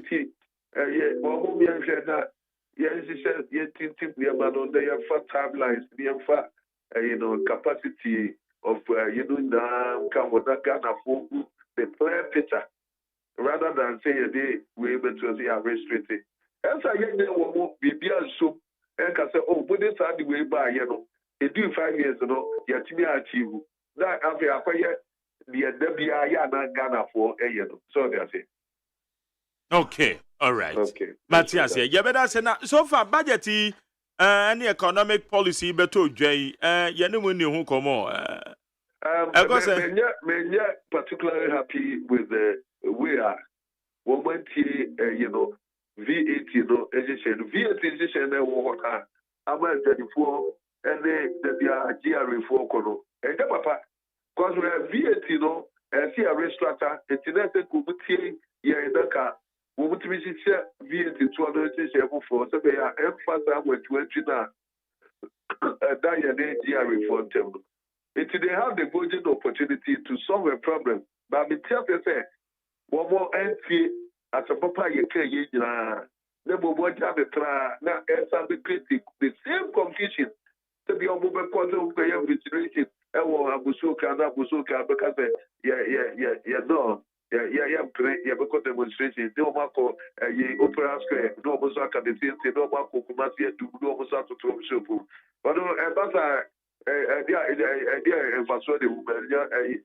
doesn't serve as well because VAT is no study city to say that be cheating with acquire whole any which other so. Obutia a flat rate of 4%, Obutia standard rate are no cumulated to bear 22%. And one more VAT is no Emma one crime of with it to because of threshold of 200,000 also. Would gather so tea, a nipa miensa, Bako Agye Tono, one only over Tano so, Bako 4%, and a Bako 12%. It offers a war, Medoka said, I will continue Manu a year. Over farm will be a charge of 12%. One day, and you end up even the over charge 4% of the plan will call over Cotier 1 year 20 bits. That's a punishment one more register, one budget to an amount. Because a consumption tax, and then the panel that did the country. And say, Casomano and a beton and a scanner who were like Africa to my wood, your mamma. As I say, one more Kubasia, a doom, one more Mancassi, one more Tamale, one more baby, who can see me. Well, Muslim no more Bobutrim, no more Edobo, to send the imaginary sales on the VAT, no more after one more Africa botany, nobody Abutia. You can't have that. No. When you're not use our treasure, when you're the simplified, there will be a tia with Jonathan customer also of or also any number at 260 year. That's the one for why you always say, I'll find you with the other. And then you know, if you are moving at the tia, now say, one can solo the revenue and achievement because we get the year, and my revenue even more. So that's it. And it's obvious to say now, or to tell the truth, I did your plan. And I don't know, baby, or why I'm waiting me. I have found. Well, say, I can say, Parliament for now, could debate in the subject this will put you. And so, just say, be a bayer, you was a trade with the others here. Okay. Dr. Joseph Kokoben, that's another person here. Yamishra. Yane aye Dr. Joseph Kokoben, President of the Ghana Union of Traders Association on any no. It didn't come off a year and remain a honor. Ete abobo no man so timelines aye de be ye adwuma ene kwan be so na be fa so na wo mo capacity bi so mutimi produce sa no mani bi no wo mo enjoy monopoly because this time because yes yen ko an ye de mamo nti ne bo no kra betwe na prices ne kra no asen akosoro na kwa ye bibia wo ho nti nyina ne yade a esese ye hwe na ye ka ho asem neat 100.9 esuniye Ghana Montie Ghana Montie Ghana Montie Ghana Montie Ama sancha me kwa bena mafone ama sapon kuma jesse ama egwe Mark Jore yadase wi abusuafo day break da obokra ta akita me ha na watwa Jubilee House dan ya ba besi ho na watch say de Jubilee House IT director wono yesi conflict of interest bi ekoso wo ho yadi munchiremu ebe somo amomahu na ba ku bia wa krata isande aba ne se Ghana de hye MP mienu 2000 ene wu won kran ha enkran kurodua yi mu afi bia ni nyina ebi ye enframa boni a ye humi koye mu kaasi bi wo ho na ohia ne tuntutuo pa mageri wotimi otia so ba ko a na ewiem ayese ekumo wo audi na chikwa hu wanim no wako kaasi enye asese so ne namkwa so ena epum from aboni gu nipa mu saa wo mu atetrotro mu mene wo mu enam eton ade wo kwa ho mene bi ye nyina ye mini koyemu na de yade ahodo na aba nti wei nya de accident de aba na emom ka wisie kankan ya ewudro wom na nye se onipa humi koyemu no eno na ye humi koyemu a ede saa wo hawi eba na ba ku biewa a wode aba beto ha ene se wase kwasra boko any conflict areas ahodo nefa asumdue bra na yiri ene ka che Dr. Baumia ese onko boko any emia ahodo no a entokwa ne mansosem esi emenkofo bomma nkofo yi wo mo hodom nkofo di ewu no onko ho na onkyere se wo ye onipa a wadi nkabomu ba na afesuso wora John Dramani Mahama wo hu ni se ye ni nua na nya ne koraba eya akonwa no mu nyina pre ho na we gina benkum we gina nifa na so mu ye nipa baako enti ka se ye huro ye nhye obi abufuo no saa asirisiri ye bi ne niema basabasa no wonyai onyimfiri mu na omma enkabomu emra sanse di obenya bia wo mu nyina pre a ombesan ba tifi mantem ho afutu a ye de ama no eno no na watch say de Ghana Armed Forces wo mu si nya de a wo maton asase bia de ama private developer enti ensem ebeto odwa e de fa wo mu ho no enokre bia enimu wei aye daybreak de wo krata no enimu nsem ayi akurate ne mpo de ama man na tukro nkwala no mpo emfa wo mu ho mo de amo ma amefo no monko oba wonu wo mu di agro wo mu banyini no wo mu aye anianom enti mbo hu se mo ma no a mo tukra na mekura ye nkwada no chi a wo do kura te hede di onimu ani se ni nua ni oba keka gu na so wo mu nyini pe no wo mu ko na the insight the Democrat ananim ha matempebu and what as a budget your budget and one ukotokum kasa tenten toponko the okwagina one deficit one the turning the corner with the main road it doesn't matter kasa tenten toponko koko boy saying and the dokono ye tone saying chinam ye tone saying enda gobe kura beans gobe kura ya tone saying eno na ya budget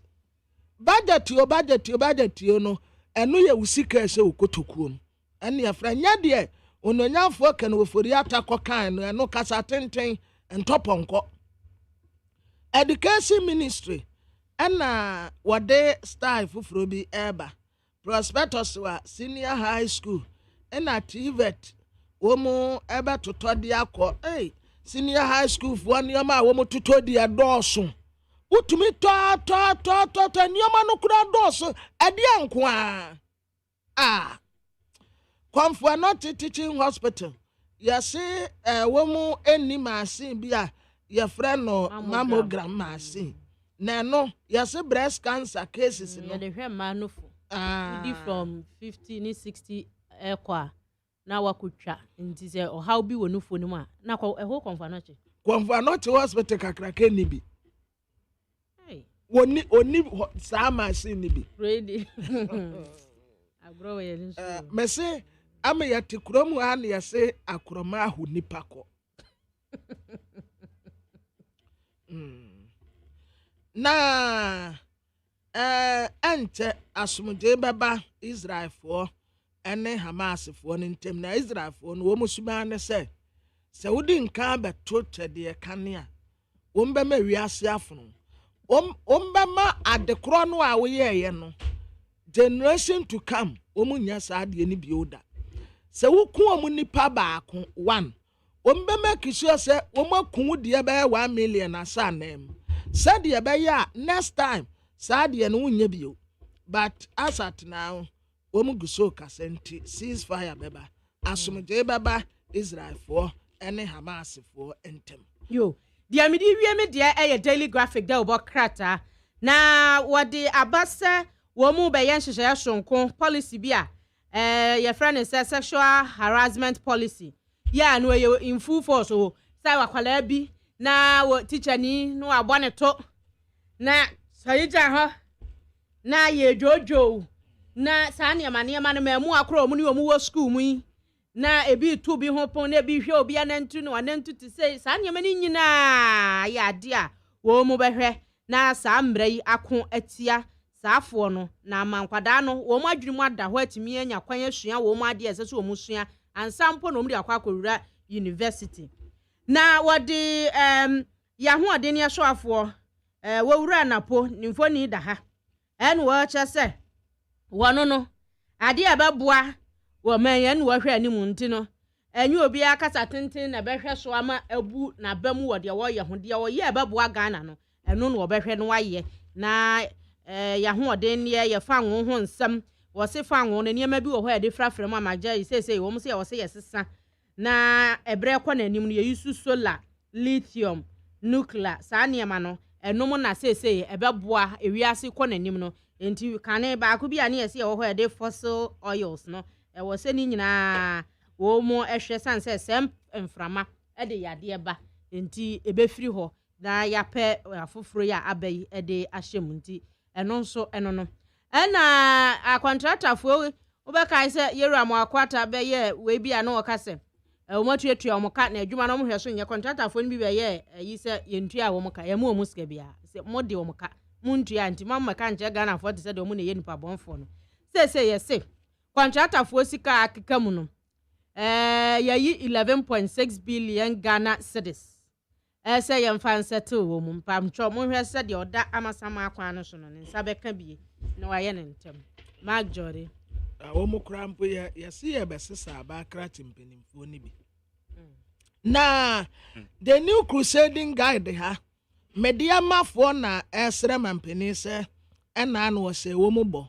se obemu wo mu 1 million Ghana cedis wo mu wini league ya wo mu bo Africa na watu ewie ye kromo ko elali no mu no mu akwa akosi akan en wo mu sre mampeni se na da wurmo 1 million Ghana cedis no at least eye sika betumi aboa wo no mo panti wo mu pa ne cha wada se 1 million Ghana cedis na wo se wo mu bodadaada no won se na ondi ne bo se so sanse tim no wo mu hia sika wo mu dwumedi a wo mu di mu Dr. Mahmoud Baumi awrani mate yesi anhwe obeyi efibuno Norton MPP amanyoko nya baako na ombe deliver Chairman Stephen Tim ana okase doma ahene yefra no wose ade yo agyeman bedu wo mu trese da asibredi ewuo the second ayie no wo mu mpese wo beba ho bi wo mu ne no eya aka wo mu mpese wo beba ayie na asibie nti we de wo mu akokot akwaje court nyanse ede ama ose ade yo na na agyeman bedu se manu meyie ne bi nti nana se na wa ankwa yie ne bi afi wo mu ansuo fa wo mu no nso yenya obi a wachire 4,000 jobs na abosome frɛ ho community mining yesi wo mu ye community mining yesi nipa ya so wo mu go bɛkɔ ekrotua no wo mu ade honum siasa galamse so community mining untumi hu ni nyina nso nsase kro ya na yese no a wetwa buroni bi mfoni abeto anem sei ya ne yefuno so kakra bato ye nice man ene so wo mu twa ahomemu ewa hai Magian okay me ba cho ma me ko amane somra na enra yedin komo ye ne New Patriotic Party Western Regional Chairman edin komo e fast story bi a ye New Crusading Guide ediba beto abonten a na okase eye executives of Western Regional boycott of vetting. And I'm so many because yen central for cry yen canocre. We generalize say yen yen canocre. Western Regional Chairman of the MPP. Na obi na some fan huntia says some beto jano. Eye abeka Dawuda. The same name no na. Another bonny medin the obebwam na maboni ye. Na yen no babe kasa. Was answer me ho. Abeka Dawuda Machio. Yeah. Maybe I want to say. Oba de adome ho ye pa. Na wo send them near there. Enya say ni mi din yankasa kasa de send me na ya beka but me de abeka am Dauda am vision.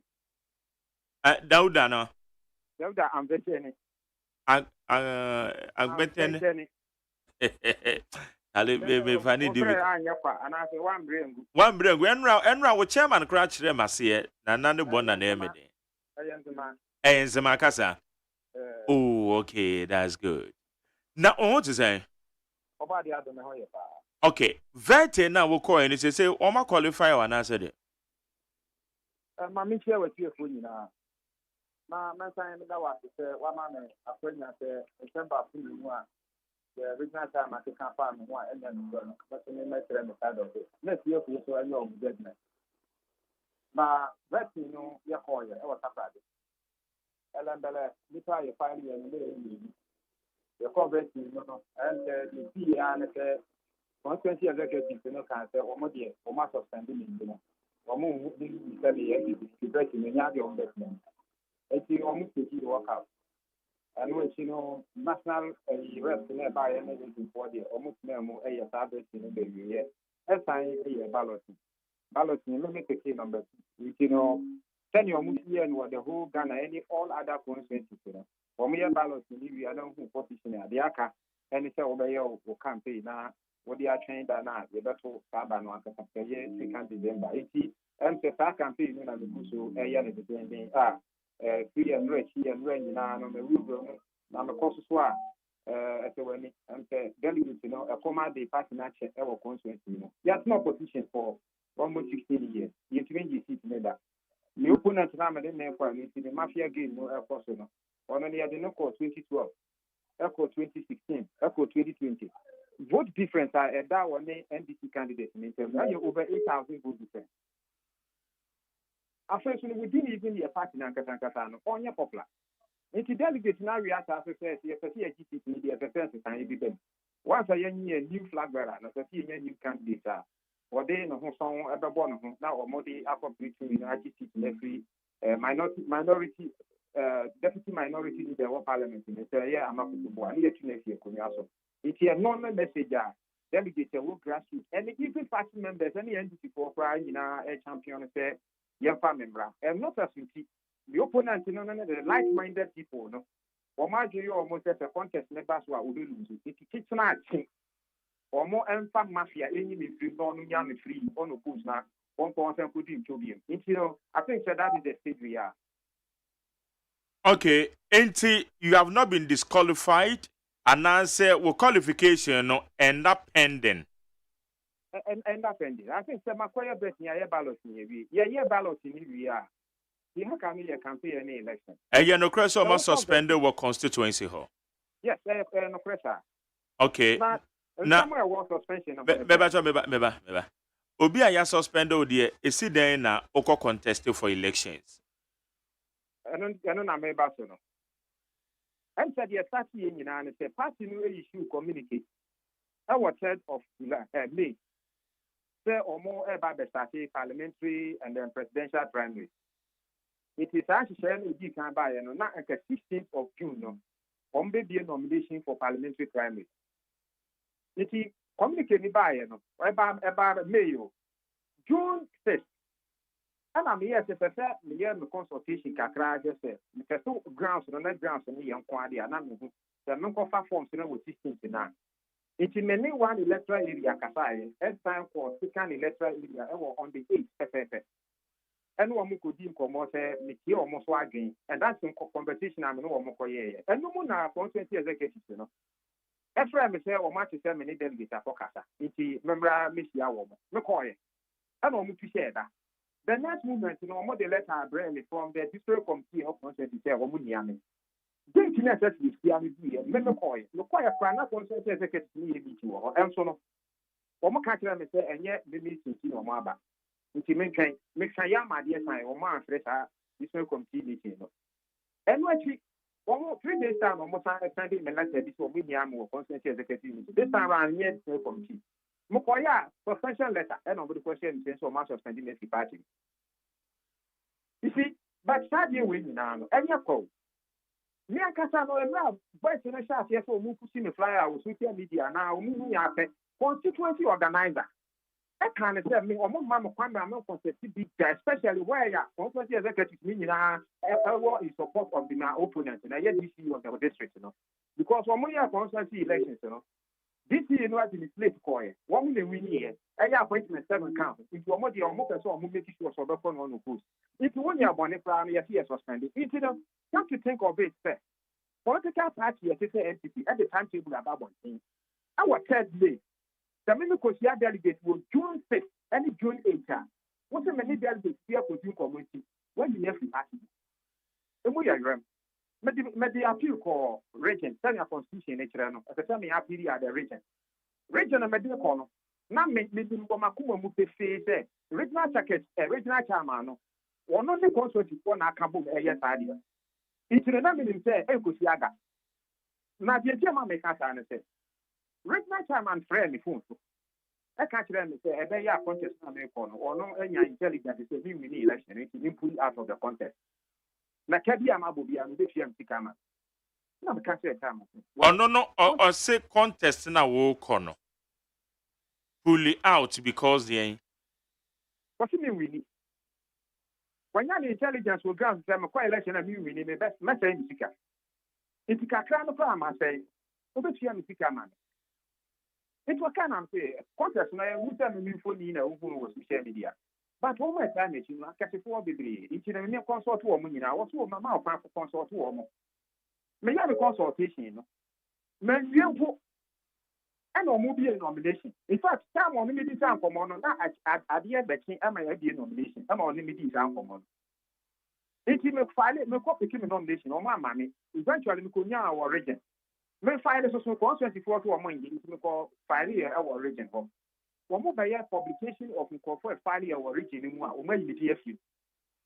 The Pisa regional secretary, a year okay. Or say, regional chairman, so on the Miaka, and only need free. I'm on my need free. At the time, you know, the interesting is that appeal on the Dicoma one more and can your party to share within 21 days, and say one more can't send me if you want. Maybe I don't go 2 months. No, almost free as a move on mark and water. Or what the China or movie nomination or mobile pursue, and I've heard or what the regional report to Bremy. Any or more decision or Muteki at the regional executive committee or Mother Bremy said, or might suspension are true. But the funny thing, I won't more than one said. While as a concept before say, my woman in here because my make permission and I'm in then get me because I you know, or my suspended man. My region force to say, yeah, 24 years, no man year. Because the rule of natural justice in a man follow. And so on. One more time, our multiple minister, maybe the logo actual legend. One more region for its logo, so add the suspending the department. It will make suspension too. No, what document mean in our heart? Mr. Miriam, for the evidence of one who okay. Mate, say, yeah, establish way. What converting? Why you balloting? National executives for a buyer, no. One more at the was seminal eba national no ma bedwendwen ho no me ho as to how one more be take decision nafa e de na wo yes abre to say am di kan kan you know region 4 year meta no me dey appeal for national. That's the constitutional arrangement the way a party no it me dey appeal for national for say tantem CCB akoso nti wo mo hwe me say mo kan. You know that this particular issue, you know, it is at the appeal stage. Our national officers in the National Disciplinary Committee. You cannot the media or they would have to come out with their decision. But in terms of the primary scenario, I know the Oma claiming Busu airborne and 2 a.m. campaign. Notwithstanding the so-called suspension now, many people say you're frivolous or not. Party no the 2 million or the end of your man. Obi kra said you so ye ndc ni kra na se okọ bet no mu tie ne nsem no mu fi se ofata obetumi akọje seat na ma party na enye individual makoma 16 wo mu interest fi ne akanta de na se eti me wa ha no I can tell you go to the ground ye ti omo ani abre ya so omo ma contest ma so no me kwa me wini and they know this me wini so I am the right candidate as far as ye me na ye file ye no e ye concerned ni say me na betumi agi seat na ma NDP. It's no, me did say party so when inter ground almost you bet me at but your more yen now. metumi apake nneɛma bi na asesa nneɛma ama nnipi 120 executive kakra no ɛne regional chairman no ko a aka bom sɛ kwan bi ɔmbɛfa so a ɔmbɛyi na firi ama ne opponent no akɔ no ɔno post na ɔmbɛfa so other than that sɛ wofi sɛ wo na wowɔ sika woyɛ DT koraa sika wɔ nsɛm wo na woyɛ powerful wo na woyɛ popular because yɛde woakɔ 3 times ama woalusu no nyinaa nti ɔmo nim wo time yɛnkɔ na delegate ne sɛ ku ɔmo de sisi sɛ asomasi a na ɔbɛnkyɛ ne yɛpɛ sɛ wɔdi party no anim yɛagye sisi no a wote kyɛnkyɛn akye wode ɛwɔ mpanin nti yɛnyi me firim ɛyɛ ma wo nko ankɔ on post. I think that is a stage we are. But I am campaigning, I can assure the party that I will win the primaries and go ahead to remove NDC MP now at what parliament, a year deputy minority leader. Maybe not the parliament. If you are not a bomb, Mr. Party for Nina. Okay. It also say you nip heavy and they say Chilomon Pessoa contest. Oh. Yeah, I know the another market on. I say constituency executive 17. Men know a bit more kasa of one, even though the Air Force one more used to, but one more to the Canabon team. Okay. But a key among them, any regional chairman or friend, I mean, drop one man drop on one idea. All right. It is a CIA said you are still in the contest. Yeah, maybe a problem the amount where you're sponsored for an area. I'm doing my campaign. Yanko Pombaya, the prime minister, winning. A Bassa decision free national Bassa or suspension still holds and it won't to mean you now, baby. And as I said, that's what that decision will mean. Because there's no way a candidate here in our portrait times will win. Go just a person and come journalist, so mobile grounds, no more party member, any team for Nankatana, you or any woman from your party for. They'll tell you, our candidate is unpopular. When you put it before, when you judicial service, 34 kiwa. Yes. When recently, when the MP I effective to know, I will find your movie shape to home. I'm an apple viral, I'm not before what constituency against your candidate.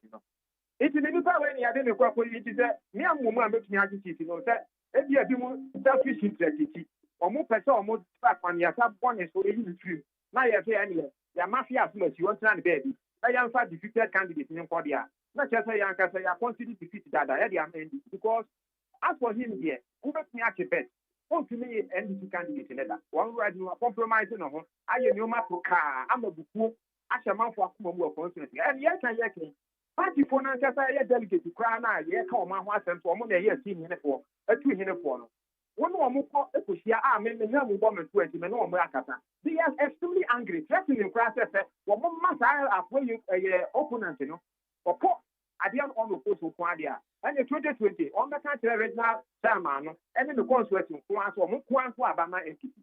Now, almost entity, no more media. I know I'm on that one, but let alone some private campaign, private parties and Tama party. It is a majority now a year delegate over 800 against just a few individuals. 1 more year 16, and a year Tadia, regional chairman Friday on 2 about Lembele. It's no nobody and kind of the encounter on 2 about Jomoro.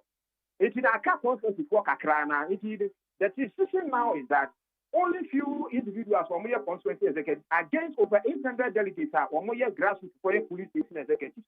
Woman a better house to house, woman a better party agent, and the second home against their interest.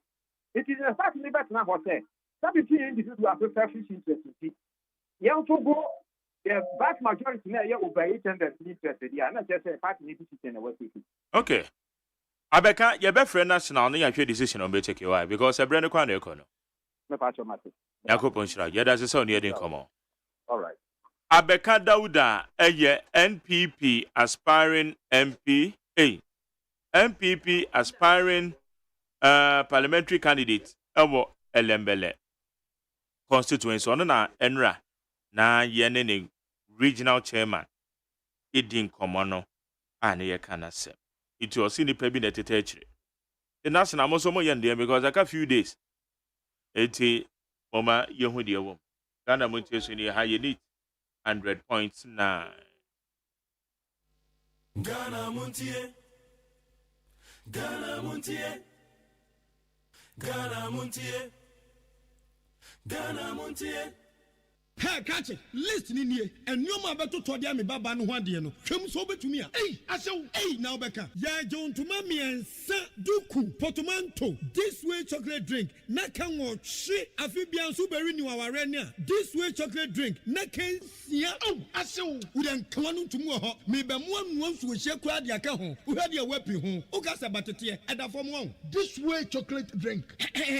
Cratch up a baba worry. Asew. Ye fear say this way chocolate drink ya sorry no pa no ne yenom. Ye be chef fridge nom no se snack. Ye nya hoho a no ne de serve wo mo. Ye didi wie ne ye pe bibia bogu ya de so a. This way chocolate drink ne yenom. And this way no ti ano a, he se kire wom, koko wom, brick wom, bibia wom, ade wo hia ne so se. This way chocolate drink. De wo hia ani so se. FDA ahwehwe se adwede nkratoe mo agye atum se eye.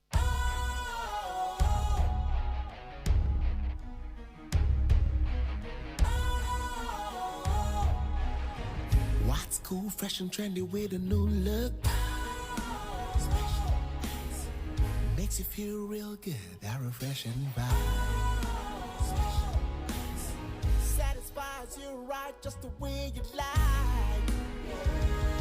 Do you know? Do you know? Do you know? Ain't gotta do it alone. Specialized makes you flow. Anytime, anywhere. Specialized feel different. Always think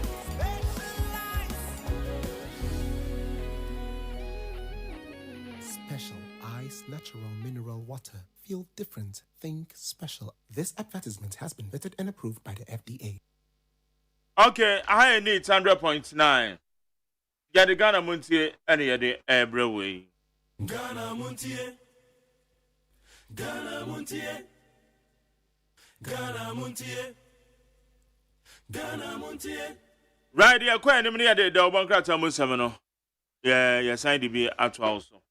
You have messages in the songs now, yeah, Yabomodiana, and the Siakin can be the amount. Ama, my Jerry, Musomni uncle. Yo, and I say, I was for the Chronicle, the Bokrata Kitami, a Tiasimu, Ediana Catafam, me new enemy.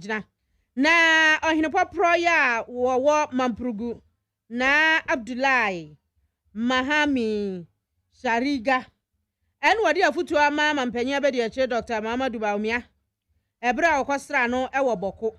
My guy, Miss Rabbit, I said, I want to Dr. Baumia Koda from no. Mahu, no. About your first bro. Mahu, a year and for says, I'm going to be shabby. Mr. Vice, that from them, yeah, you pay more bow. I could be. Nah, you be buttered. Maybe I mean, for you have a friend, you have a bit to put the amumra. Now, watch them more. Or what's our hinny and now what to know for say. Bemena. Said you were better for me. A dress of brown was. Mr. Wada, Wadaruma. Man swan who draw air quasso. War a tiffy mantam hano. Mr. Tutuanamon. Now free hanomoa. Boy, nine coho. Nefa who brassia ya would be better. Hey, ya, call her masum je. Emra honomosan say. Empuntuo ya bo. Adishia ye war boko and in patamuni mia who draw. Say. Enchinu ashu ayiniti no entumisrawo ye kan na anu ya MPP amanyokoko hia ya omkoto so abase flagberry wo mo so hodwo be mena mesra wada sabia kusabia kronto fa hodwo no na fa kopre enkabomu ewo ho na hwesa asomdwe beba na tifi mantam ye edema Ghana edeboa wo ankasa afesu so ebeboa mampuntu atimi akoso sansese manso ne menteme ho ase ne pinchen we free ha we nyame dia we yame dia emfansa nka ha entwamu wo bronu we so no yesa moa emma empeja ye sese eba ewo mpotam ho no entumi emma na wose se wobebu nkompo ahwenachi a wose wono de wagidi pa se wobebo ne ho modene ewo ne dwumadi obeba bedie mu ede aboa amanka bomu aba nti sei ya wo bontoa no onfiti ase na wonya ne kakra wo si se ba no se ye fantio se ya santifuo se ye anwonafoɔ sɛ yɛ kusasefoɔ sɛ yɛ frafrafoɔ sɛ yɛ dagombafoɔ wɔse ne nyinaa tribes ne nyinaa ka bɔ mu a ɛne yɛ Ghana sɛ kusasefoɔ ni mu a Ghana no enwie pɛyɛ sɛ anwonafoɔ ni mu a kusase Ghana enwie pɛyɛ saa so na emfanti ni mu a enwie pɛyɛ enti tribes ni nyinara ye nyinaa yɛ keka bɔ mu a ɛna ɛyɛ yie enti ma wɔ mu nyi wɔ mani ne wɔ nyina ni nka sɛ aha na asi aha de aha dwo enti aha de memfa ho wontu ho anamo animanimu ya na aboa ama nneɛma nyinaa tumi akɔ enkan na wɔkɔ no majari kai sɛ na anu speaker bɛbɔ osuje tire wɔ mrahye bedwam sɛ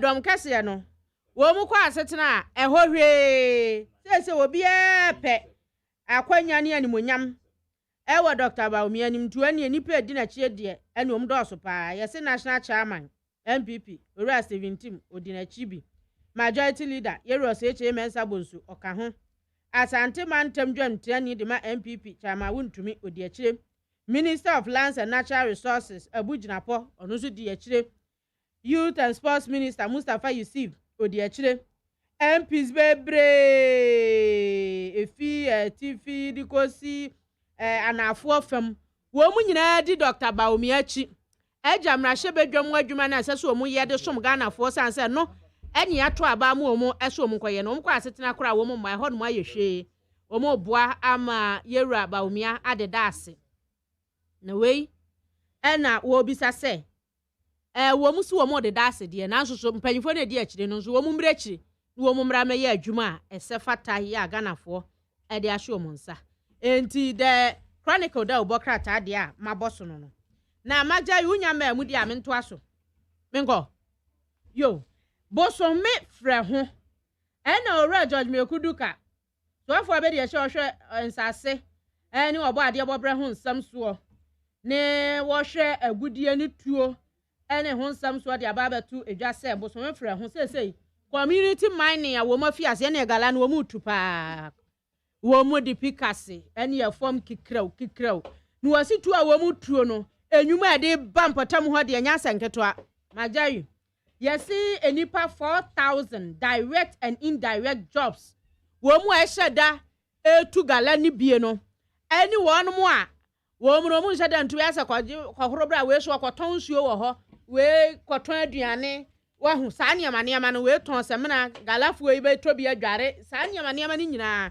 wasi ɛbɛma nnwuma aba papa ya enipa 4,000 pem 9 ɛna benya adwuma enti ɛno ho asɛm ya wɔde aba bɛto edwa no na wɔkyerɛ sɛ aman ahodoɔ bebree ɛna edi saa adwuma yi bi a ɛboa wɔsɛ sɛ South Africa, South Sudan, UK ni adeɛ no wɔn mu nyinaa tena se ɛna wɔn hwɛ nhyehyɛeɛ ɛbɛboa enti saa kwan no aso ne yɛso yɛnam so a yɛde mfidie kukudam ɛde ama wɔnom yɛ wɔ bosome frɛ ho sɛ wɔn fa nyɛ community mining ya sɛ ɛbɛ yɛtwi mu asɛ gala no a anti anu de timam ɛhɔfoɔ no community mining nyɛ gala ba anu yɛ den ya nyɛ gala community mining ɛyɛ ankrankрафo a etu form agudie no ɛwɔ kwan papa so but on a small scale yeah omutu ba omutu form agudie na galamse kyerɛ sɛ kyerɛ mu galamse yɛ wɔn a ɛfa kwati kwan so ekokotu form agudie illegal mining but community mining there yama ho kwan ama okrata se kona kotu form agudie ndi aka no se ye be monitor na yehu se are they doing the right thing it about mo me mesia me mese ne ya na me se majari tirem kura no ho o kan sa na ate se ma sheda na pese me kia no sa so de o kan sa na you are wrong then sorry about that but kura che galamse community mining no galamse kura ye. What may your community mind? I tell you. Almost science ase any nsuo ne kwaye no kura ten womu etu galamse. Wodi aya abotire kwahwe. Okay. All right, how you need 100.0. Yeah, to also with the obokata ba ye be kwa ma no so ne ye ne dwadefo ibi se no mai akrakra ne ho nsem no womu a no moka committee no ho a na womo edi eye adwuma no ye ne bi eba bedi nkomo na ye bisa no so far say no ma ye bobo so aban ne say de omode restrictions say ba be ka ho no eno ye behwe na yetie emonsem Jeff Kwamitachi Accra Traders Association chairman na oka committee ho a na womo eye sa hyehye no yanji nchiremu emfemfiri ne ho Jeff mache Yeah, Magari. etese anopen Adumo, Magari. ena nopen koma ye difa enoma be 22 aban se ode ohyebi ba be for foreign ebra ye be krase enoma no ede aba ye manyimo no ede na wonim fa ho ebra you were part of the committee a ebra na aban no ye san hyehye na mode mo input ni ade ko Obinia, me that's it. That's an akonya de ma. Mecha atiefo ne adwadifo nyina. Mamenya correction bi akra. Committee ni de na trader bi anka ho na guta member bi anka ho. Okay. Meeting no mo friend no. Friend say Africa Trade House. Ante ye meeting no mo frɛ mo sɛ mo mra. Meeting no omo friend empenu. And on we back here, first one is the second one. I mean, we call the committee in there.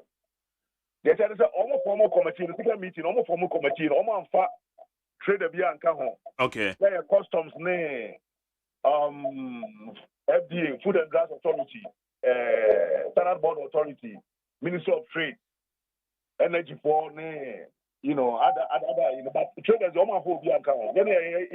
Importers, exporters, woman for Bianca. And how your second vice president, a protest, Sananka, I didn't know more than almost the account. But Ubia Jomunka, Oman for Bianca, any part of it. Okay, at the end they see in say one more prepare this policy about it. My dear, American, I can say, may catch a gun for you. And I mean, besides, it's your money, your trouble, power. Your trouble almost some fact, and Yamash for an answer. Almost every year. If you say, okay, the way I'm money, I said, it will be a farm more than I say. Be a farm more. My dear, make a sign and say, more of us 22 items for more abandoned. Na mo pese ye produce no kromo e asem papa e bi zanyo obi ani nye ho se oben sika no obre no trample mu 22 hours no okoto ade o China ana 12 hours 8 hours o ko yo kwa no America okoto ade e ti be produce na nke enye bone but ye bi say o say capacity burn ye o say ye be e produce na bi yi ne ma na bi say diaper sanitary pad cable. Oh, sorry, mosquito coil. Vehicle. I always still this, Sorry, Maniama, we know. I had the own. You be a company over the one and you know me and Sabi. Now, my dear, I was the woman say. So we use a mosquito coil and a part diaper now. Ghana for a very important return over 30-40 years. So, but only capacity is over to a factory. Now we are not Chinese movie about be about 3-4 years ago. Oh, what's over for bank the South product? No. Now what you Ghana for no can happen. Now no Chinese movie on maybe an Indian maybe about 2 or 3 years ago. No, or no more business. Oh, I get some say where the side. Let me say oh yeah, Abuya Abrams. Mammy, you business mosquito. Masuko, as I'm talking to you now, Chinese Baku a factory or Takrade. And Ghana Baku a beauty Chama. Majori. Almost a capacity. I don't want to talk about it because they almost business may call an ICD and can be up on business. But they're trying to say, because Masuko and the part diaper consumption is so high. Consumption is so high, sir. Because a factory Baku and produce the capacity ASA. So, in fact, international contribution very, and I said, oh my so determined. to aka no mo to a na na me ma dey say mo ya ban oh mo beti ma ahwe sika bi na say mo be kan nipa bi no mi nsa bom na nipa ba ko a na factory no mo bie and I said government private partnership plan mo bia de na omo makra entire money 30-40 years ni no oh na more passion no go mo here because me mo obi di but me kai say factory bi me kotua sika say me pay just 1,000 cartons of a product my dad would say it take almost 6 months as I know to me I produce it takes good man I also say I make craft in China shipment and 30 days acha 45 days na enema nyina ewa ubeti makra e bi 5 containers acha 45 days now local company just 1,000 cartons which is even half of 20 feet container over zoom is 6 months Kanye man e koso be we be say cable no international price for copper oil no baako so what Turkey or China or Ghana obi a to copper no at international price. Ansana copper no what the oraba no money about the fan. And the other thing that obi ko Turkey e ko to cable otibi extra freight esa be duty but still no otibi be turn cheaper than local you know. I don't think everything bad because copper international price obi a to. And also Ukocha freight duty more than anything also cheaper than the producer has you. You better not forbid the cost standard authority, Ghana, the only different technical banner. You better not check it. Who say I say the same and I say you can take it and more quality than has seen. I don't know open monopoly. Now, my son can be say, Obi on because say cable table. I don't know a manufacturer cables about 4 companies. I can say 2 of them. Almost one in drums. No more very quickly. Or crack cable in drums. No very quickly. 100 meters, 200 meters, 100 yards. It's on produce cable. And yet, opposite your person, bra, a better man or produce cable. Young man, it's Bano. Oh, the open, my dear, 4 companies. Shut up, book appointment. 2 dear. I can be sure, sir. Occurring drums are machine. If you have drums, will be at 10,000 meters. Obana, what we are getting kitchen 1.5, 2.5. Not Obogu, no Obogu. It's Obogu, no, we can't no rubber farm. Also, producing what I say. My day, I was only at home. Yeah, what can I say? Your local industries na ye bo ho ban ye pese ye bo ho ban no originally nankasa na say said ye nim no womo no ekoye no ama no baabi na womo aba be hyehye wa ha ana how was it like it I said be na pese ye nya my dear I know na America I need to ebi ono mo a uko free zone border obi free zones no say produce ade no. Now at least 30% a man go outside because I'm enjoy so many things. And then will be free zones, no. I'm enjoy them will be free. Obi on free zones. I tell you what, yeah, with the assignment job, Mr. I had being Bobo within I to be do get opposite to Obi on free zones or Canyon Street and Eba. Me no see a person to person makes my ball when you get now why it's not all enjoy incentives several free zones. Exactly so. Because free zones on the tax exemptions, exactly so. The all kind of pepper. So, and apart from no. Now, company back up, the whole Ghana of 31 million. Okay, you come and say, said Adukuri and Tom Adukuri say, what's the two companies ever produce mosquito the whole 31 million? Okay, but Jeff, there a woman is say, one form a committee, a year, import substitution committee, no. Woman ebe create be a obekra mosquito coil be a banana mosquito repellent a bar. What obe apply? No man will say, okay, how many companies in our Ghana how produce be? Ye kasa woman to me produce in the capacity ye consume. Now woman approval. Now I crowd the aba. Sana can no. Oh, my Jerry, almost, I smell something. Oh, what was this son or mobile? You know, my Jerry, yes, I will be a champion, so maybe you and the smuggle by, and I might who ya. You are Rollins, a bay of Kua, after the big people are compared to a hold near ma. And if I'm in a hold near ma, how would I say? I know the idea of smell corruption and in money because why do you want to see the time before the house? I don't know any idea we're saying. I buy a 20 million and a big war companies with private partnership. And I was like, you're right, my attention, as I said, China, your friend is saying, business village. Who just has to be a bear handle the case? What's he done? What's the warehouse will be the electricity? Oh, Obi person opposition will be there. Oh, I'm not rental. Maybe I'm a board to China. Sorry, here. Or a village and a young man warehouse. Bibia or to all materials now. Now, why should hold them? I don't abandon the or the mower. Now, why do taxes? So, now, person, and son or I'm a committee. I'm afraid. It's 1%.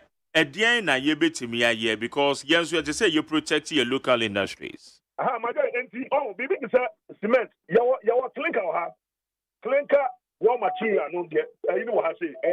Clay deposits, very big. Fruit juice, very big. Fish, yanam, very big. Because yanam the plan. For the simple baby, no, that could be a photo no more.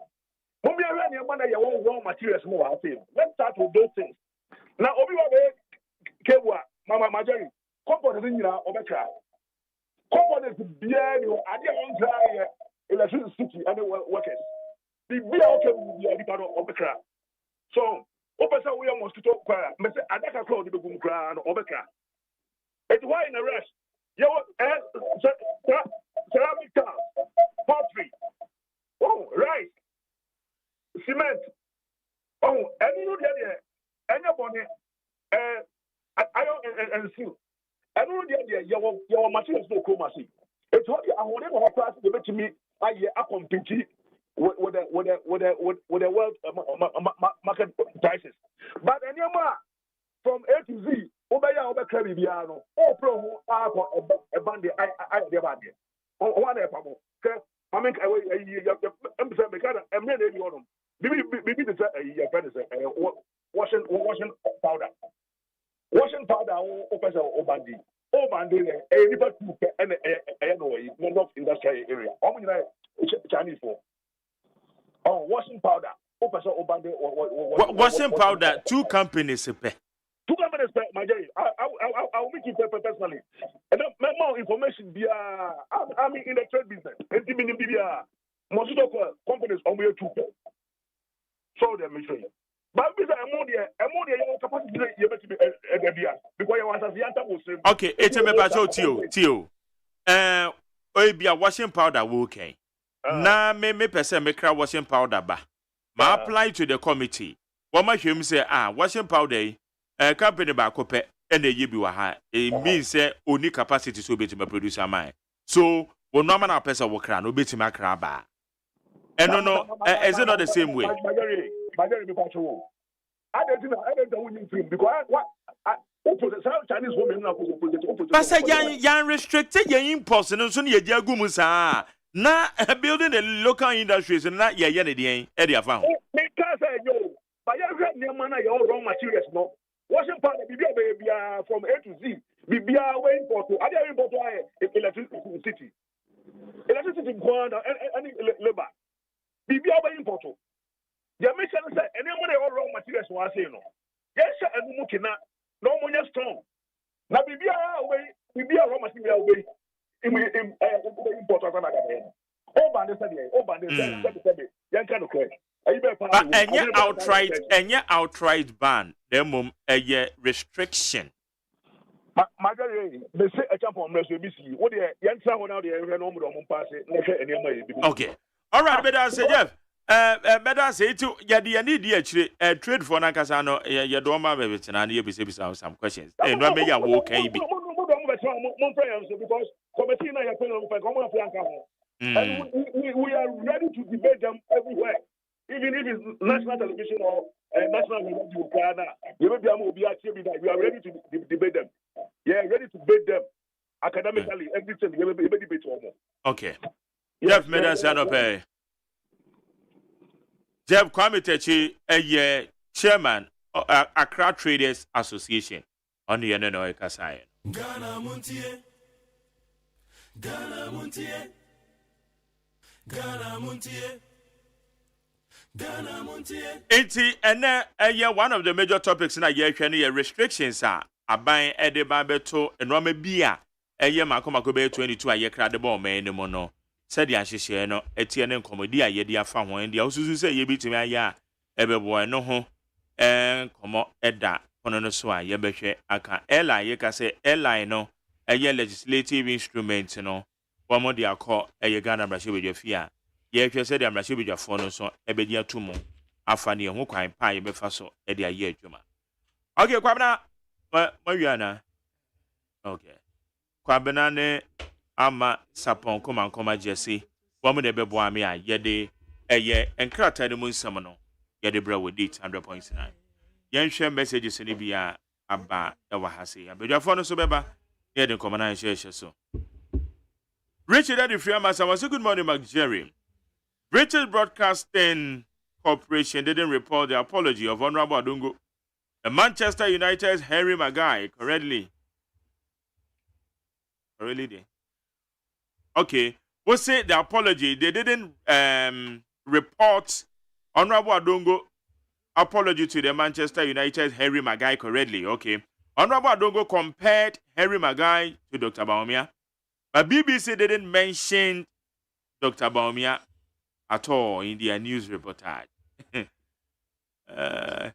Harry Maguire is now scoring goals for Man U, while Dr. Baumia continues to be a waste. Okay, Richard Edifriama Samai. Lamte say Isaac Adongo, the NDC MP of Boga Central, has been forced to render a public apology to Eye Magai of Manchester United for their responsible remarks he made about him during the 2024 budget debate. Okay. Well, it's a good morning, Mark Jerry. You are live and clear from Amasamai constituency.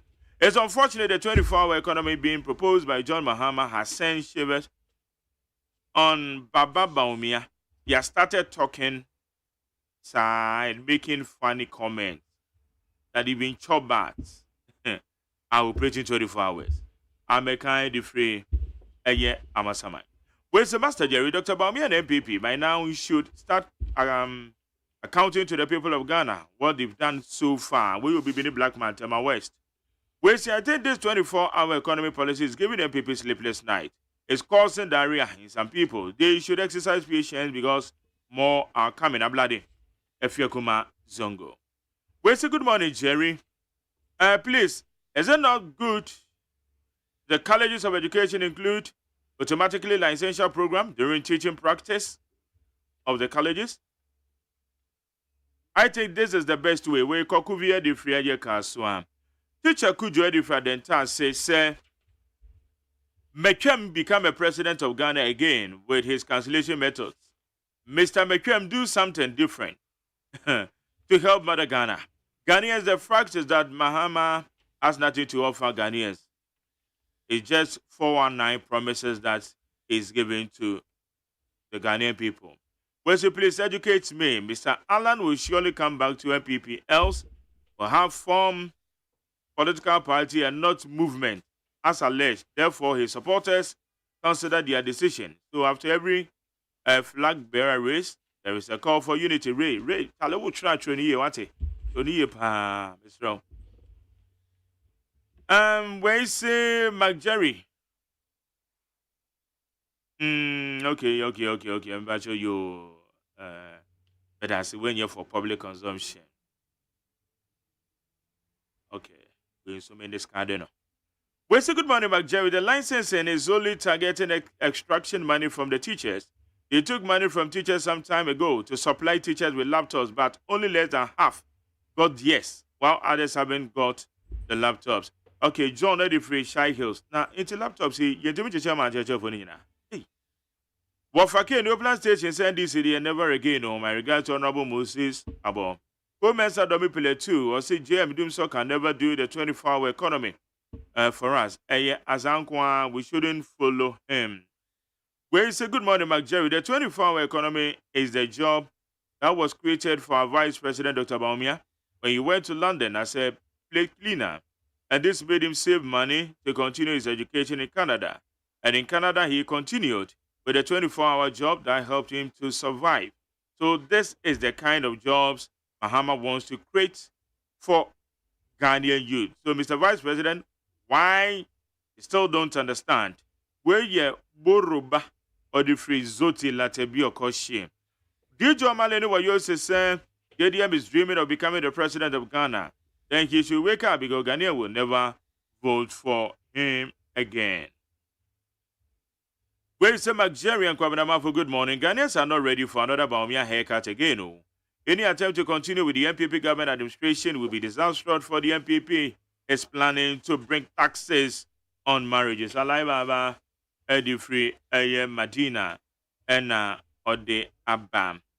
When you say, McJerry, honestly, I respected you for not insulting back. This clearly shows how professional, mature, respectable gentleman that you are. Well-natured. That was exactly what I was expecting you to do. Yeah, Okatachi and I know Usu Asante, Ode from London, and I said, India term. We say happy birthday to Sandra Fram. May Almighty God locate you wherever that you are. And I want to send them a picture of Sandra Fram. We say good morning, Nigeria Governor for Metro newspaper in London has published the apology rendered by Honorable Adungu in Ghana's parliament. Oh, sir. I send them a copy of it.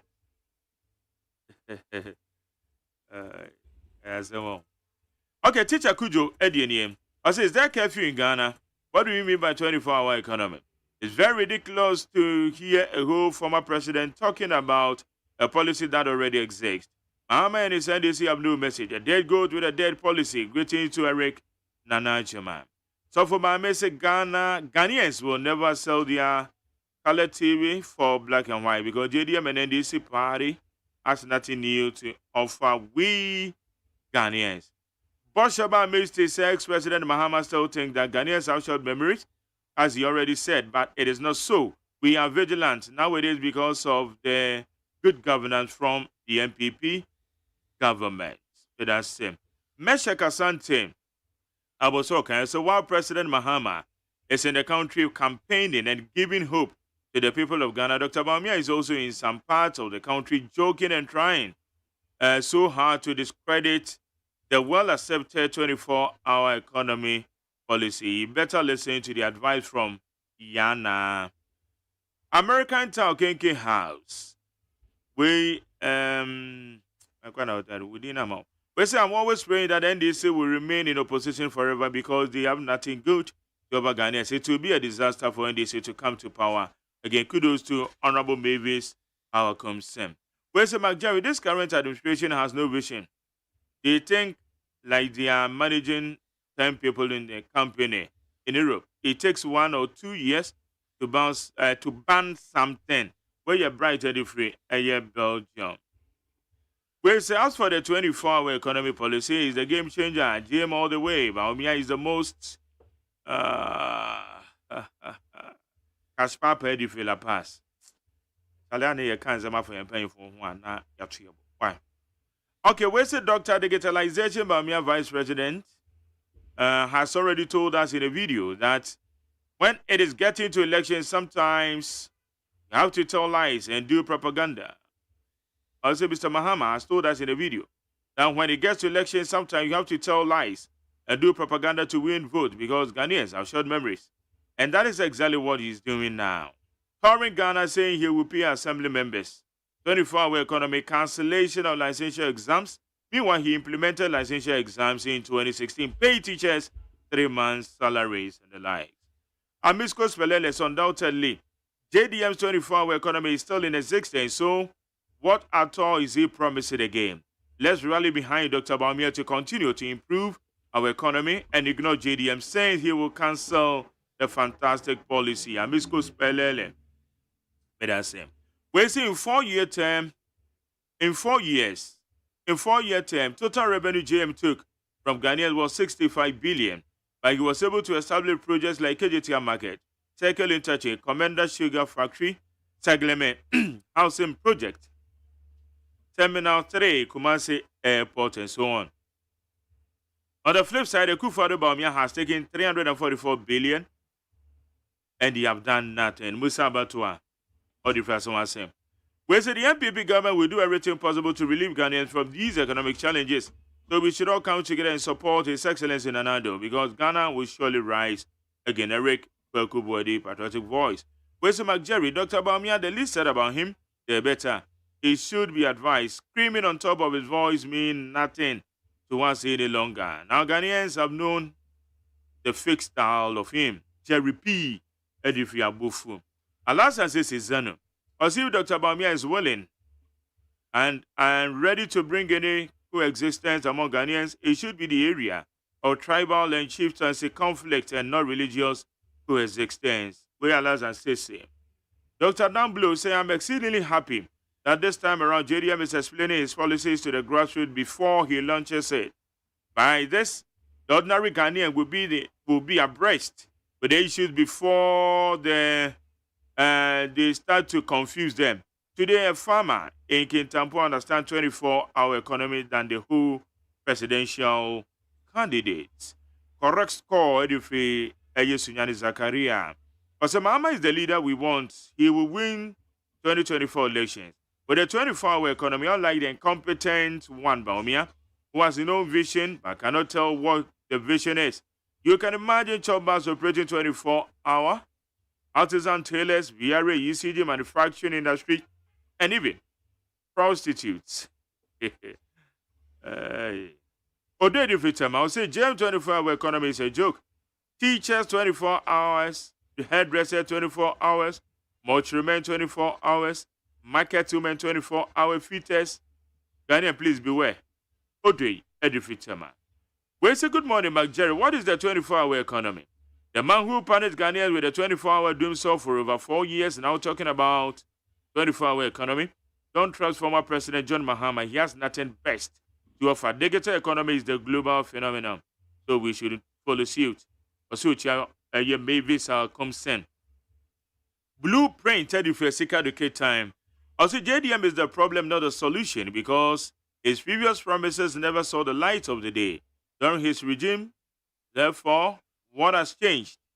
Greetings to Charles Bisiu, Esika Duketan, incoming MP. NDC-led Desperate Mohammed very confused and worried about Dr. Alhaji Bawumia's flag bearership. And all indications tell you that they are short of campaign message. Dr. Bawumia has become a major threat to Mahama because Dr. Bawumia is not corrupt, and when it comes to competency and honesty, he has no match. Dr. Bawumia has been the best vice president in the history of Ghana. Ways of fixing country's economic problems goes far beyond promises and the usual rhetoric for cheap politicians' gains or political gains. I still can't fathom why an agro-endowed country like Ghana has failed over the years to prioritize agriculture in a quest to boost the economy and to make life bearable for all and sundry. Isn't it shameful we keep importing crops, which even do grow well in some of our gutters? Jomo, Okuase, Festus. Tomladi Freeman Cranso, Ose Bawumia and the MPP have neglected the people and failed to bring development and good roads as they promised. It is not about lies and empty slogans. Ghana needs JM and experienced, caring, competent, unifying a fable nation builder to bring massive development, the best roads, and decent jobs through 24-hour economy. MPP dear, never again. Where's it, Mr. Host? Atadeka New York Road need reshaping. Osman inside Katamanso. Abemusu Information Center, more Katamanso. Echiamo. We say that is so-called community mining. It's the same as Galamsey. All right. Sakra Atinase. Abdul. Abdul Sakra. Yeah. Abdul Sakra. Abrante want to say. Oh, yeah, there me ask you. Yeah, go ye. Oh, yeah, bibi akoye pa. Na we dey say we prophet. Oh. Me be na wo kan Kumasi Accra Kumasi road ho ase. Na me so me na Kumasi road ameba. Oh, ba. Na etimi kan na amana na. Na me shocks na makuma ina bi because the shocks ina say. Enya asem keto. The shocks ina say.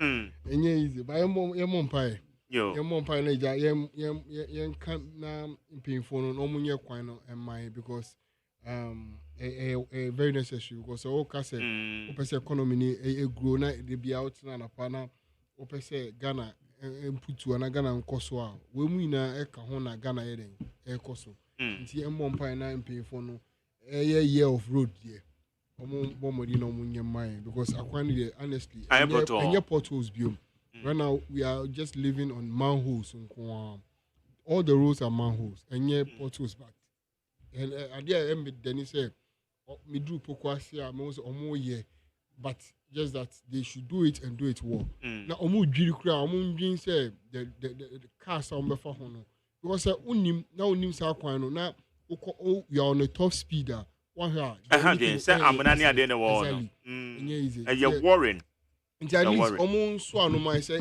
those amunya at least there should be some signs be around that area whereby people will be very careful because when you are there's no light the street system street light there's no light and also on a highway you will not be able to use your highlight so sometimes it is very risky honestly and I don't know the trust me it is very very difficult see me John Dramani Mahama so young can't because 24 hours economy no person street light need light system so they won't be here so they should think much into it and bring because easy. Me free coin so I me ba me shocks in makuma ina emi. Me fair mechanic na me business saying. Asem o catch me kran me ro aho. Easy. And flight to see I'm for me for flight. Was going to Kumasi alone from 250 cities. Right now it is 900 Ghana. You say 900 Ghana cities. It is from 250 to 900 Ghana. Baby I double. Into your bomb pie at least. Yeah, na economy na no ani ebotom. Say ebotom no sunsu a na who say no economy na nkoyi kra. But mobo ejuma. That's a pass. Okay, yensha enkomana say enfree enoma bi a aban no ebe restrict the importation. The bobo say enoma no so. Enoma be 22 list of items. Na say enoma and I gave say so say ban say aban air restrict ya and yes say outright ban no na mum yewo a substitution committee import substitution committee o pesa wo kra eno ma bi ba wo apply say eno ma na yeye bi wa ha no no ma hwe e bia your capacity ni de no ma che o say bia kosua na pesa wo kra ba kosua de your poultry industry ntimi feed your kosua it eno de twentwen so ebia yamade na ade ba okay yamade no enhye dan so enti wo kra de kra only 50% so per dia yidi no na kra na fabra so some restrictions so send a bit to me aboa yen especially say you protect the local industry anka we dey na machia with here for you na ejuma pa obo no ene say ebitimi sha ahoba ne bibia wotimi aba fidie so a you comport yourself, you show maturity, and I think say it is one of the best things in here. Now you should be through because me fanche, but at least you show maturity. It's one of the best things. Thanks so much. Yeah, maturity. No, yes, you be beautiful. I think yes, you should be beautiful because I find there. What should I say? The name you say. You go news no back. I want fire. Oh, them. I say what fire lava for. Me I say, we say her paying for no home. Say nyame boa mo na omunya positions now. Na issues no ombe no.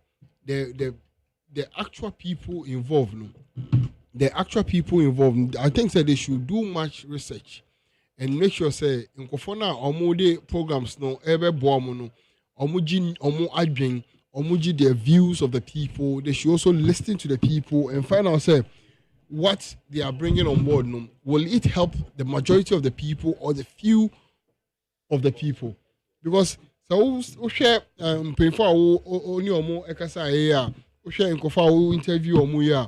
You will clearly see say there has not been proper engagement with the people involved in this trade industry woman.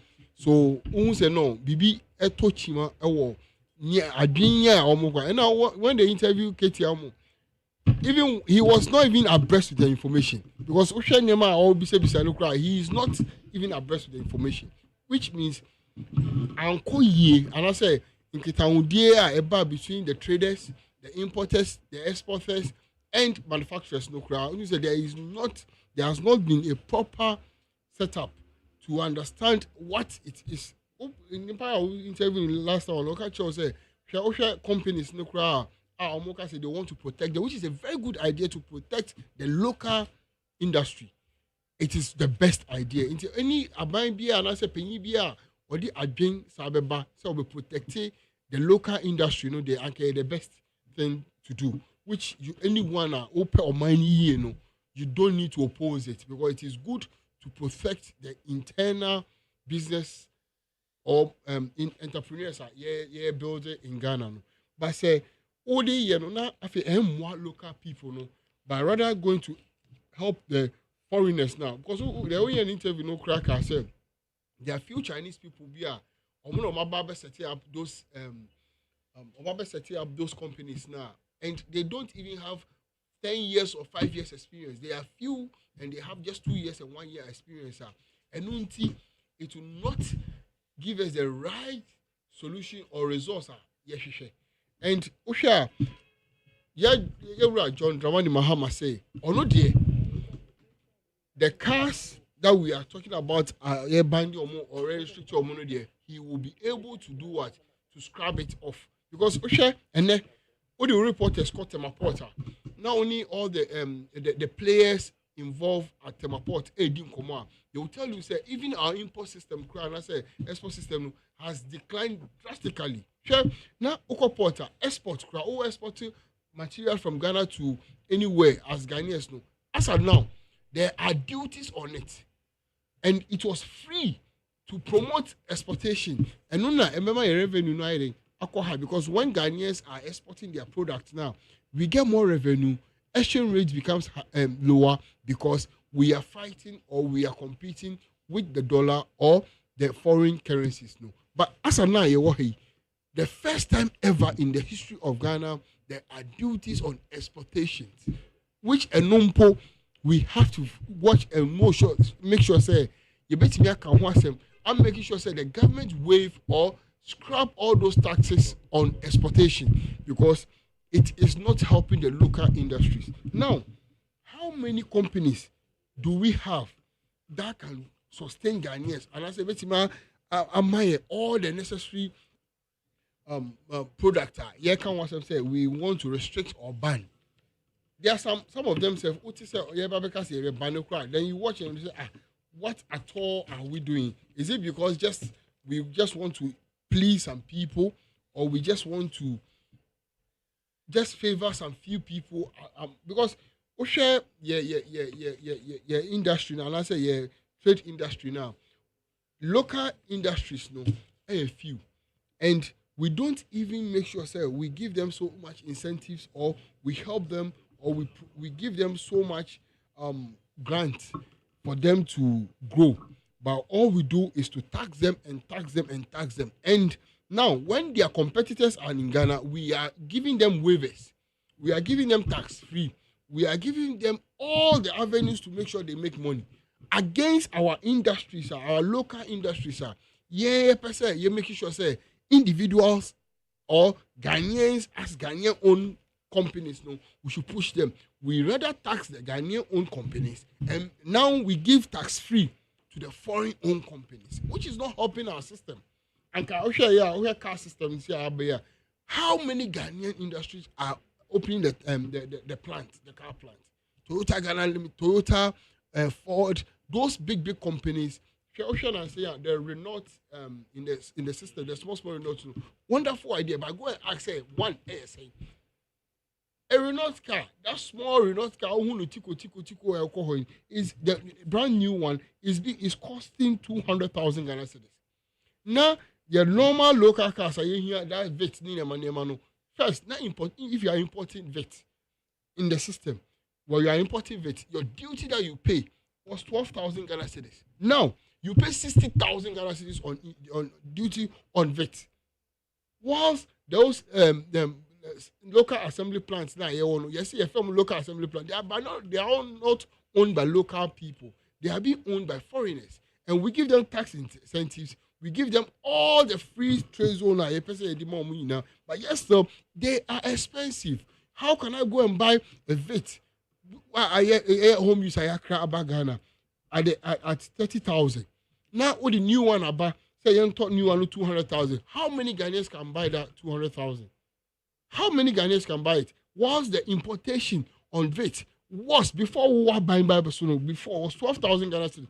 Now it is 62,000 Ghana cedis. How are you helping the local industry? You see, I just don't understand our leaders.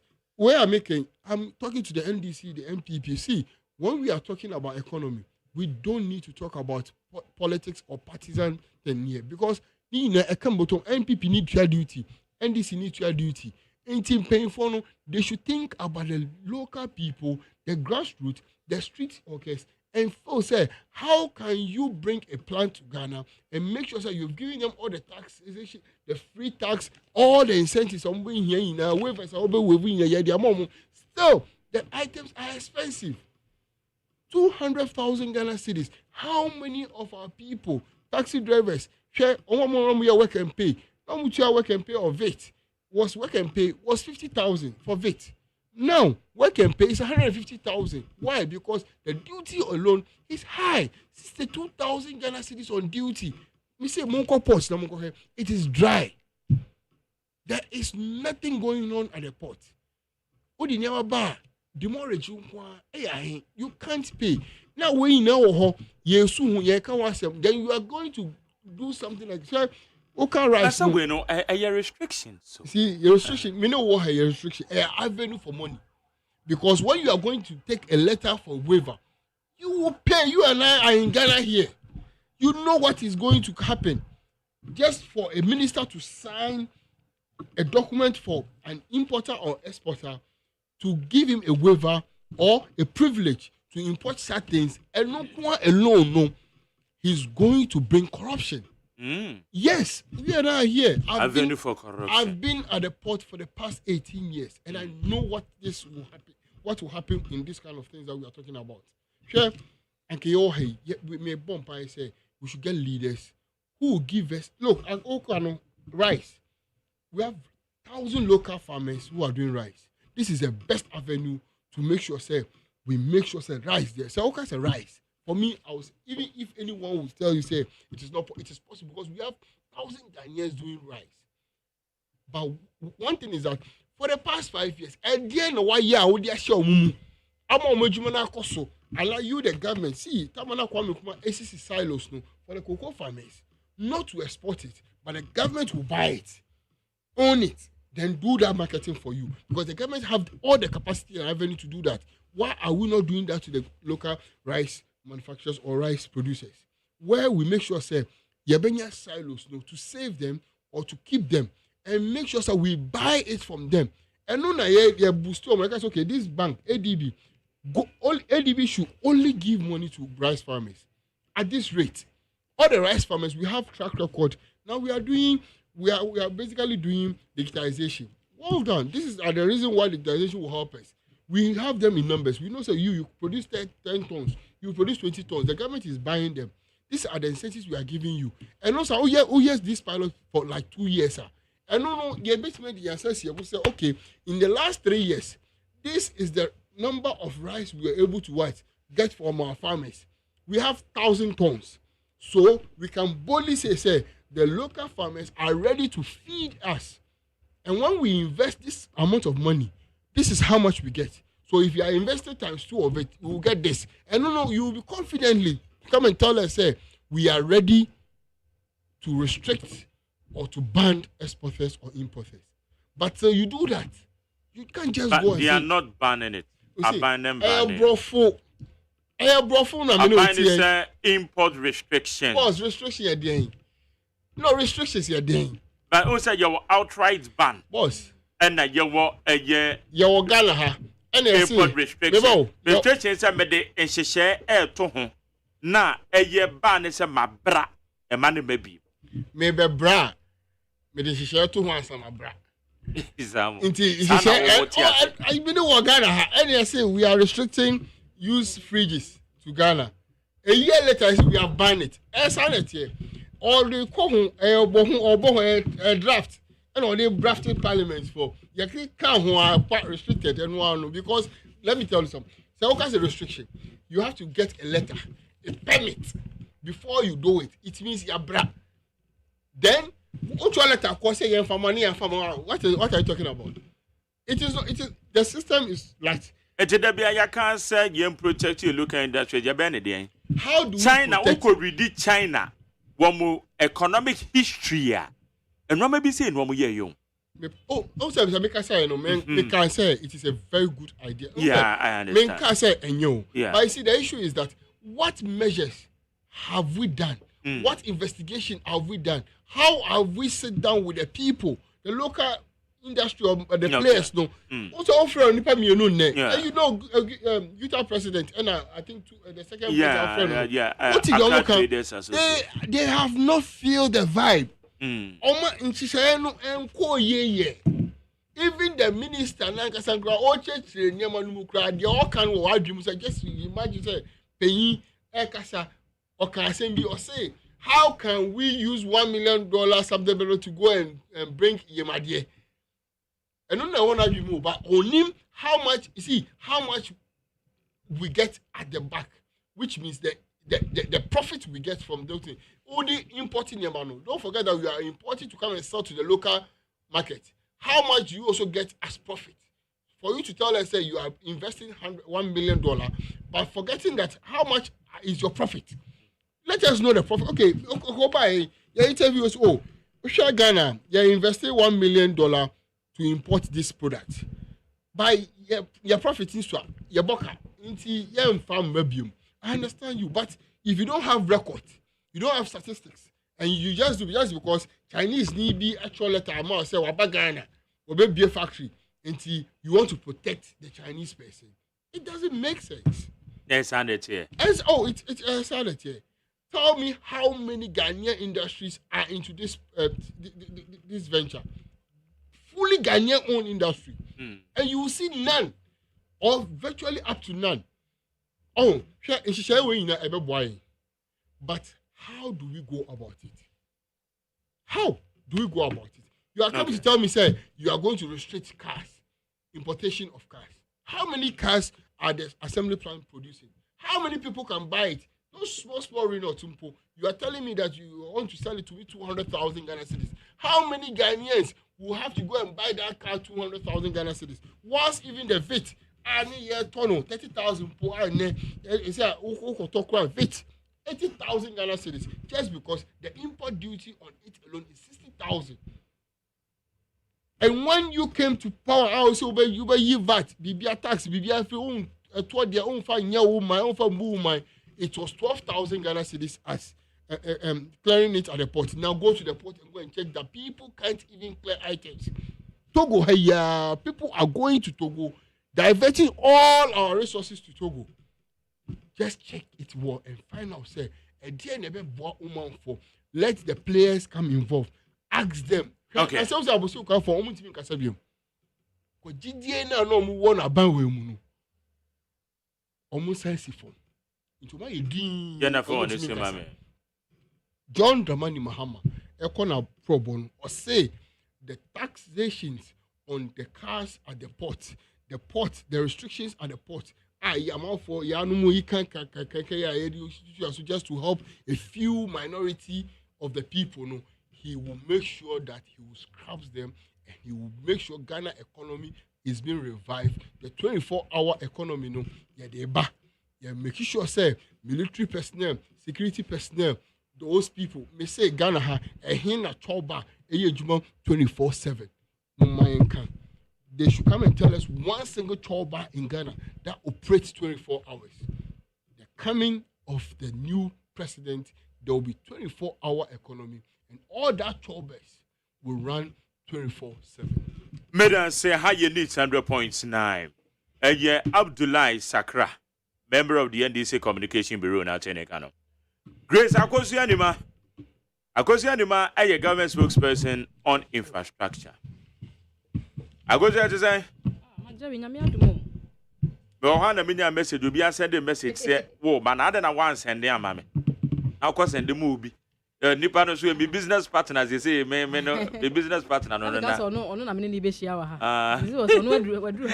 send it to me, send it to me. With a security reasons. With a security reasons. Yeah, Kwama can say, Kwama, yes, I'm a saman. I'm a saman hono. Kobe, my cast in Edna for Kobe and me. Say, cried. It's a going to cry yet. Oh, towing cars so my baby, if you want to say, and yes, I'm to cry. Okada na baby na. And I'm okay. Okay, anima, yeah, share a year abine, Shishaya, my ben, ye, Elia, a young Rabu Katie, a model, the Ghana brush with your fear. A list of 20 to 22 items are one by restricting importation and your banner, one by restricting Shisha. Into what the baby the answer share kakra as a channel. I don't know my focus. I was buying a BM year. I was buying a BM year. Na consultations. A cost year, especially women traders in any other fee. A company in the cry, yeah, can a crown. And no man may bobo swan or pay my bobo swan. Companies in the cry, the Mudu send a Ghanaian owned companies won't produce one of the idea. Send it, yes, and you say, conversion a bit to me and far boy. Magdari me dance, and pay my menchio. Any minute I bear my ultimate any fussy. Any a tea phone now. Nah, I'm so you're a Katie Amond, when for Katie Amond, nothing now all can. A long term idea, I beboa. Am I a local industries, Niswenya holding, no, with me, I owe my Juma said yes, and a fata. I'm so Magdari, na any. Say Abani Bar Power, NPP Abani Bar Power, 2017, and I launch a transformation agenda. Transformation agenda I launch you know. Ye buta ya ni ye launch ye, ma ye launch sir. Adie ni na say ye pese ye share ye local industries ni mukina. Ye pese omunya ahodi na omugina omu nan so. Meka local industries sir. Ene ma specifically ne ma Ghana ha no mu say ye timi produce bi wa ha. Na adekro na so ye timi kra bi free ama no ne ba. Ye mbesa me kire ne say ye can import substitution ho asem. And no can ho be na dey one district ye dey one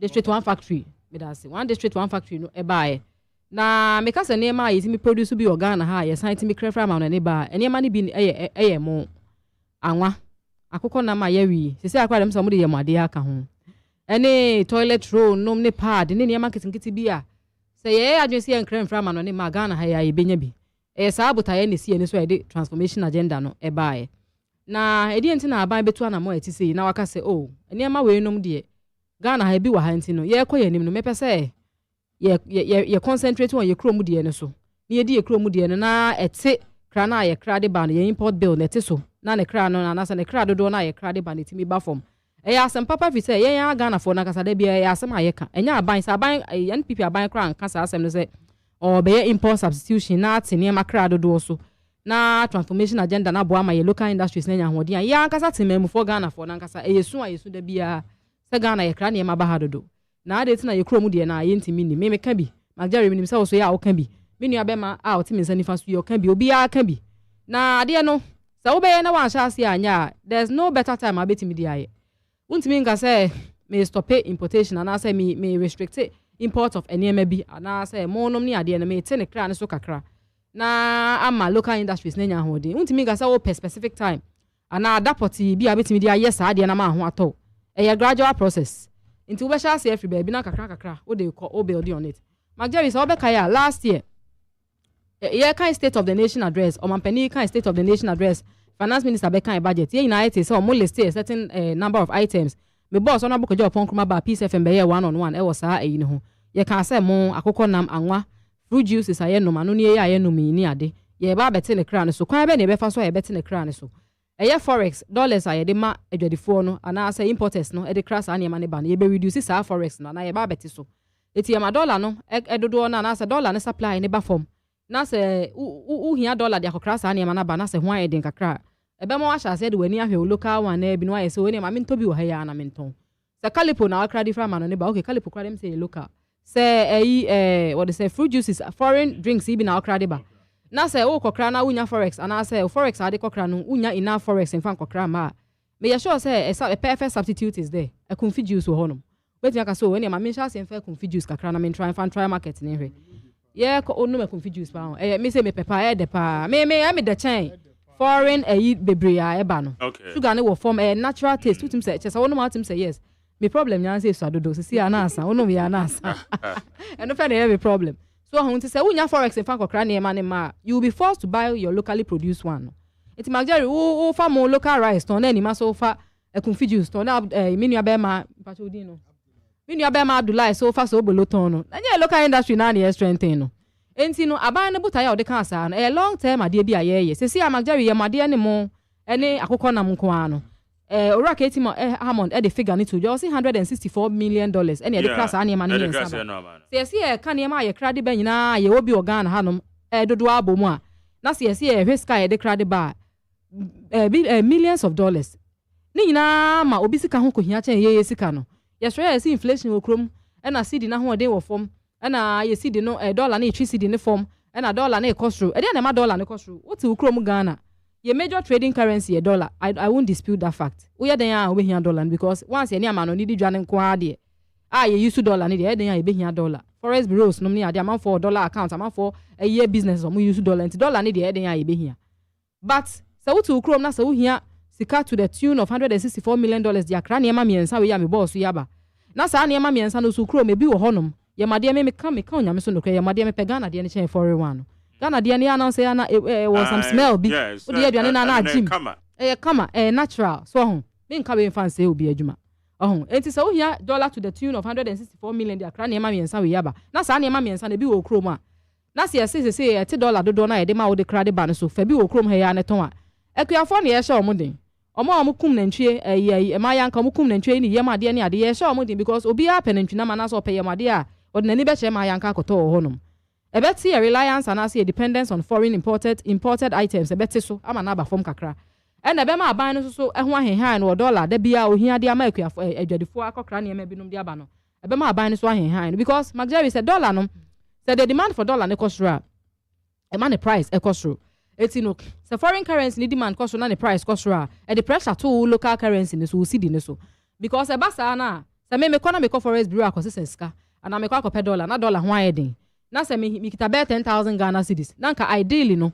10,000 Ghana cedis ne bia ka me hia be $400 na ka me de 10,000 na sa $400 se dollar ho be ye de na me ko a no bi ka say for 10,000 Ghana ne bra but me need $400 me ma $300 a esan se me hia dollars ni nti no me de me 10,000 ba koje $300 no sisi mi o but me need choice because me hia dollar no at moment me di me sika me di me see this bebrebe ne be sa dollar keto bi because dollar ho ayedin no inflation na back room we see the no ho den aba for na say dollar na ma nani magu ase because we see the bebrebe because sa dollar kakra bi ma inflation back room na ma bo cost because you no so kokra na ma ne fra brochira ba no kokra mo no ni anwa no ni ahokọ nam na ba no ono so ko ye no dollar no ho ayedin ti kakra na onya na say dollar kakra na onya no ni ma dodo a wo se nketimi fa no went me afa because ho ayedin yo ko ye ni ama ne conditions ni ma dodo say na abehia because dollar ho ayedin no so agye ne sa na odi aba ono so de bedru Ghana hanum say na obeton a no de bia toto so kese se de be ya obetene ka because wa anya ne sa obeboka na ama ne ma bo ayedin ti ade bia anka mu bia na ade bia anka kane no oto no at a certain price we koni atum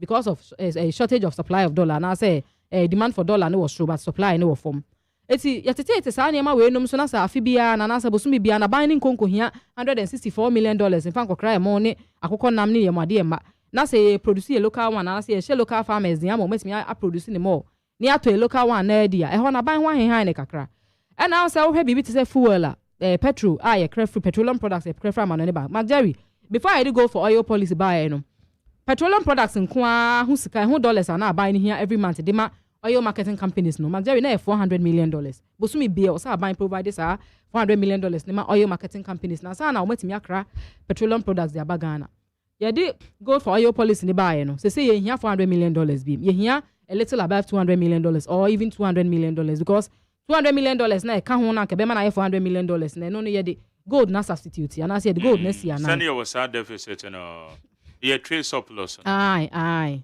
so eti e ba sa na ma ban ho ahen han kakra because dollar ho ye den na say da bia yet me ka say ma petroleum oil marketing companies ni scam mo fan kra petrol ni ma say ho ye ho a che say na dollar ho ye den say da bia o sa ban rura ko pesa $400 million bu sumi bia de mo de ko kraba ene ye mo fo ni anwa ni akokọ nam fo no ko pesa dollar no forex de mo no e so ko pe no de mo eti eno na ya na ma ne koye reserve mu se ho ye de na koye reserve mu na koye free reserve international reserve mu Bank of Ghana no de ama mu se mo fan ko kramra because fu ho ye de Ghana fo be bo me so bo Ghana fo be bo machi fu wa iso na ye de ye bibia nti ma me ko reserve mu na me ko yi reserves kan bi na me fama mo nkra na ye ma ne mra ana se me fama mo nkra petroleum products ne mra na ye nya fu enfam fu ye cars eti all reserve no all reserve ma da bia ne nse dem a all reserve na all I said they watu susu na da bia won kire wa no akobie susu box ne half no yi scan bi susu ne nkọ na ni muda so nti da bia ba ne wa reserve ma oyi dollar no na international reserve na e kofom Magjari international reserve ne so kofom a investors ma okrom because oba okrom onim sese ne ho kire no ka se ne meja investments no fam sika ma me na me nkwa unya bi ma no because o reserve kra reserve for form o reserve san wo form na so ho akire wa what they say international capital market on be shuttle down be ka say ma ho because oba on e ba obesi antimi ntua it will lose credit what they say will lose credibility and I say will lose credit worthiness because onim so o ma uska antimi ntua ne ka enti eba sa na ho akire wa na hu de wonya afi na do ani akire IMF usma me kwa IMF na me kope kakra mfa meto me futuom me konya akra de beto me futuom e be ma investors enya me mugidie no masan aba e ba ma foreign companies third party companies and I say third party countries are ye friend the catalytic effect third party countries omunya on beba mikro ma bebo am be mo so anya hokoduo no maba e be ma international capital market so abie kwan ama me so ho kire wa betimi aba abeji kakra because ye hu se wanya kakra to o reserve mana so wanya kakra to honom eti magja require be fa so asa da bia ye reserve mu koyi dollar da bia ye hia dollar de akra ne ma aba da bia ye hia dollar de ayese da bia na dollar hu hia organ ha change cities because ye the dollar ni didwa ye didi foreign trade ni ade no na da bia dollar no na the demand cost so sa na ye hu kire ye na se yetimi yi sa na ma we mu be free honom na ma dollar ne reliance and as how dependence on the dollar ne ba from kakra enye esidi ni na ebenya hoden se magja roti Ghana he wadom hufuo na se wote wo mu no na wo so ho na se wo bag wo bags mu na akoton a na se me ba na me beto bi na me sidi na ebeton a me di sidi na eba abeto a sidi na enya hoden no but moment ametam scare free asa me de kokra foreign rice free ama no ne aba no foreign currency no na me hye ne den me ma ne nya hoden ama na yi ne tumi akosoro chen me local currency no enti ni na ye kwan a ni na ye kwan a ye fa so ana check na umpenso bi na mfamre me na me dance ai that be once you have your facts it's not difficult once I have facts no enya den se woni facts ana ne ka no eya den so ho it magjari eya na mo aban ni tu a e ba beboa se wo hwe emo say local rice your problem nyina say any mailing capacity Ghana ye how nyina no obi mebisa say musimu jai anase more restrict emo ene eyi kraso no mo be de na matimi substitute for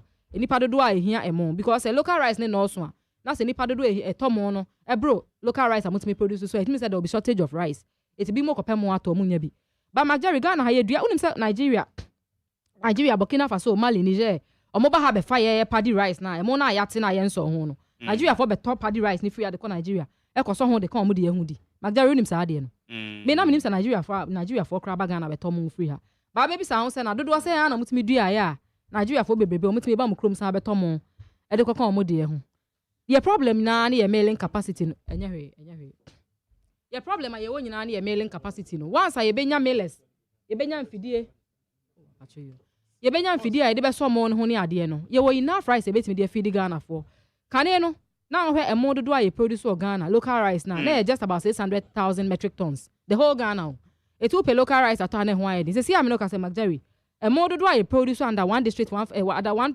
planting for food and jobs no apeja fi 600,000 metric tons about 1.2 million metric tons that's a double low me the facts na ka say o Ministry of Agric website at they make obi hu and I refer to more say you produce Ghana hanum you produce what ye man mu hanum say from 600,000 metric tons na apeja fi ho aba 1.2 million metric tons and our capacity aye here na say Ghana nipa dodo o Ghana no o hwe mo dodo aye here betime feed the whole Ghana yen konkokra mo fra ma no ne ma ye here just about 1.6 million metric tons it's now aka 400,000 metric tons yetimi a hit sa target no na se yetimi hit sa target na ehun be hia se ye kra mo ba biem ehun konko hia se ye kra emo ba biem emo kra no ye obi adwuma wo ye fine wo be ka se wo eden a obi adwuma wo ye nti kakra na mo de be restrict ya na finally no eventually no akɔduru baabi afi dem beja kra Nigeria timi ayɛ saa import substitution ayi no ama ene Nigeria mu local rice untimi fa foreign rice in Nigeria you say bi how the faculty kwan bi so na de kosi ufi ene kra no so mo chewa ho be kyerɛw but Nigeria for population is just about 10 times or 15 times Ghana population. That's what me yes our policy we am no mu local rice we local chicken no ni ade. African countries ni bebre yes our policy na omo stop importation of rice ni ade. It what stops Ghana from doing same. Aban na sem na all can ma ye nyina it's not about NPP or NDC, it's about Ghanaians. Any kwan e be fa so be strengthen your local farmers ni local we say ni betimi am omo assure omo de am omo metimi. Say see is it planting for food and jobs phase 2 no. Ya launch 65,000 broilers I de be ma poultry farmers omo ye poultry farm. Omo ye poultry farmer omo ye sa ankoko broilers in fitan kese ya omo ntun kosu ya omo nam ye produce omo foi 65,000 broilers be boa ma ye local farmers poultry farmers no esmi ya produce nkoko bebre eti ye ka kire obi se nkra akoko mfra ma no ne ma ye odi enti aye ka kire se bi ni frɛ ni so beto boa boa na ne nan si bi so ye produce ye ma 65,000 broilers mon ye yi na mon rare na se mon grow mo na munya enough poultry and munya enough meat for your poultry na se ka se jai akoko kra na ye ti akoko kra so na force akoko force so kakra wo arehye mu wa ban ni mu se wa ma akwanya na se wa ma alternative method bi nti ama o se o ka che o se ye ti akoko kra ne ye made kra no so ma alternative abetimi e de wani ahwe ho no na bebo o se na sense ne poultry farmers no ukọ buno is ne buno ho no na poultry farms koso buno ne sa yi ho no mo ye poultry farms mo pa no mo ka se adwuma na kofom nkosua ne ade production akofom because mo anu ni ane ne boa yede ni nyina planting for food and jobs phase 2 na ban ahye mo kena oba behwe no ahwe sa ade ni nyina ho asem aka na mo masan agina mo nan so bi no timi produce more nkokọ ne nkosua ne ade ama yare se le be ya stop nkokọ kra ne ade a enkonko affect ye na nkokọ se me kokrom kra me nya hokọ anto ana bibisa magja hwe bro say Ghana ha ye ntimi produce a bro metric ton a bro man nru bear 2 million metric tons crowd. And so under this government, you produce a bro as much as 4 million metric tons of maize. It been seen in the history of Ghana. But under planting for food and jobs, no, it produce a bro more. Emma say so per bro, it produce crowd, the be quiet, a crab be quiet other countries. So body any idea, Magdari unim, sabody any idea, Burkina Faso, no idea, crab or any in every Ghana, South Africa, no, the body free hanum, a call. Nina are possible because of the planting for food and jobs phase 1 and phase 2. But Osha a year 24/9 70 beer one more cano. Say about there should be timelines. Exactly. And yes, say ye be matter was because Nigeria for their working Honorable Abraham Jumodum. Oko your call wow rice production and nadia. But to me say one more do a momono. One more shall say kakra, 1 more 2-year period near the sea home. Ye share your hair. Edward Fui be a case. And what your Ghanaian owned companies na yes, you be protecting the crown. You have be say mosquito coil. Mosquito coil, and your 2 companies, yes, Ghana need the back on China need the back on. It will be saying now, the yes, you be protecting the crown. Be and no, and shadam protected. So, and the year say you're protecting ye. Be an answer purpose in it, man say. Na, other than a young check on you was okay. Wait, dear. Company we Ghanaian owned company. Don't was saying a womb. Abia ceramic tiles. How many companies? And a Ghanaian owned companies are one who produces ceramic tiles. Washing powder. Washing powder. What say a company by company produce washing powder. How many of them? And how many of them they are the Ghanaian owned? Na etimia inform the decision as to restrictions and said they say yekono and to asumo. Oh, Bank Jerry say any once make us be say a gradual process. So they all can say how many Ghanaians have Ghanaian companies produce washing powder, how many Ghanaian companies they produce mosquito coil. Say ba pekra na Ghanaian owned companies are a locally owned a year. Na sa ba any the emphasis et so sa for no say oh say ba pekra let me concentrate on them. And give them some tax waivers near they say a sanitary pad ye ma local one ye no ye VAT waiver ya waive VAT free so and import duty dan the cra raw materials no more from no ba no so ya waive sa import duty na free honum and some locally produced and yema bebre be ka ho no a gradual process say just one company per cra na in the name of Ghana and omo mosquito coil na ban so let me concentrate on this one company no me more 8 years tax waiver say the be on betimi aye o madwuma say the senefata na production cost beba from na consumers in subet me afford your money man say Ghana for wait me patronize your money ma na almost wait me atono a bo I work from kakra na almost who ha if you say a step in the right direction. It does not really matter how many companies are strictly Ghanaian owned. And I say and fa hone do ye Ghana for Frenchim edia but kakra say I rely on foreign che fiti kwame nkrumah abreso.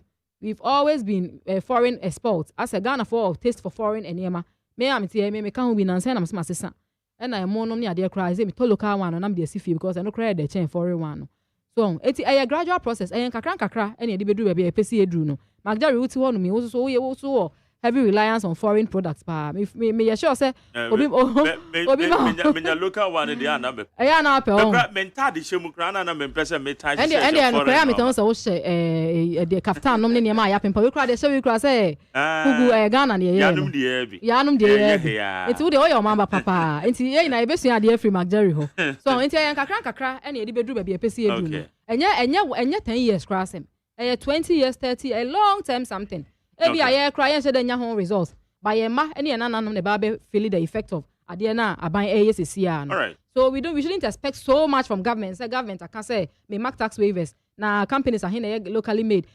locally owned and as a companies are here Ghana for there eno de omo can say companies do na foreign owned companies are mejitum because say na akwakoye but with time no you strengthen local companies no na say ba akum yenu me nsa pekra na amafo benya hokodro kra go adventure into production and enema because when say aban be so na sene ama nema ye kama magdari one other problem so say mo tax waivers ni we are companies ni be on ma onya 5 years tax waiver ni we are no we are no aton ama obi no asesa din no unim say no so ho enti ni na aka obi na ama aban ama aban enema ni bebre na ya na ye din no because ye so so ye mo aban ye ba ni ye kan ni ye bo aban ya chi sa but ye ankasa so temamufo no exactly ye mo ye homodin mo aban Yama tax waiver 5 years. 5 years next one, I know a company no. I'm obi fufro. So a better na buy so strengthen local companies with me strengthen or more. It's yes to see more buy na buying the juma no nyanimre because here ain't no more yes our policies we mu na. So the buy ho be high near my sika no so be nya. Okay.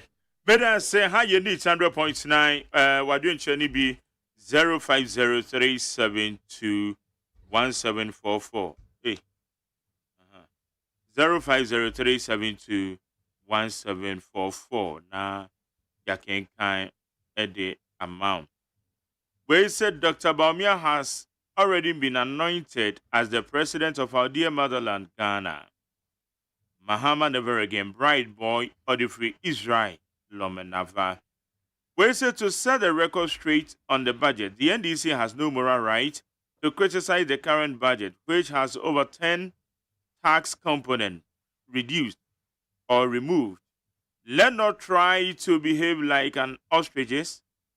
When was the last time that we witnessed tax reduction on tax removal? Abdul Rahman Bakomedasim. We say this cancellation of licensure exam is all politically motivated to cause sympathy from teachers for votes. If it was not in order, why did the NDC first conceive the idea? It is high time that we pushed away politicization of issues and think Ghana first. Kwasi Reynolds, Edifree, Eye Agwana Odobem. Na Sakra.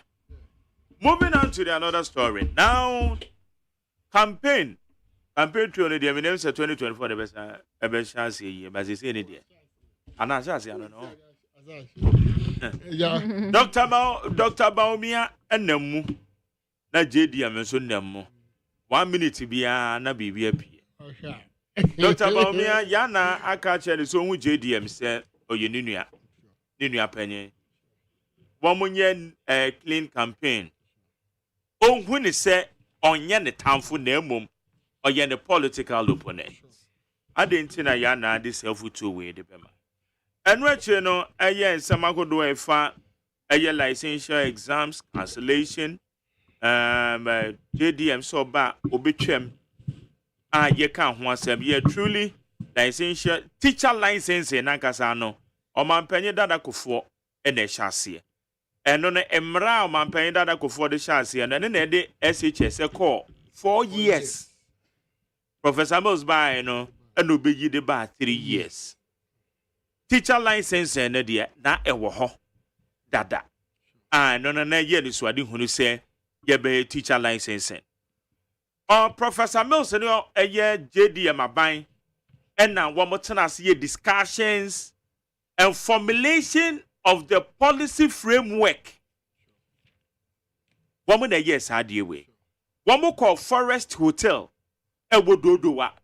Invite teachers nyinaa, stakeholders ɛwɔ ɛyɛ nhomasua mu.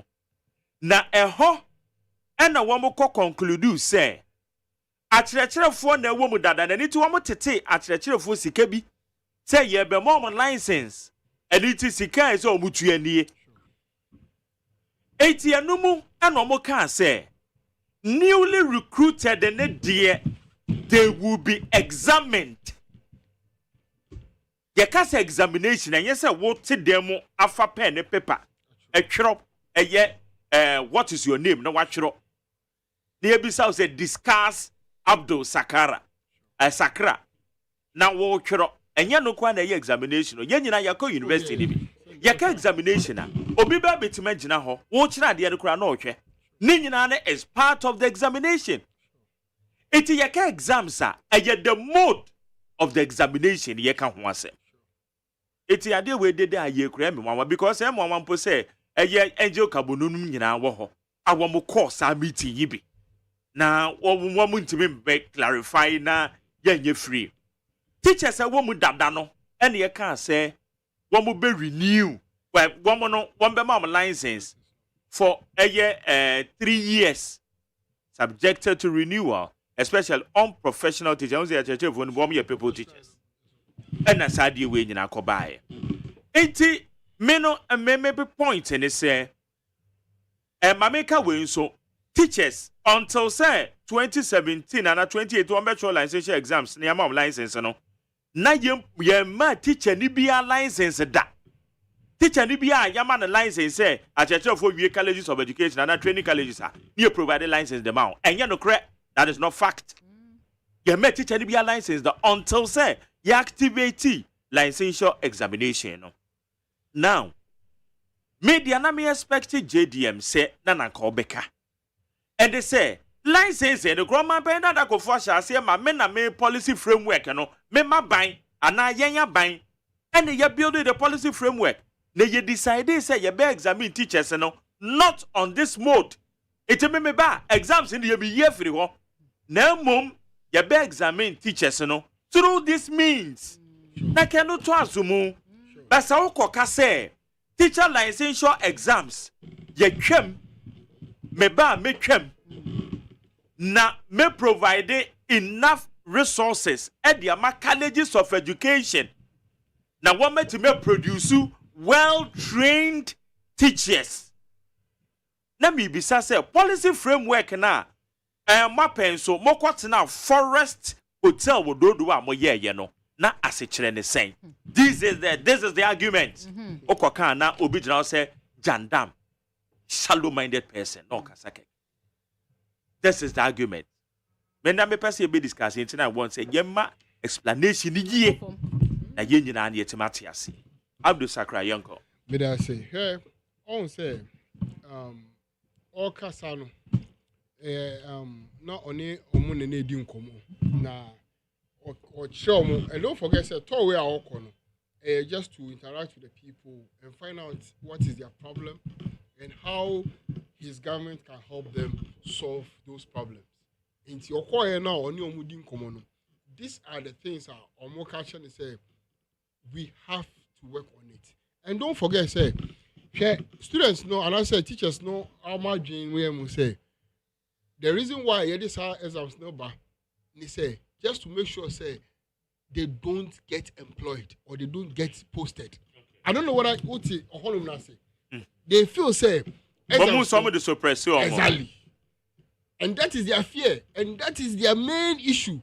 And don't forget, as a president, you are there for the people of Ghana. Their problem is your problem. Omo how, how. Omo dadwe. So omo pain. Nina muno. They feel say. Niete this exams no buy and they say it to suppress them for a while because unye nya ya imposed to ye. So Emma Obino feel big to the extent say he would disqualify you, he will fail you just to suppress you. And I want to say, okay, you don't need to write these exams before or get this certificate before you become a trained teacher or a good teacher. Then I can say we'll be able to examine you in so many ways. And don't forget, say, and he's just trying, and the right thing I'll be, I think in the manifesto no about. He's like we said, or JJ Adventure, or amount for how the players, and you don't need TUC for starting, you know, so now he's doing those samples or gather informations or gather all those things to show or not about the manifesto. It will touch on every single problem of the people because the tour not all corner. Say obeji agentreno if you amount for her or no on your president or impose things on the people. He want to make sure say at least 80% of the worries or the problems of Ghanaians are solved in his manifesto. And these are just one or two things that Opesa say obey. And you should know, say, we didn't start this particular thing. In the 2017, 2018, now I'm going to introduce you all these things. No, it was a suggestion and a framework. And I will say those framework, no, they did extensive interrogations or extensive collaboration between the players of Ghana Education Service, no, and making sure say they bring the best out of it. But don't let us forget, say teachers, no, complaining. If you say the government or the leaders no, are suppressing them, and that is the key point. And he has just few minutes to explain himself. So I think that he will still get an opportunity to do what? To tell us the main reason why he feels he has to cancel it. And that one will come in the manifesto where he will explain it into details, why and how he will be able to do it. And Papa, Dr. Mahmoud Baumia, advice I demand also, share and pay for him. Omubube. You say paying or can say what you will say. By for your bunube. Yes. Share. Within these 2 days, Dr. Mahmoud, I call all the two various in paying for the northern sector now. Oko yenran oko if I say damango almost in hini kra peace king omunim de omo yesa because don't forget say omuani na efisrim omuani na wo that region and the tension is boiling up and we have to make sure say we talk to them as leaders and make sure they understand say I can't see no moko ye I can't say any free war free North. Yeah. And the development of North is all what we are talking about. And the unity and coexisting, making sure say it as well. Because we share and say, it is not the best. Because two brothers, two family members, when your opportunity no to bomb. When your opportunity no to bomb.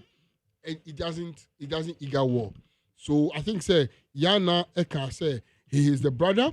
Omuhunu say omuyenuafo omufi baby baako so they should be able to bring peace and make sure say omu niye no will bring peace and I think say omu and we the followers too it is an advice to us that we should see ourselves or each other as brothers and sisters who want the development of Ghana but not we are seeking for selfish interest and making sure say survival. That is not what we all want. We all want the best for Ghana. I believe say whatever in the last 8 years Baumiane and if anything Nanado at least there are good things that they have also brought and it is making sure say Ghana becomes well we think say we have something better which is far better than what they are doing. And and we should see ourselves as brothers. And I'm telling you, this is a call to other leaders to make sure they tell the two front runners, say, look, Kabi, now we are Canadian. Ghana for 8 years, they obey who say, because they say, and answer, and I swear, soon you the mood. This is not just about fighting and insulting each other. What do you have for Ghanaians? What better things Nanado and Baumia are leading now? They are the leaders that we have now. At the end, our war are better. Saying Nanado ne Baumia the Omoye. And Baumia again also war better. A change the Nanado Abeya also very over your mind. I think when we start comparing and making sure that we bring issue-based politics, and the advice is one of the best advice. I think say inform you anyway, and Yana and events the overlord of the Gonja land to more footway. I think it will go on and it will be the best for all of us because we need peace and also surrounding countries now. I think these are the kind of leaders we need now. So attention ever form. Now I go any form. Okay, better I say. Anima? Marjorie. Na teacher licensure exams no. I'm say Marjorie, waka sa watch echi mu kra C3. Waka say me wo mu nyina. Em so wampani da mahama. Esi a no. Minim ebi o ka bibi e be magana fo adwene asan aba ne so. Obasa okasa oba no betwem a no problem ene o. Na obetwem no otwem say. Yes, so bad because aben aye new regulation eno no wom say SSA teachers no etwro exams. And to aben no so dey parliament. No ma amend that's all. You to okasa obetwem. No, so they say na obia na the policy direction our person or the you see. Now they tin asitak for na nkasa kra omo de omo ho no se omo ne nya adwene sitak for no etu omo na atiem so asem na omo ka no asem na omo ka no omo ne nya adwene because omo na omo ye we say association na omo ye edwuma ekuwa a omo timi eye we say omo timi ene o say Colleges of Education Teachers Association of Ghana's rejection of Mohammed's sitak Colleges of Education Teachers Association of Ghana. Omuso omone omampani dada mahama nya adwene. Say ya ade ebebo a ade ti na omo no ade ni si omo na so ankasa no. Anka ye kakra aka omo kra na wo sen komone na omo ne ko benkrom kase o. Teacher ni awafa training college mu mfie 9. Atra exams de hu nya se o san ma ne cho licensure exams. But sitak for na ankasa kra so omo ne nya adwene. Magjari ho ne menti ase. Say ya sem papa ade na sitak for so omo ne nya adwene. Teacher ni afa training college mu 4 years. A teacher for asem de Magjari me kan ya na my bias kakra because a teacher for encophobia. Omo very important. Obi a ho hia by teacher for de omo ho pa because omo ada Roma inti na ye nyina ye tete studio ha na ye nya adaje a yetimi kasa kenkan church ni ade teacher for na ma ya ye se de ayi. It omo semba ne ye kan ya na ne kana ye meden kakra but me feel say ade kra inform me say decision no say omo ma acheche for actual licensure exams ansana ye the license a show mo nsem no. Eya ade a na hia pa so mo hwe ho asem kanti na ma ne ba sa because ansa na yesi ade we be show license be show nsem see test of competence ni ehu obi ho otimi ko school try exams perform very well but e do baby is one justifying inclusion na aye problem emra na ye wo secondary school ni JSS and as ye wo secondary school ebi mu de 10 ones and a buy but class omo na mo we ye ba oh no credit ye ba university no obi grade or obi the single number na ba university enso so ye expel no went me meet university na ye pamo no asakra na wo after level 100 ani apamo no adeti na wetimi the good results about school na at the end of the day ya pamo so was justify inclusion because oba no the good results na buy it ye here any mun say bit me increase professionalism among teachers ye nuan ma chechere for no because ya akasa ye kan say o say na desua enwoma kire na ade kire lose na yi kakra emu ahojo kakra ho de na ba form kakra because enkrofobia wo mu a wako training college na wie manu sesumi na so na make say wako training college na wie so no over any output a say e wo form kakra emre o mo ko license exams CSC bi mo crash spelling mistakes ni ade e bi mo shorthand or tro de no atro yi ni we jane sa menka say o mo nya ade ba me sa de me nyinni say nyinni Magjari ni we private college pa so no oh Magjari ho training college colleges of education aje wo hwa o mo kofa sa obi script bi a what church say no mahu hey colleges of education the Panako primary school JHS Magjari anu de they are still severe for one you actually you Magjari anu de defend this aso enye if you say abe wo de abe besi ho a den abenya ba ko bi wo ma enye correct wo so wo wen kate a Omen katia na ba from na ya. Examination pressure so. Asa ibo o so de. was now an issue of brand ABI meda. I know man we nim say na money now we see justify your that shouldn't be a problem. But so if you say what fact system nimu now are competent enough to stand in class and teach her. This license shouldn't be a problem. I will not interject. But explanation Baniche say even time memory like Mr. Jerry Kana. Now, more exams that more exams that but this is just a special one. And also, if you say this is just to intimidate them and make sure say they streamline them. They don't move. That's their worry. Yes, they feel say they were doing their exams because the mode of examining them and no say exactly. And no as a binary said that or per se so that or the so 100 never pass here. A binary to be said just 20. Unlike say yeah better teacher for mama chira de omo hu ya pa o aban be said that come match sa na Sabay niska there been how many be that's because shortage of teachers be problem. That's their problem. Yes, as I know say just to intimidate them. They are using that one to just okay, me only me baby I mean omo ya adwen kakra e omo aye so omo atro na bi a one pass na the following year is sign register sign to another money to post in to niska but okocho bi ma so sign to another money to omo de ho no na me ne omo ya adwen say secretary bi agu mo no say one betimi regulate e ho no na year yi kakra ma me but exams ne tro ne de me feel say yeah they test professionalism at the end of the day we quality and your quantity me something I don't get now teacher ni o chair there Mama nkrana passing. Nkra usu so be treasure. So we say oh. So these are most of the questions am ya try am ho ha. Exactly. Anyway, ye pay the best, ye pay quality and your quantity. Enti ye de nyina buy no, your education system no no hwe se obehye mu kena ma bibia aye kama na ye nwoma so yetimi etumpo na aye we sei. Okay. Enti ye no ye we.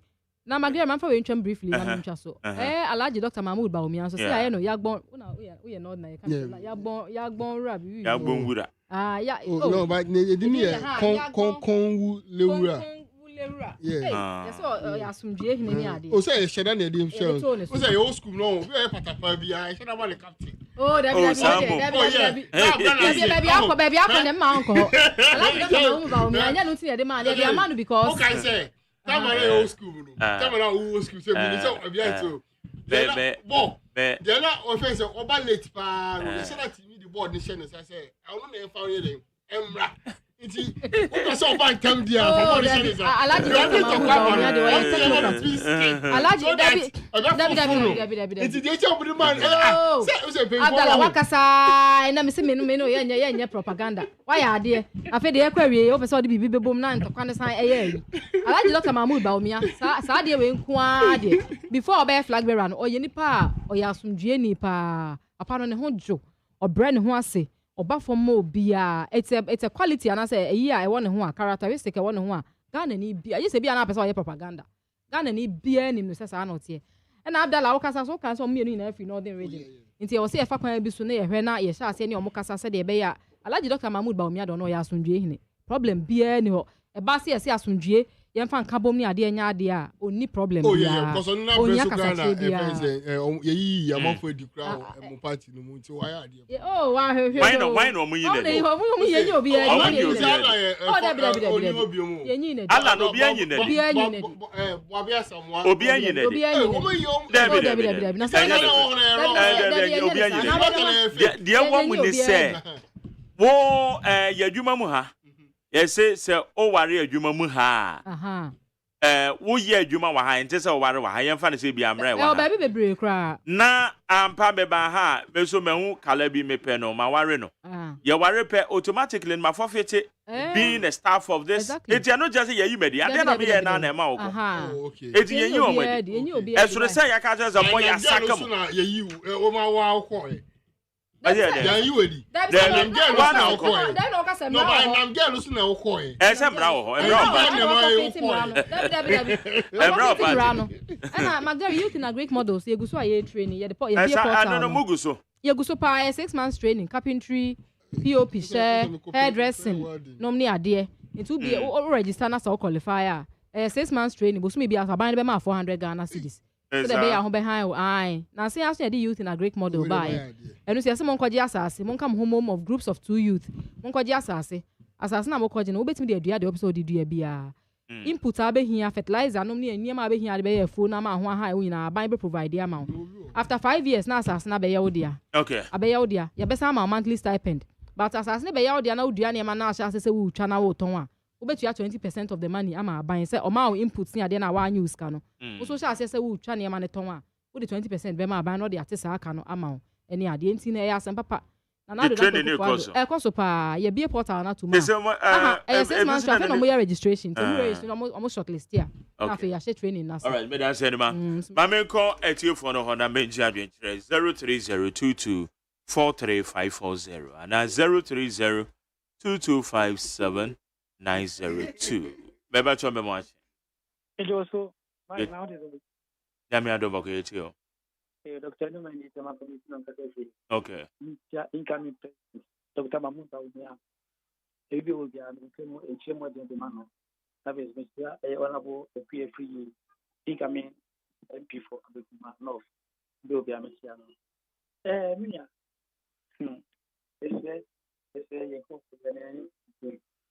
a Yankabu, and also just say the telephone to as a former general secretary, former MP, also every mra.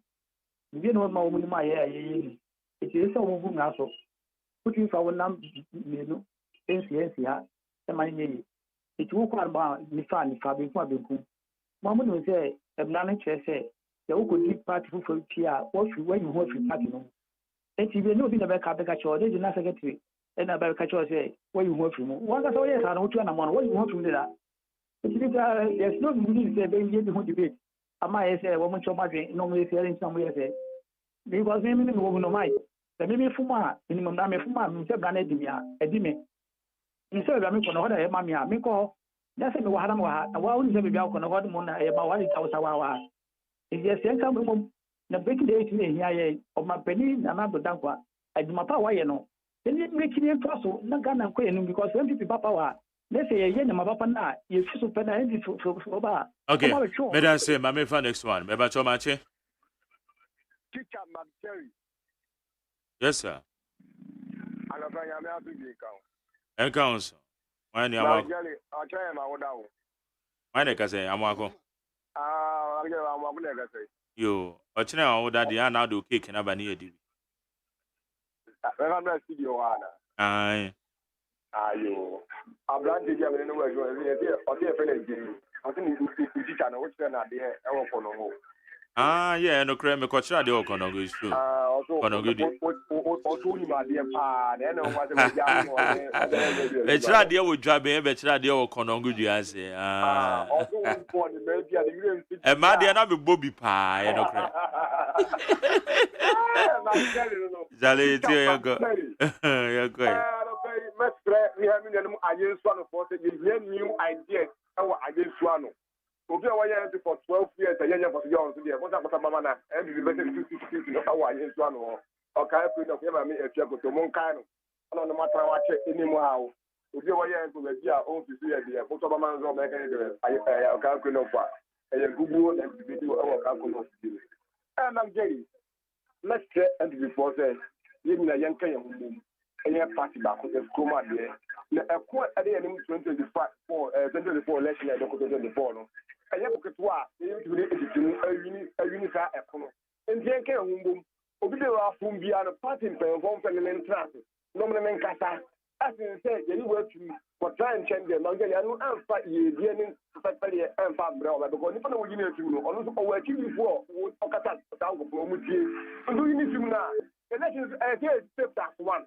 And if you going what to when you have a boom as a party back, it's not election, before election, it's very, it's not to your party about the Asha, when you just walk anything bad. And yet, the end of the okay. Medase, I'm a comedase, I'm a way, match. Hello. Okay, yes, sir. Macho. Yamiadum, also. Yamiadum. Okay, it's you. And answer the question is here. 24-hour economy, no. A policy, and I say,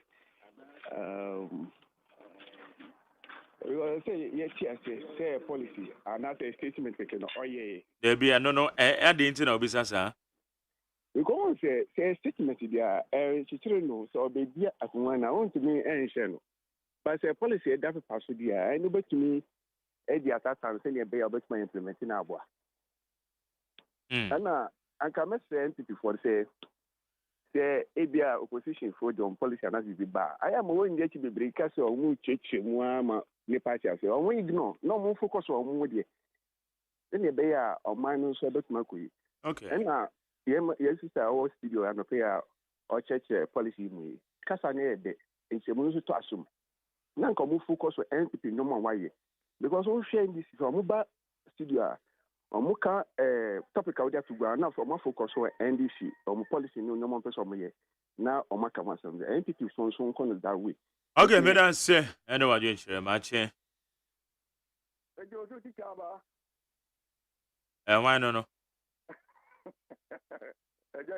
abi hu ma wo ha mo ati yetio Edi ana boy ma already use hey Nigeria no yo kwene oh the best election can and no come boy you want to be some so na me check na secretary we ma pop ma apa MPP aban am tia president Nanado on to boy ma boy ko mo ye nje ma keto na ona bo afia uso fi on ka brief ma wata be na ko de franke on so wo patrano o bandin den abo te wan o ba ye mo panama bagari ye me kan ya ni say he mo to o mo mpo ba mi ya mi yi no on ta se ye de no kro wo ye tenya yo no de bi trick it na ye de ye no akọ na ni e di o mo mpo he o no a na ye de no be ko wo ti ase e di we no dali mi la malama ya ni se mo ke ka fa won ya de nya no bo ti ke si na fa ku ti ya na ti e ku ti aka wo ye tenya yo no ni ti ni ye de wure bye bye.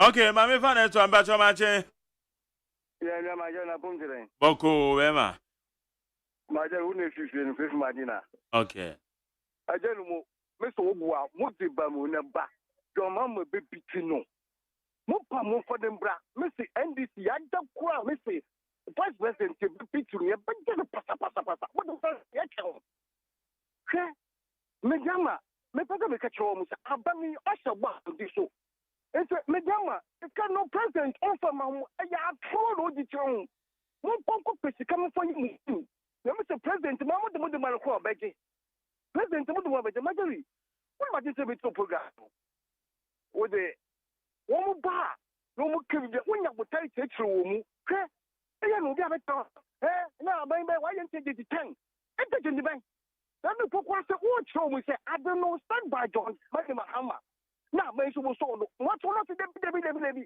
I don't want to say September 2016 just bra penye bra me ntwa wa no un say wo say utim say we ardent listener pa wo follow me so they say one say no ma na make kan e ne de ene de obi ankwa nkotena ba bia anka James me stupid so they say oh there be my obi ankwa nkoka say good mo eno na make kan eben kwa benya anti ase no obi odi atembia onka issues no ono no na dwimo ha so they say hwepokuase interchange ene obi chebi ede ya na menka wo ho e ka bra wo mo pass ede pa na menka eno ne de nipa nante okay twazo wa de nya misra wa twazo we ma atoko MPP for better so you would so what say the mama ka kind there and o chanto kaka no wa kan ko atuma the mama o kan say e do campaign tema what the Africa for what the politics it will be a kan ko kaka and you chanto kaka one ka so no what's the Africa so MPP for say na mama say o kan ko kaka you chanto kaka what the mama no so no me so wa brain so ba na jawo lenga yete ya tamano ya wa ya adwena ya giti medase Mahama all the way next year you medase medase pa why amishra why there beba to mache good morning honorable Nigeria yes sir it you but from brighter because I have to plan okay honorable Nigeria media baby no five bia me you na usamisha uye no sia uye iduma eduma mangana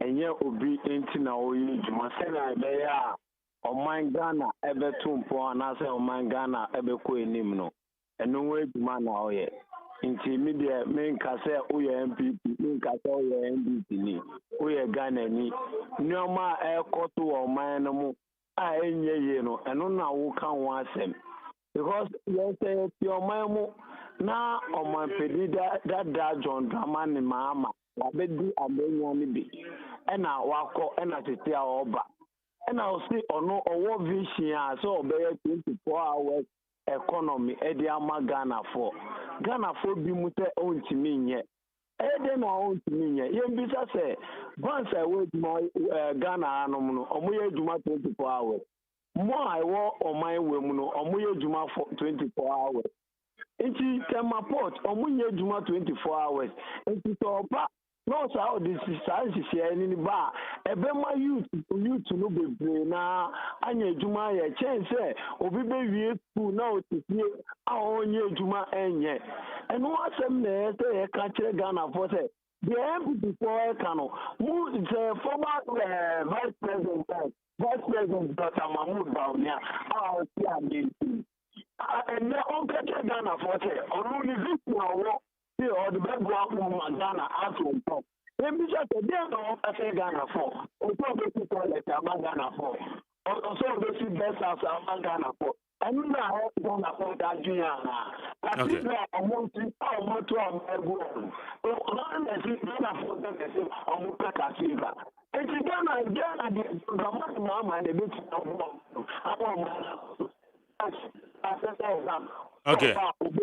Because we go schools are never be to see how to on some go to exam. Don't care who this guy they are heading. Okay. But I say Bema, I'm a last one. Mache. Yaja. Yes, sir. Yo, Magderi, you know, can you make a safe as a man can say? Mepache it you. Yakupon shira need my power bomb mangana. Nadia, open your cassia, darling boy, ever some man can say. Ono na ojinemu ama NDC nwaje akunwa na ayira efi ensa be 24 years no abia asaman kasi yi Magere eya MPP form to ma fiu mama kata omuso onfa policy mla onfa ne policy simla wakanya matu pe 24 hour economy ene license exam ti also betwem eno se monti ase motiko apai enti se onye den Magere saa empenifo no mo school mo na omoyeda colleges na no mo so monti ase no so mo ndo so say student no what I said because 2016 year wana alawa issue ba ya president Kufado kan say ode ba no won send your student ni budget so mo de to amaman bum eno amfam empenifo no ho enti osi oba obeye obetwa back tax mu ode nyama bebili osi obeye enti wa wo so won ti ase na otimi nye no yo yenhwe ye beneficiaries na ye hu se ade na so obeye no ebeboa no eno so na ebe gina de ato aba Dr. Bamia 2016 2015 on President Kufado omukwa dokun 1 cedi gallon omoye comparison omoye de omuchi Ghana mu nyina no enti de ombetimi aye ni ana Mageri That's mesremo omuni she de mai enti bia nhwo mu yie da ba mia na enim no ono kro ya na mo so mo de besa betu eso Ghana for mo reject no no ni bibi papa bia de mai that's aha ena yedi jumedie no yedi si Sakra and now can I go and 1 minute spend we take for Omakani na economy na we take for an economy no. The Omokano and the words of the people. And the words of the people is the word of God. Into your bonfire stage, I want you about your soul or Ghana Hano. Your monpire na your John Dramani Mahama, Ekona Probo in and Sema. I'm on for catching and say, Omopanacho, Oba, Ombe, Mine, ya my na obituary margin XCBB so say restriction I can in say on be restricted na omudi ama omo ankofo na omudi akra niam na ba ye bompa say enya mpa because mpefo ayeto omo no yenim say omo wo Ghana hodo nti ma sa niam no enye den emma because omo hwe a omo say kalabuli na e back to Ghana no sa de na si na kalabuli no one on person was added back view. Yamon Pina Eja, John Dramani Mahama, Pamino Quaco, Yesibaku, a peace king. Let's just say, Bibi Ba, if you sign Paco 90, Yedi peace king national incendiary, a panacho on your peace na Ghana and your peaceful. Okay, may I say. I make her anima. Yeah. 1 minute now. So I'm penny that Mahama say or the 24-hour economy beba Ghana. Now the tourism and industrialization agenda were here or they baba 24-hour economy no. O me Ghana for because tourism industrialization agenda 24-hour economy no is at maximum minimum production and tourism led first. You know 24-hour economy now all can wasem yes tourism led. It in the tourism plan or the best 24-hour economy in say. Sa copy Kenya for 2030 omo dey be possible by 2030. Yes and it also about doesn't have anything to do with tourism. No. We are talking about to do with tourism. In like economy boosting. But Magari, I'm still on floor. Tourism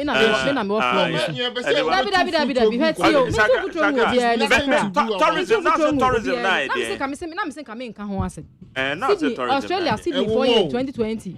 Kenya for yebi almost by 2030 possible. Tourism they drive exactly. Yes agenda. That is basically 24-hour economy. And I say Ghana they be also the different policy industrialization. We did APS. Now APS is running 24/7 at the port. Obia do so 4 years the infrastructure at the problem was not 24 hours driven. But the problem was the capacity issue. We solved do so before him. It wasn't capacity we problem. solved do so already. It was money problem. And we say buy. Anima me pacho sa do so debate ya my maybe some question. Say 80 John Mahama, the time power purchasing agreement and nay. Mokra so mo be we solve it. It's a moguso ka dum answer. Yes, power purchasing agreement. Beba. Sanke yesika. Pa ese dum so na ke yesika said the MPP for mo kanana. Adentin na mo ba be san additional 2 PPAs. Power purchasing agreement. On the time no or signing excess capacity charges. Excess capacity charges nature say we were paying for power that we didn't even need. Na enya sa na etie. O pa ke PPA mo ba be say send no many gina take or pay no. Egwom. Okay, take or pay. Take or pay no. Why did he add it na sa money sa kana was so much. It's the budget no problem. The budget is not sign no. So muyi ba ko kra free mo. Muyi ba ko kra free ma Ghana enyinam kan e begina na so ana Mandari yes enya problem of capacity it's a problem of payment what excess capacity charges for take or pay agreements how why be here what sign we say for it adeti na e dey sumu fie 9 sika no na wuntimi ntua na ase dey omra no mechire ma de kronti a wo sign we e dey sumu for and then yes o free mo na transitionally no ekoba say ne no ma no sign na aboa dabi sanya ma na wo sign no say payment ama still abeda sumu wo produce kan enti wo mu dundum mo ma video exactly hey okay better answer hours has come to stay it is reviving the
Persia Boaje name supervisor Sarah Dr. Faradexana executive producer Me general manager Kennedy Asante say ono ena oboni chido chale na me so dan na eye Faradex na wa che me ka ba ko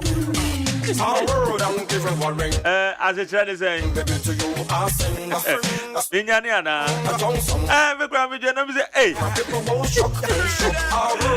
okay we say me go God willing we shall meet again nyame adoma 7 as your bonnet here the torchlight here the baby and the torchlight in the edge phone ba be share e komo be bring the torchlight so it ya me share one tomorrow Friday's edition God willing here the Ghana Montier baby Mag Jerry